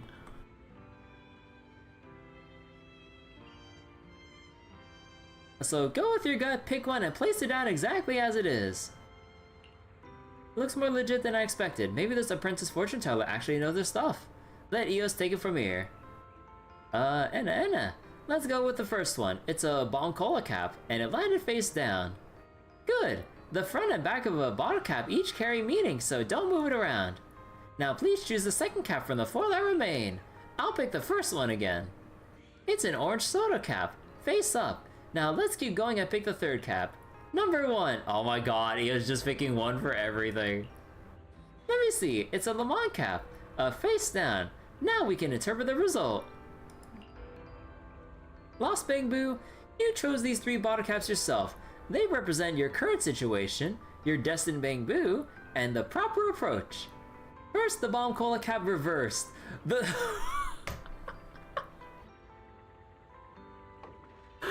bomb cola cap reversed. This means you don't currently have one special Sumboo in your life. The second one, an orange soda cap face up, represents warmth and approachability. Combined with the first cap, it seems your destined bond is drawing near. Next up, the third one is a Lemon cap reversed. That's odd. Something wrong? Reversed. It embodies the lemon sourness, a long, long wait before any sweetness arrives. But didn't the second cap say your destined bond was close? How can it be both near and far? I'm not sure I follow. One moment while I search through the possible futures. Ah, there it is. The only answer can be, well, I'm seeing you in a whole new light. Oh, wait, what now? A single bond can't be both near and far, but if there are multiple bonds, then it all makes sense. No, wait, hold on. According to your draw, the Bangbu destined for you could line all the way from Beckford Street to Gear Street. You got all that for just 3 bottle caps? That's divination for you. Pretty impressive, huh? But if divination can really be that amazing, then maybe it can truly, maybe it truly can shape a Bangbu's fate. If my reading helps brighten your life even a little, that's enough for me. Yes, thank you so much. Eos of the harem. Bootiak! Welcome to Bootiak's divination parlor. Lost Bangbu, would you like to glimpse the truth of fate? Come, let my crystal ball and divination unveil a fragment of your destiny. A divination reading? That's right, I'm Bootiak, Rascalifer's master diviner. My readings are far more accurate than ordinary fortune telling. Care to know why? What makes you say that? That's a trade secret, but I can tell you this, my methods are far more scientific.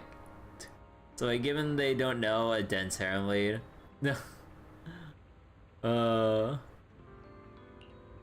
If you're curious about the rest, why not try reading? Let's see, Underground Merchant Boo. Let's see, Bootiak's divination parlor. Wait. Divination parlor is on the basement level of Amber Hall. Bootiak's divination methods are surprisingly scientific, less like reading fate and more like a personality assessment. Her apprentice, on the other hand, practices something that actually feels like real fortune telling.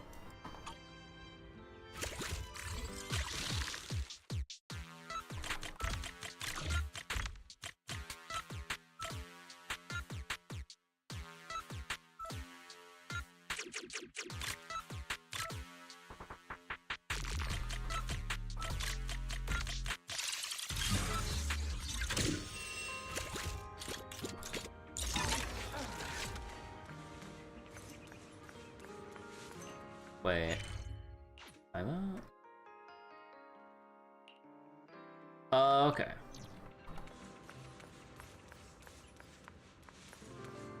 Like the NASA Association.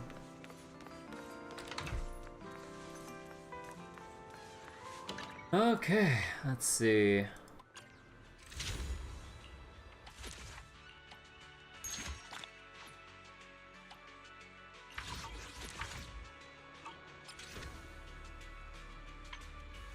We don't need to claim that stuff right now.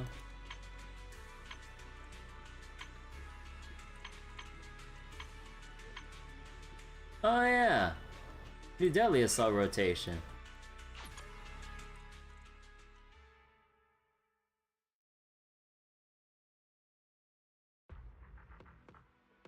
So good to Blulu. Oh, so you can only see it when you go. Okay. Oh, right. This is the special currency from doing the adversity mode. So you get the, like, I guess fancy, like, idle animate. Wait. It can be selected for camera portrait mode. Okay, so you get a camera animation for her. Used for graffiti mark for taking photos.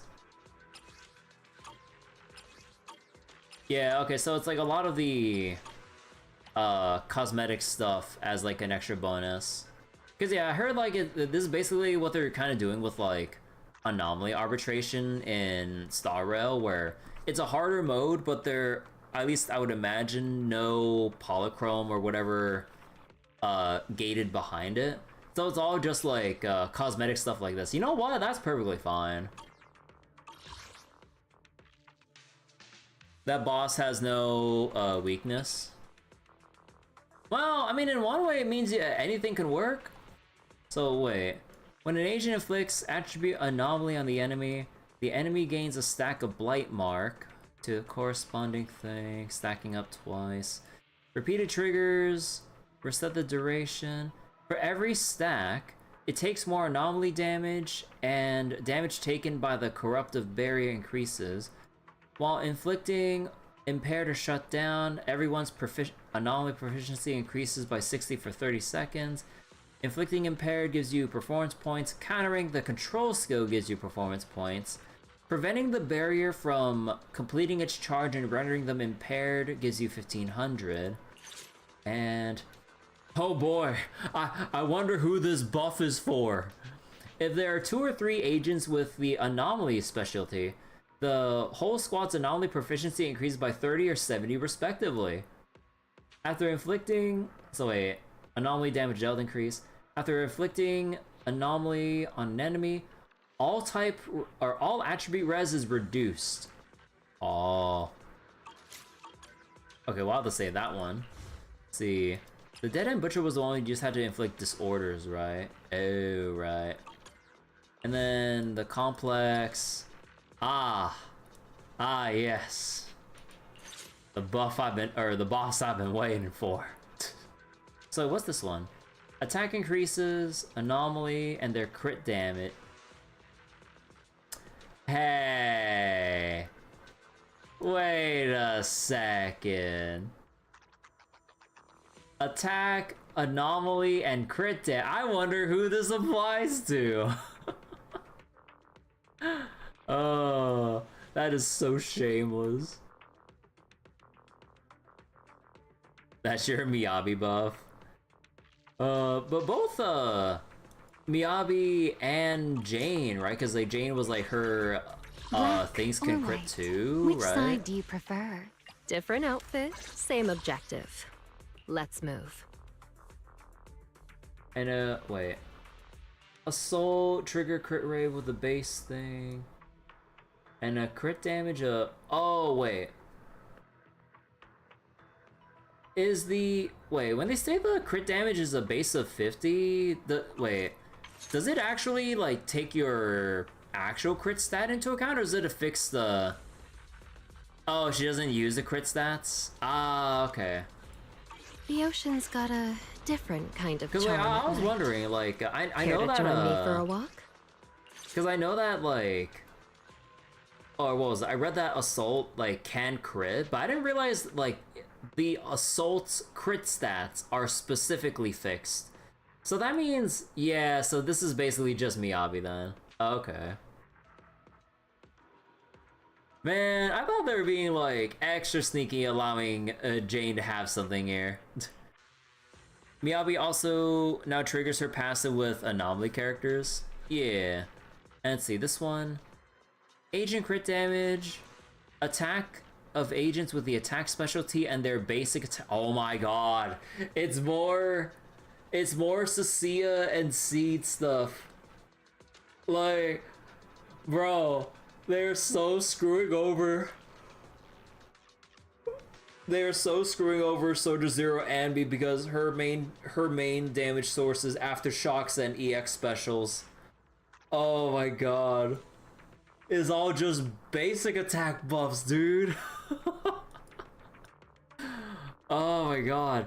Like, it's so painful, like, having used, like, Sambi for as much as I have, and every time I read these buffs, I'm like, is there special attack here?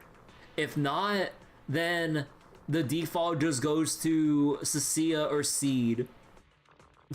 At least it makes her simple to use. But yeah, like, I mean, like, their kits are pretty simple and stuff, but like, I'm just like, god damn it. Nekamata's T1 now. Alright, let me just go claim my stuff real quick. I'll probably put off Deadly Assault for a little bit. How many pulls do I have right now? Okay, so let us continue going for the engine. Okay, just double checking. Yeshengwang. Oh yeah, Yeshengwang as well. Oh, and Depression Hour. You know, one of these days I really gotta sort out my W engines.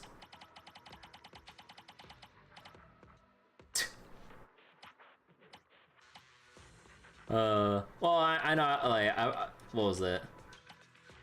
Yeah, there's probably no real need for, like, a lot of the B ranks. Only if you're, like, truly, in,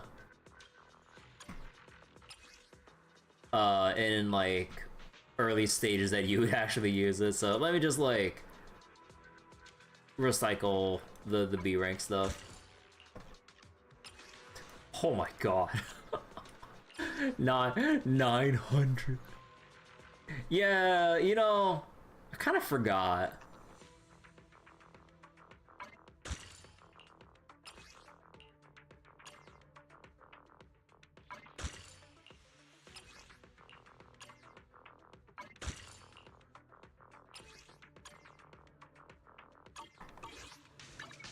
This brings back. How about a little late night adventure?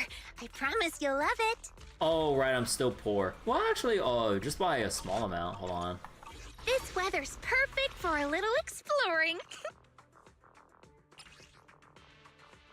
Oh, yeah. For some reason, this option here is still in Chinese, or I'm assuming that's Chinese.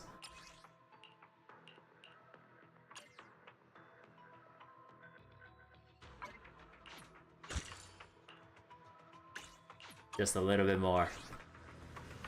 Come on. There's gotta be something I can claim somewhere. Oh yeah, there's more like new training stuff here. Meanwhile, you have 7 million Denny's. Well, I would sure wish to have some. But yeah, wait, where's the thing here? Oh, that's the return. Oh, no, it was like, was it over here? Yeah. I want to see the anniversary, like, breakdown.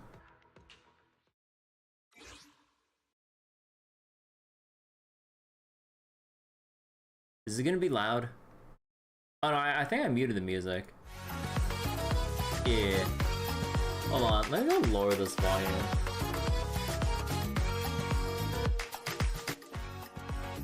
There we go. Alright. Let's see. Do I agree? Oh, sure. I don't know what the agreement is, but sure. Let's see. Whoa, so many ad sponsors. Looks like last year's show was a real hit. Yeah, no, I still think the music would have been alongside. If we hear all these ads, our show's basically gonna turn into a little bit of this and that squeeze between commercials. Network signal confirmed strong. Private info encrypted and locked. System check complete. Live stream connection established. Wait, you're going live already, Fairy? Did all that just get broadcast? Gotta pull it together real quick. I'm the host here.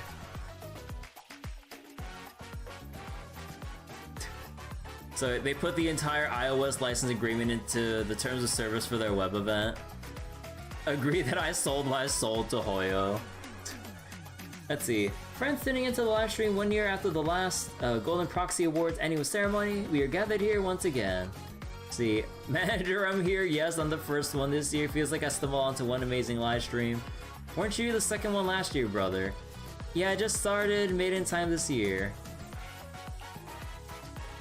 It's that time of year again. The most electrifying moment of all, I'm ready buzzing with excitement. Hey, it's Galeta. Hearing about it all hyped up, one of the zany creepy stories. In response to the overwhelming demand from our sponsors and audience to get the inside scoop on the Legendary Proxy, this year's special feature, the annual Legendary Proxy Expose, is officially kicking off. All sponsors are welcome to check out 404 yourselves. Oh my god, Nangong. Oh my god, I forgot the way that to see text and stuff. Well, I can see the proxy stories before they met me. Addendum, the intel disclosed here is sourced from Master's operation log over the past year. All data was personally observed and compiled by me to Eridu's most powerful AI assistant, no embellishments or exaggerations.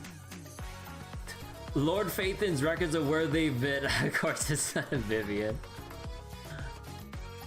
So wait, all the people have to go back to see if Billy was indeed second comment last year.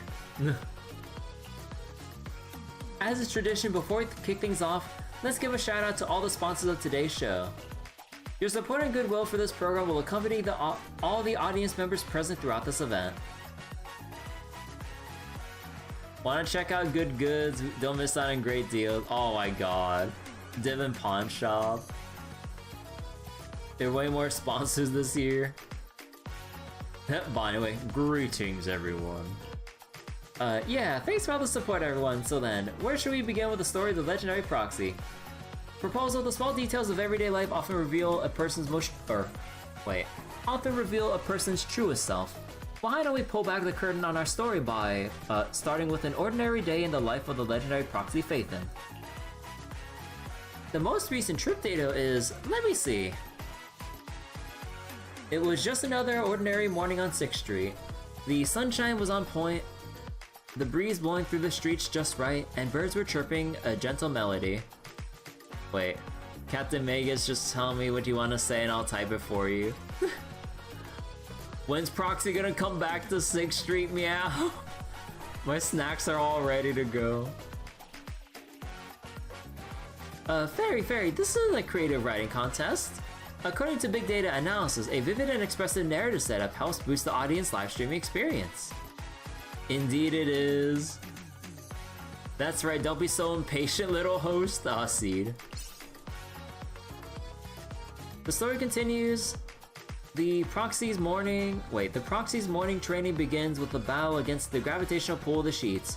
Even Master knows that getting up is never as easy as it sounds.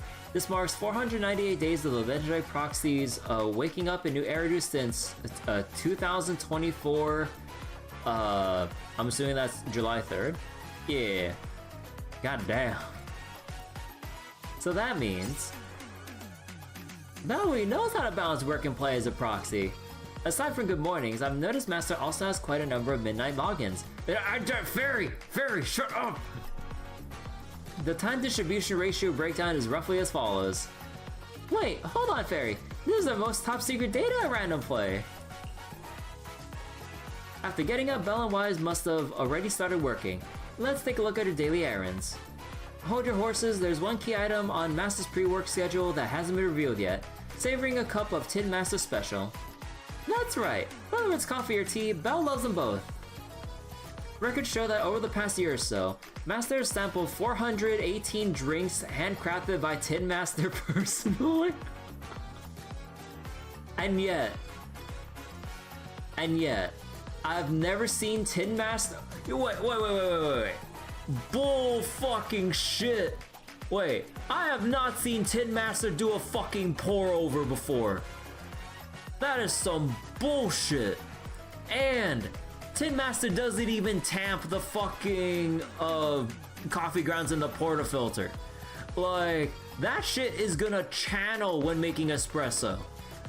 At least from what I've looked up. But like, he doesn't even tap down the bed to compress the puck. Like, bullshit.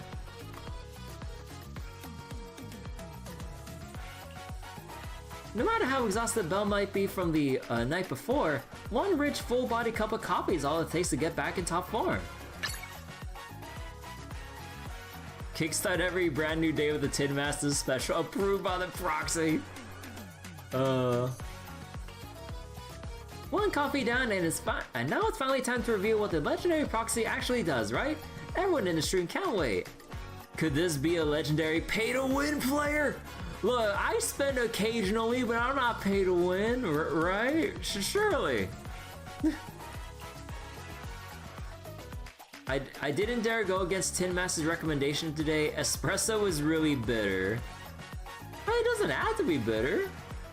Let's see. You still need to learn more about Master's work schedule, Eos.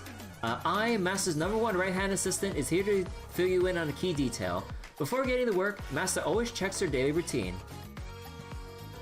To keep things entertaining for our viewers, New Eridu's most powerful AI assistant will now demonstrate the one and only guaranteed method to pull a supreme fortune 100% of the time. Wait, I think... wait, I think the color of the light is off. Apologies, due to fluctuations in the encrypted signal, the live feed has encountered some errors. I've gone ahead and fixed them. Pay to skin. So that's how it actually works, huh? I've yet to discover a method to draw supreme fortune at 100% rate. My training's lacking. Dear customer, that's frowned upon, you know, so that's how it's done. Using scientific methods to tweak Master's daily fortune goes beyond authorized data modification limits. Viewer discretion advised. Do not attempt this at home. In the past year, Master has consulted her fortune 350 times, earning a total of 1,758,640 dennies and 1,900 polychromes. God damn! Man, that kind of adds up. Although, to be fair, that's almost across the whole year, but, huh. On 2025, June 8th, the golden flash of a Supreme Fortune made its grand debut, sending onlookers into a frenzy. Do your fortunes. Wait, may the Denny's roll in? Na'enuna? Who's out here talking like a bangbu? Man, like, I really gotta see, like, I really hope we get to see, at some point eventually, Seed and Norma talk to each other. Wait. I can spam the like button. Oh, spamming the like button racks up the popularity count. Over the past year, Supreme Fortune has smiled upon Master 16 times. There seems to be some unspoken bond between the legendary proxy and Supreme Fortune, something that goes beyond what data can explain. Come divine your fortune at Swabian Temple anytime, and get a good fortune reading every day! Gonna be a long line of Ashua's little stand. Fairy's friendly reminder: when good fortune comes knocking, business tends to boom right along with it. Speaking of business, while at Yunkoi Summit, Belle actually made full use of her experience running the video store in the Swabian Temple restoration project. Under Master's dedicated management, Swabian Temple has reached a Restoration 45 verdict. Outside of the video store, Master remains New Erity's most business-savvy manager.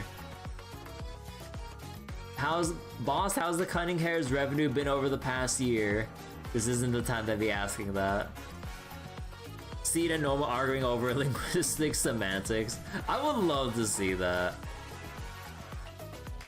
That's right. While reviving the temple, we also got to know a lot of friends from Fanloom Heights, like Sweetie from Yeonchasin. Bella just can't stop thinking about the tea snack she prepared. Speaking of which, even though Bella's been swamped with new business at Fanloom Heights, she never forgot about her own random play. Side hustling too hard.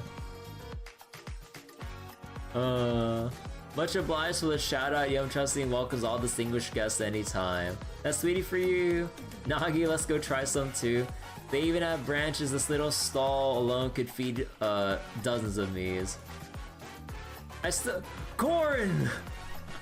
I still have a videotape I haven't returned. Let's see. Affirmative. Master has opened a branch of Random Play in Fanloom Heights, and according to cash flow data, the total revenue across all locations over the past year amounts to 8.3 million dennies.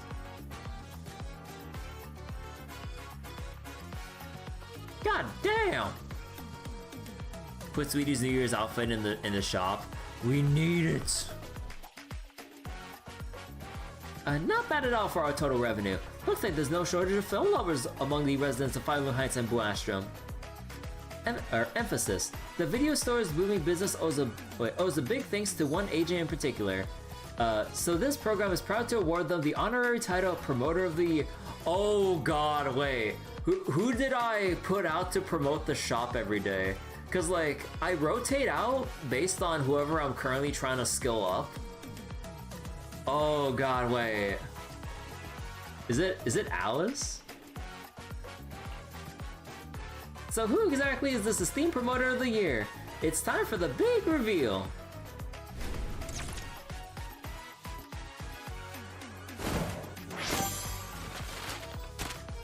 Oh, I actually did put Ye Shunguang as the promoter. Oh. Yours was heady for every single day. Random Blade's Promoter of the Year, Ye Shunguang clocked in 41 times this year. Thank you, Ye Shunguang, for all the hard work over the past year. The video store's business is on fire, and Ye Shunguang deserves major credit for that. That's a daily leftover proxy for you. Next up, the exciting reveal of what the job actually involves. Before we get to the next big reveal, a word from our sponsors. We're going to commercial already? Don't we need some kind of lead-in first? I haven't even processed what's going on yet. All promotional content has been rigorously vetted by yours truly, and is definitely worth your precious time. Wait, watch the full video to get 10 polychromes?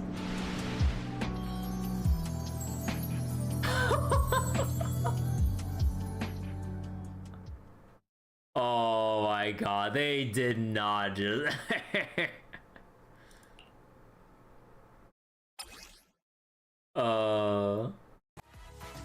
So wait, Hetty gives weapon XP? Oh, your promoter was Astra.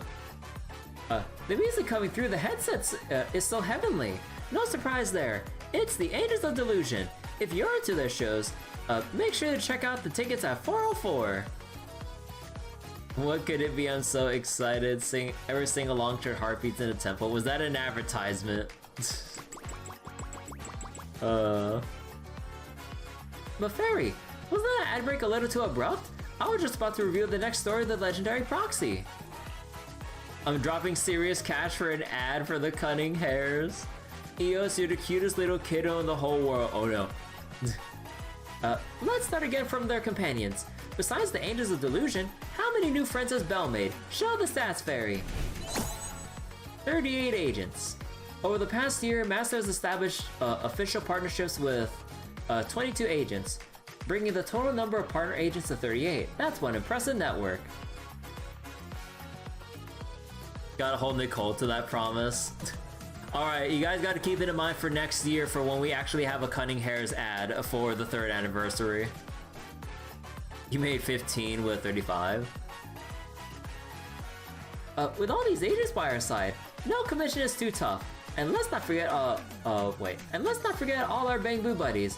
We seriously couldn't have made it in Riskelifer without their help. Wait a second. The interior structure of Bang Boo has always been the target of my research. Manager, would you mind letting me take a look at EOS's construction? Someone else is actually as interested in EOS as me. Oh no. Data shows that over the past year, Manager's Bang Boo companions have increased by 17. The video store has never been livelier. That's right! I'm super happy to make so many Bang Boo friends too. The newly met agents at Bang Boo have brought many new stories to the legendary proxy too. Agreed. New partners means new business. Now let's dive into the actual records together and uncover the secrets of the legendary proxy's work.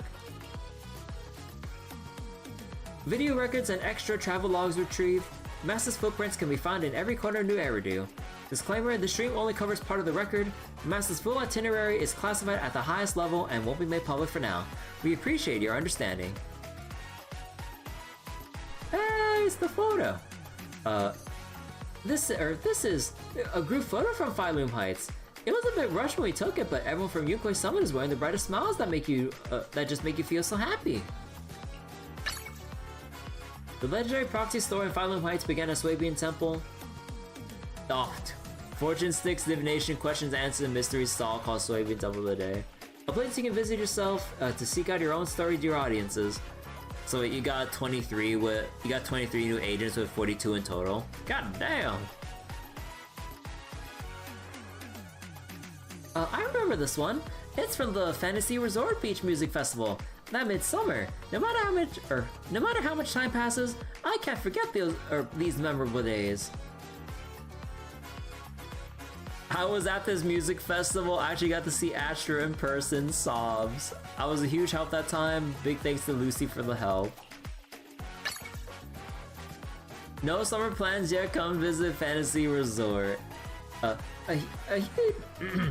huge shout out to Swabian Temple and Spook Shack for their generous support of this program. If any of our viewers are going through a rough patch, why not swing by either of these spots for some help? This one, a group photo from the special to Delulu's performance. 404 Livehouse on Gilded Carrot Day was absolutely buzzing with activity. These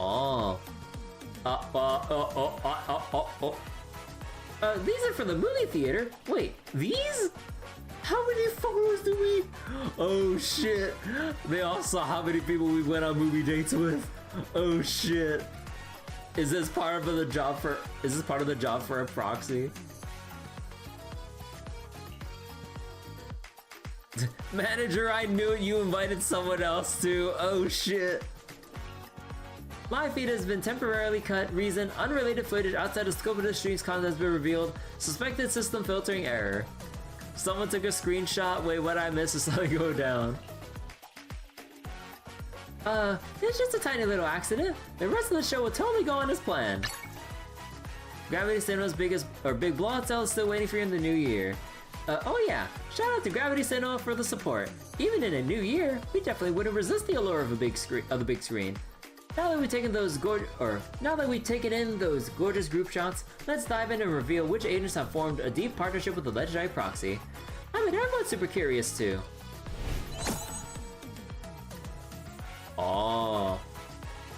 Oh, they even keep track of like how many got to 6. Oh shit. Let's see. So far, Master has successfully leveled up 33 agents to level 60. Meanwhile, Master has reached the highest trust level of 28 agents, becoming their trusted confidants. Due to the nature of their work, Belle, Wise, and their agents have always chosen the most fitting outfits for the occasion. So far, she's collected 12 How many skins have you bought? Proxy multi-timing caught on film. At a cinema, no less. The legendary proxy is also a total fashion icon. No surprise there, being my master and all. Every outfit carries a story worth remembering. What? Highest trust, that means we're besties. Edna. Got some decent taste, proxy. Not gonna add Starlight Knight custom combat suit to the cart, proxy. Summary: the proxy is a true proxy in every sense, one who values companions above all else. Exactly. It's precisely because Belle is so amazing that she's earned the trust and love of so many agents. Every meetup with the agents and every commission we tackle together all adds up, forming that unspoken bond for the next time we fight side by side. This feels like the kind of line you'd use to wrap up a live stream. But hey, the story of the legendary proxy is far from over. We talked about what happens outside the Hollow, but now what about within it? The true mark of Master's excellence is the top-tier skill she brings to the battlefield when fighting shoulder to shoulder with her agents. In the segments ahead, you'll see Belle pulling off some amazing moves at Scott Outpost and the Hollow, so don't go anywhere. But first, a word from our sponsors.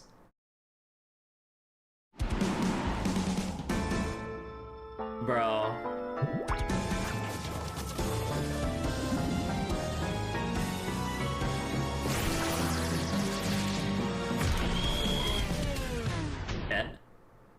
No fighting.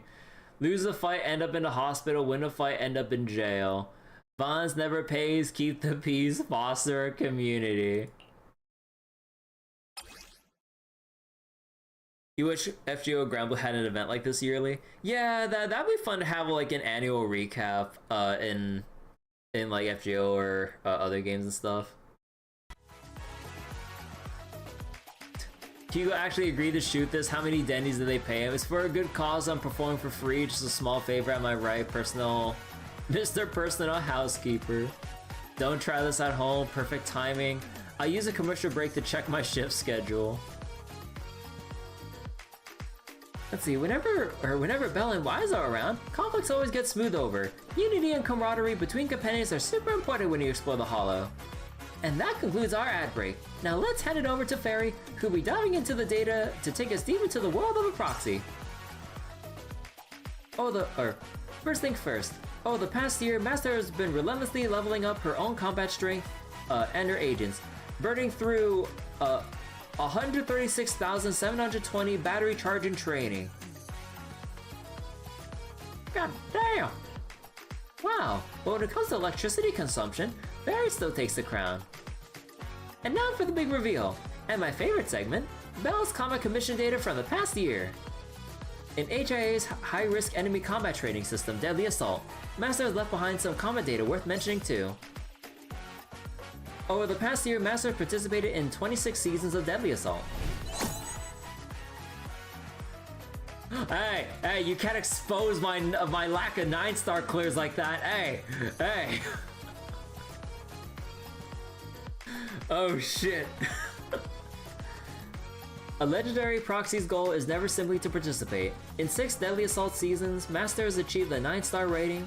In 18 seasons, she secured ratings of 6 to 8 stars, a feat worth mentioning and remembering. Exposed as a fake gamer. If they wanted me to go for the 9 stars, they would have put polychromes at the last 3 as well.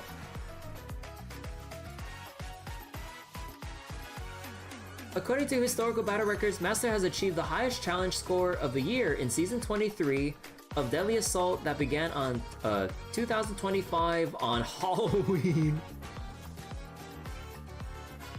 Bro, bring me... Anton, I'm sorry, buddy, but like, you gotta go get some tune-ups with your bro if you want me to bring you into Deadly Assault. I'm sorry, bro.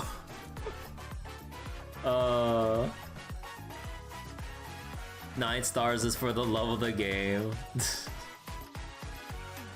I mean, it's certainly gonna get the love, or we're certainly gonna show the love for the game now that adversity mode's a thing. You have to get 9 stars if you want to unlock the mode for the rotation. That day, Master faced the Defiler, Miasmic Fiend, Unfathomable, and Wandering Hunter without backing down and carved out a legendary record of 102,000. Data can only tell so much. Master's brilliance deserves a more direct visual showcase. Everyone take a good look. Wait. Wait, what are we showing? Why are we running around with all the Void Hunters? This image captures a well-known internet legend. Whenever 3 Void Hunter rank agents are on the same team, there's always a lack of DPS. I suspect that everyone is just expressing their desire to spend more time with their proxy in a humble way. As a mystic, one must naturally uphold the spirit of modesty. I posted my investigation report on this legend on the Spook Shack forum. The total views on it were insane. What's done is done. That's Bella Wise for you. Though something feels a little off. Please don't go believing every rumor you hear, everyone. What? Oh no! Oh no! No, don't expose me for not doing Battle Tower. Oh shit.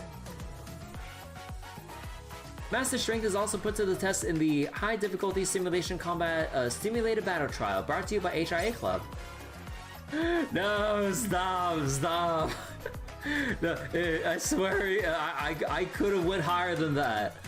I was busy, I swear.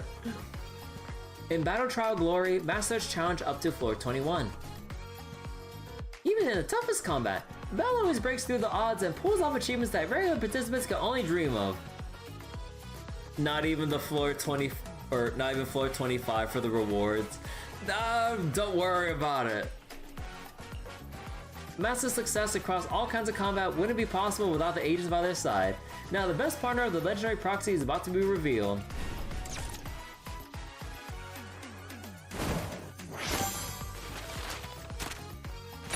Yeah, I kinda figured. Imagine getting roasted over your Spiral Abyss clear times. Over the past year, Soldier Zero Ambi fought alongside you in 1,589 combats. More than any other agent. That's like 3 times the usage you got on your Miyabi. Like, it's a pretty comfy rotation when like, it's like a pretty simple game plan when you're doing like dailies or Hollow Zero and stuff. It's actually just like, you know, you just pull out trigger, and then what was it? Trigger, fill the gauge, Orphe, and then like just Ambi, you just left click and just press the 3. You just press your special 3 times. Like nothing more complex, honestly.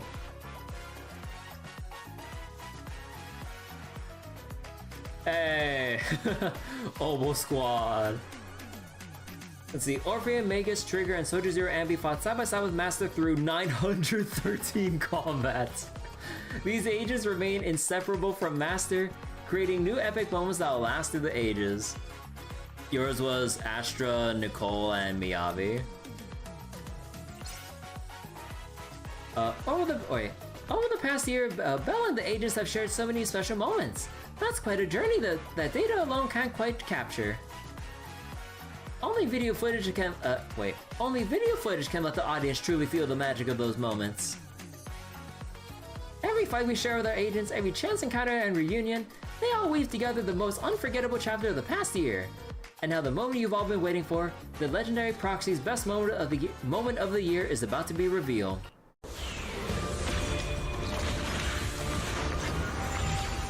Oh, we have to pick through like the patches and shit.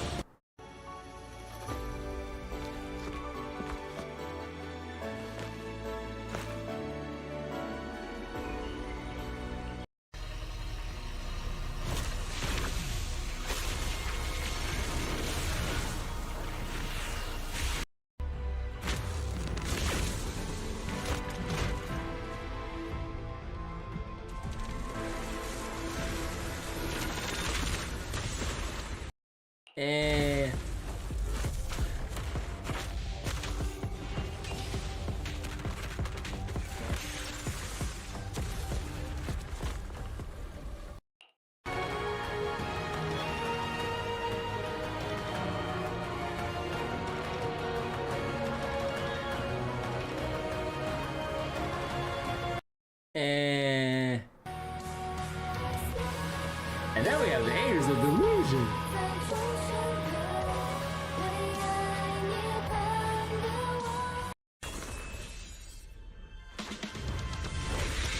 Okay, honestly though, like, I like this part between like Cecilia and Premier's confrontation here.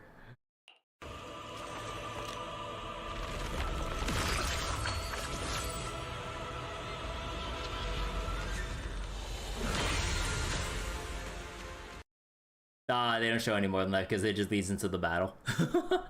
The Angels of Palette Cleanser. Yeah, like, we have like all this shit going on, and then here's like the Angels just like having their live show. But yeah, no, I think I'll just give it to Cecilia Premier here. Why is it this pose for Premier? Let's see, this part of the story, or wait, this part of the, oh wait, yeah. This part is the story of the Hollow Champion competition. Nicole sent a message inviting us to participate in the Hollow Champion tournament. But after the showdown against the creator, the ether that had been accumulating in Master's body over a long period has approached the upper limit of what she can handle. Both her ocular implants and physical condition began showing anomalous reactions. Oh, we have like...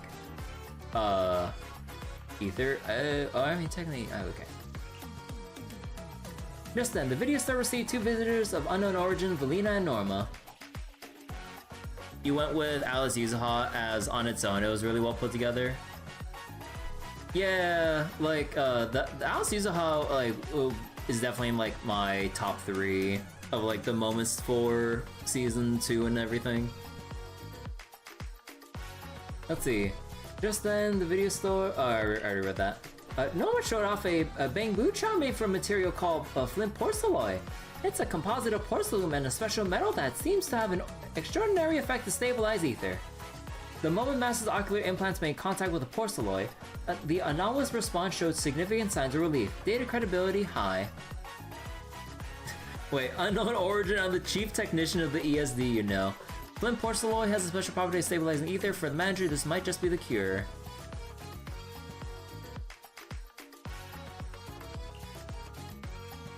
Master and Billy teamed up with Cecilia from Public Security to form a competition squad.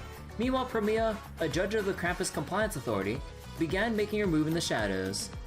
My mission was to monitor the race for anomalies. Who would have thought? The prize for the Hollow Champion competition seems to be a porcelain W engine, perfect for relieving Bell's symptoms. But during the competition, the wanted criminal Remielle stole the porcelain W engine prize. In the course of the investigation, Belle crossed paths with a mysterious young lady who called herself Remielle.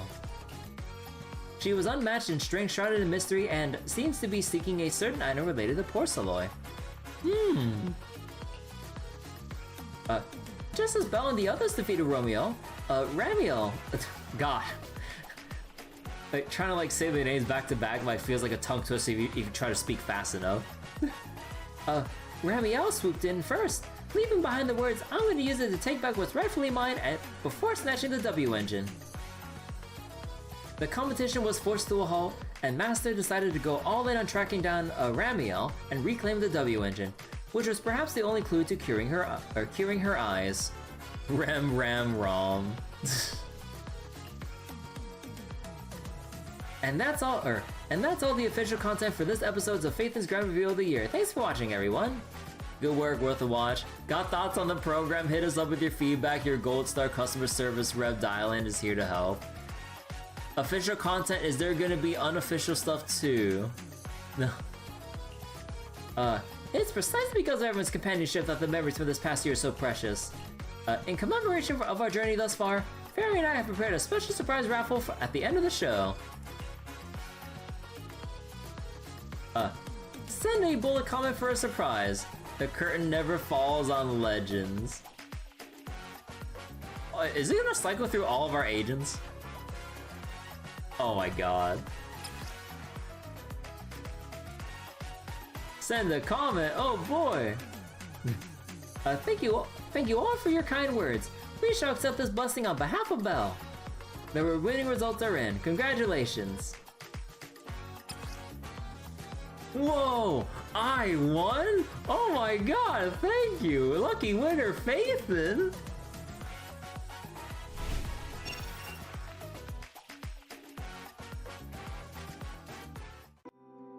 Aww.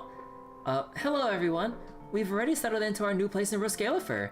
It's our first time using the network connection here. Can you see us clearly? Bella and I have been watching the show since the beginning.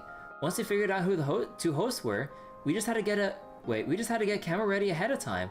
This outfit should be pretty fitting, right? So wait, hi proxies. Greetings, your excellencies, it's been a while. It's only a perfect show when manager makes a grand entrance. A+ for camera effect. Wait, isn't this the surprise we prepared? How come you guys aren't surprised at all? Now it doesn't seem like we planned this together. We just know as much about Fairy and Eos as you two know about Phaethon. After all, you've always been by our side as important family members too. Positive. I did foresee this outcome. As expected of a legendary proxy, nothing slips past you two. Thanks for all the well wishes. Thanks for all the well wishes, everyone. And while we're still connected, Belle and I have a few words we'd like to share with all of you watching now. In this past year, we kept every encounter and every story close to our hearts. No matter what obstacles lie ahead on the road before us, we'll carry the courage everyone has given us and push forward into the future without hesitation. I'm splitting my luck with you 50-50. You better be giving me the good 50. Yeah, knowing Yuzo should give us the bad 50-50.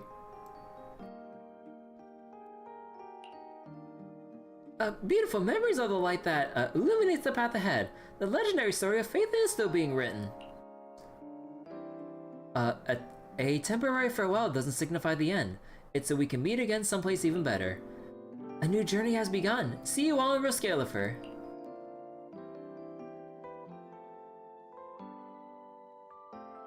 Aww.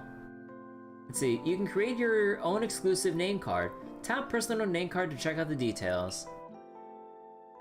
Personal name card info at top, achievements, edit. You can autofill with a single click.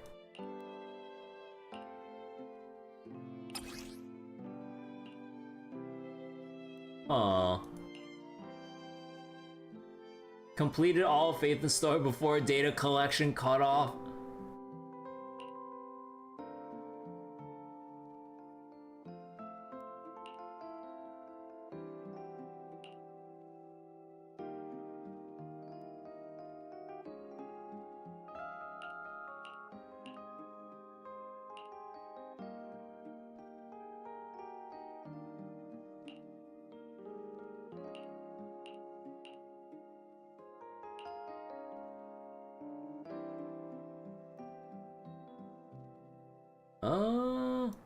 Let's go with this one, and then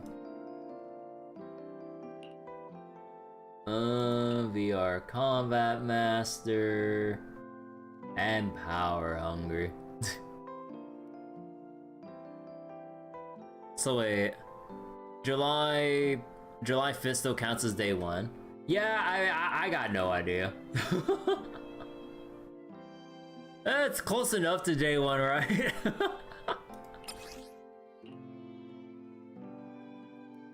See, unclaimed rewards. No, hold on. I want to like, God damn it. Unclaimed rewards. Click on the mission card. Oh boy, sharing my name card. Oh man.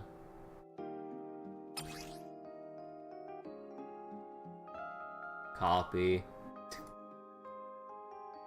What, can I back out now? There we go. So you can hide the... Well, I don't think there's really a point in hiding considering I'm streaming and shit. Just your everyday Faithin. So that's all they... Oh, I thought like we'd have... I thought like they would have like some more numbers on like the annual recap and everything on this card. Aw, man.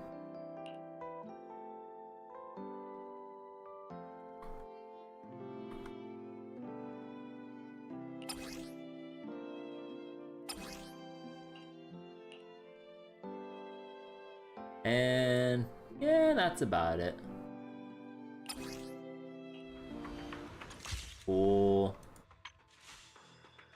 Let's see, anything else? There's the... Oh yeah, spend 20 more to get to the next reward stage. Oh boy! Because yeah, I had to go for the monochrome so I can get the outfits. Oh boy, 20 more and I can get a singular tuning calibrator. Oh man!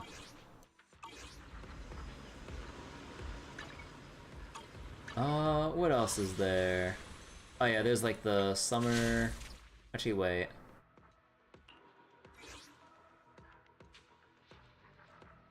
Faith in the year. Potential.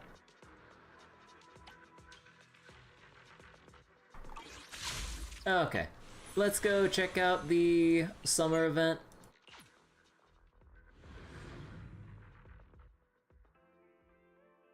Actually, wait.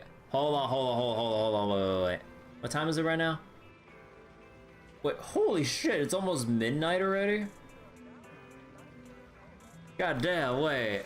You know, at that point, I might as well just save the summer event for next stream. Because, yeah. So, like, Genshin shows far more stats throughout theirs, but this had even less than last year's. It is late. Almost one of those midnight logins.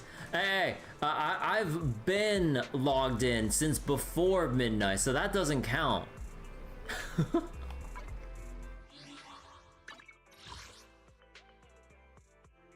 Against the cocooning Gerda Blue, take damage from an explosive shock. Oh, that's when we're, yeah. Using Remielle, claim victory. Yeah, it's all the story stuff.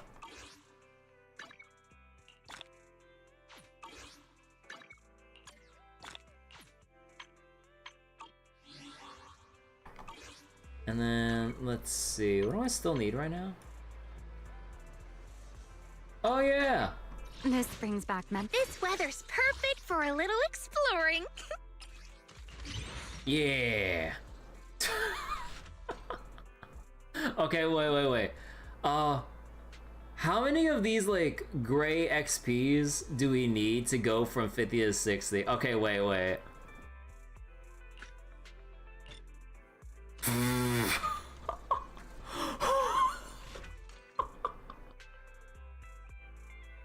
You need 3,000. Holy shit. I didn't realize it was 300,000 from 50 to 60, but oh my god. Versus 100 purples. Yeah. I mean, I know like the 50 to 60 was unnecessary because it's mainly just the HP percent from like uncapping it, but we'll keep it at 60. So where's their HP now? Hey, wait, actually isn't 24,000 the sweet spot? Let me see.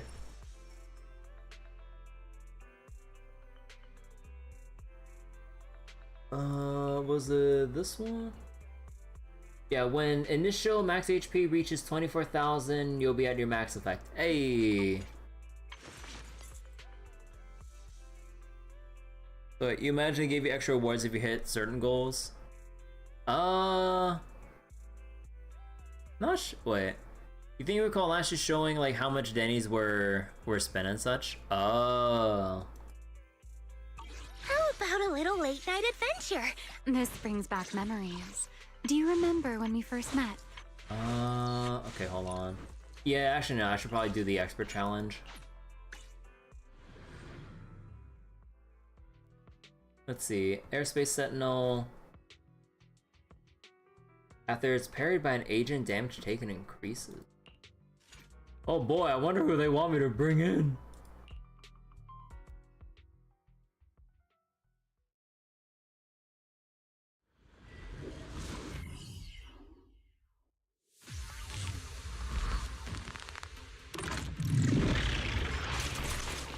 Switching. Put data here. Wind shear.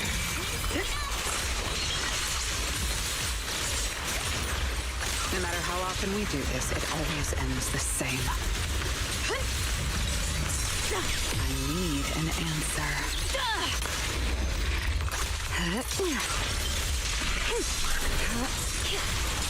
Take this. Feel the cold. A gap. Farewell. Face your judgment! Oh boy, now I just need 50 more of these. So that's gonna be 5 more runs. So that means I need 400 more stamina for this. Oh my god. Oh, that's 2 days worth of stamina. I know there's like the coffee from Tin Master, so like a day and a half, but that's still... I might as well just round that up anyways.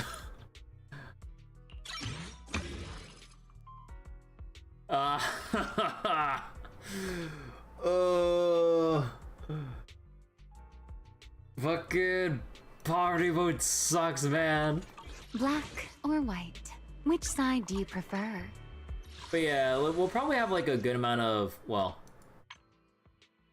we'll have some Denny's from this event, so that'll help out a little bit. But yeah, I guess like we'll have to leave the summer event for a fresh session tomorrow. Tomorrow? Actually wait, let me go over my head real quick. What do we got on the docket still?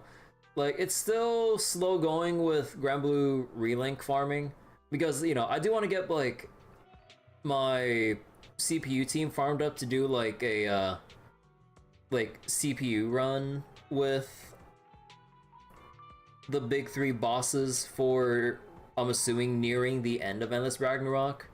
Although I know there's some other bosses, or another boss as well, but like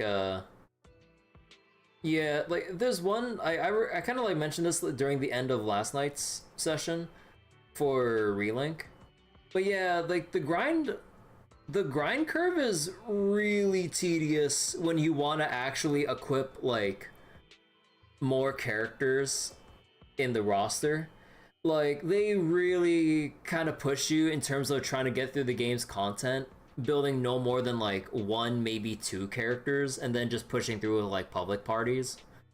Because like, oh my god, trying to get like a full team of 4, maybe 1 extra if you want like a substitute member, it takes so much work getting the like crafting materials and whatnot to actually like progress anyone.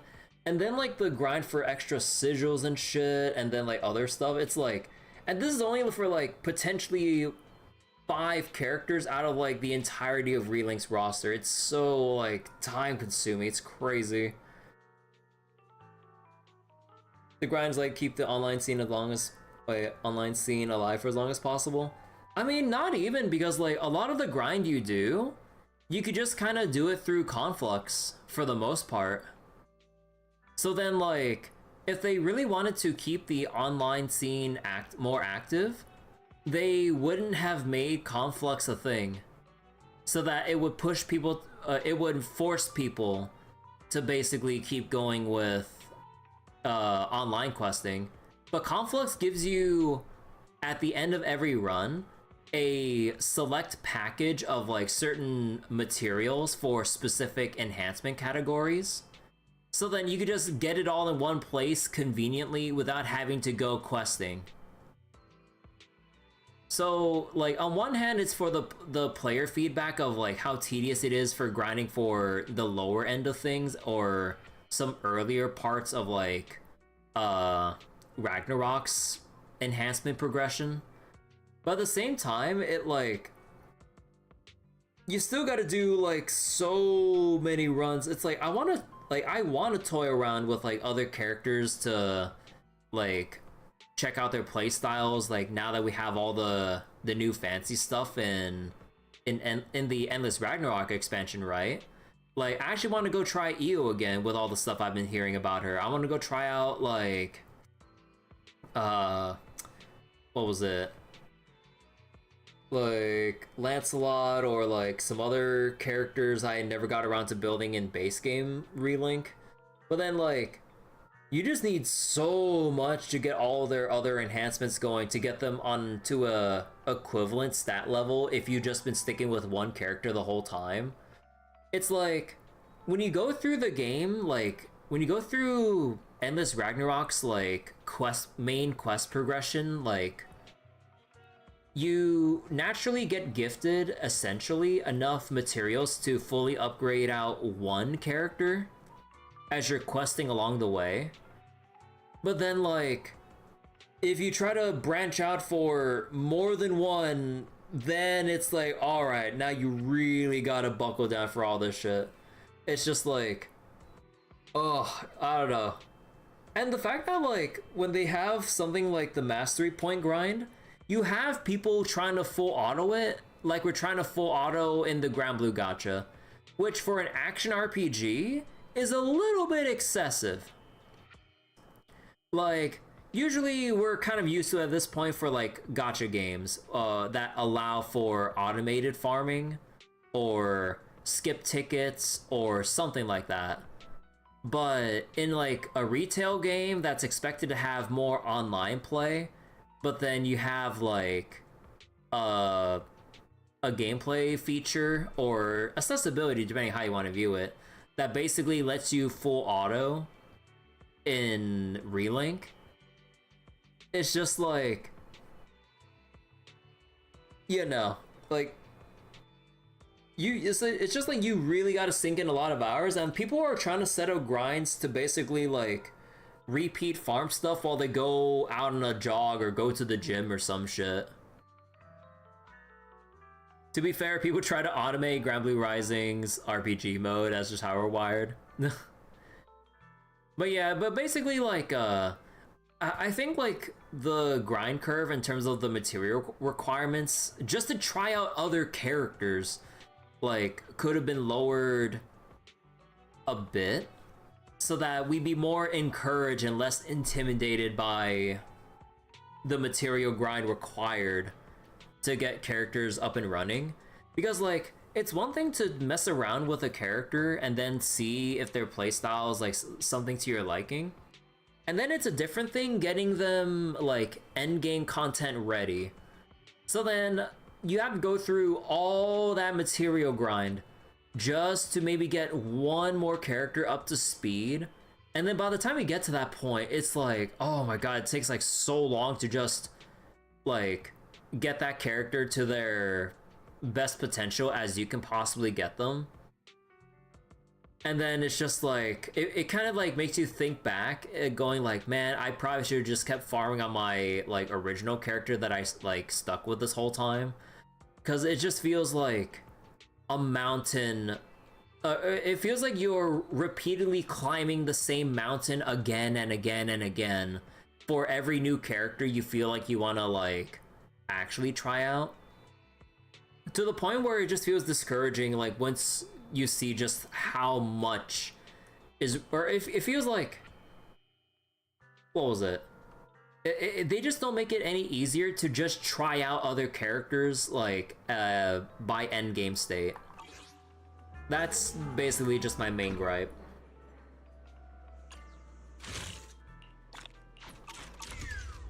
Alright, but I think that'll do it for today.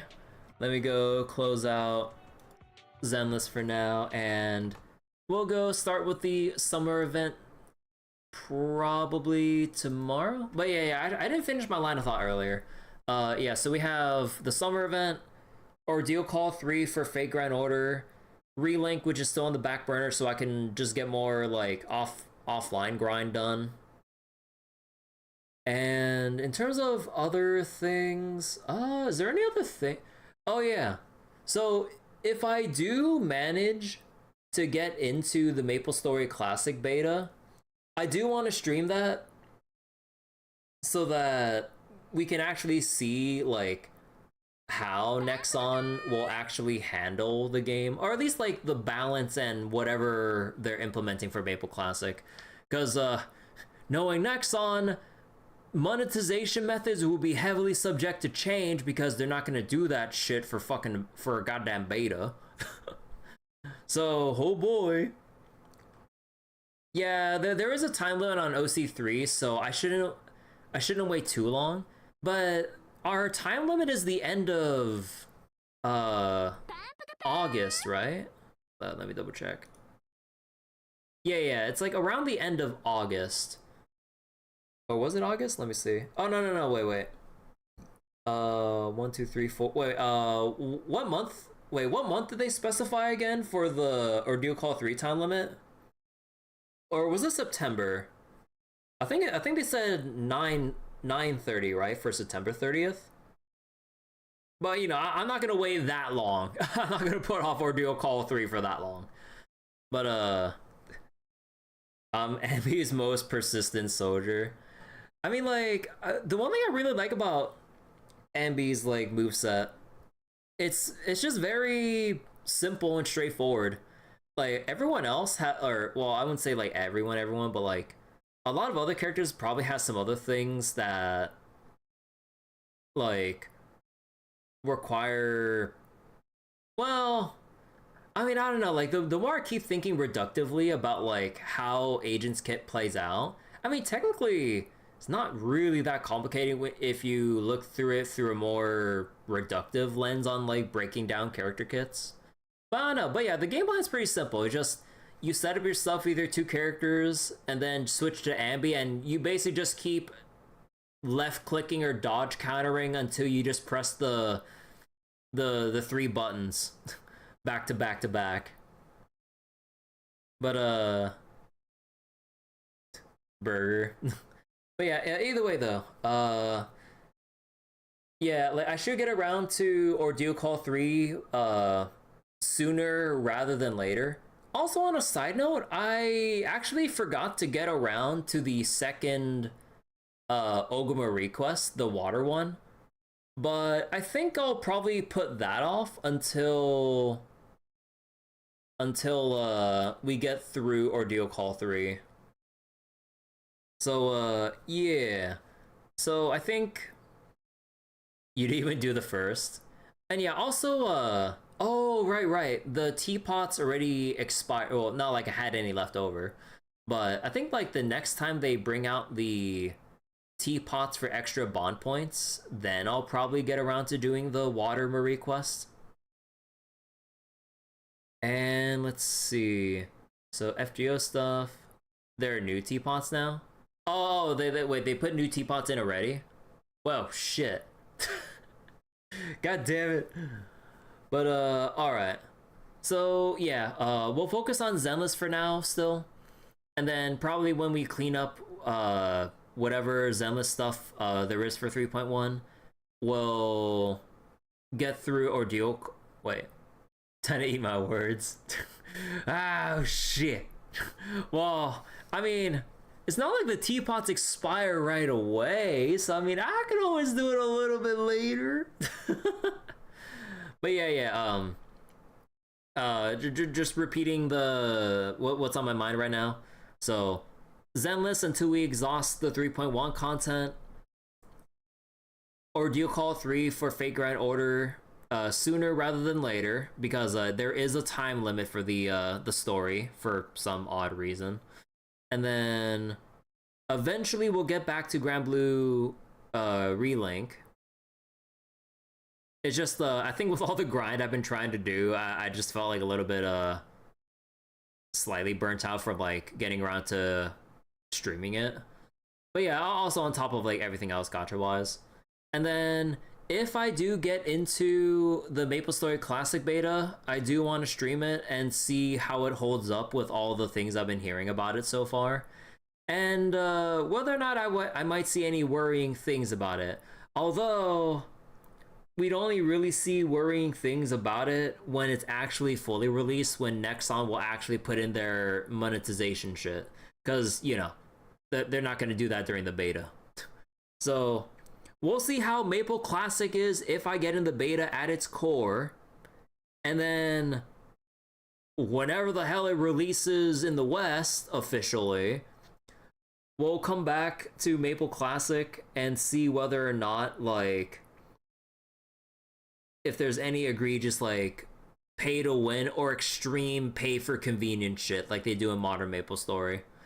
So, yeah, because again, I have, like, a lot of nostalgia for MapleStory, and I'm really curious from the things I've been hearing because, yeah, like, apparently it's a different team that's been handling this Maple Classic compared to the other regions that have it already.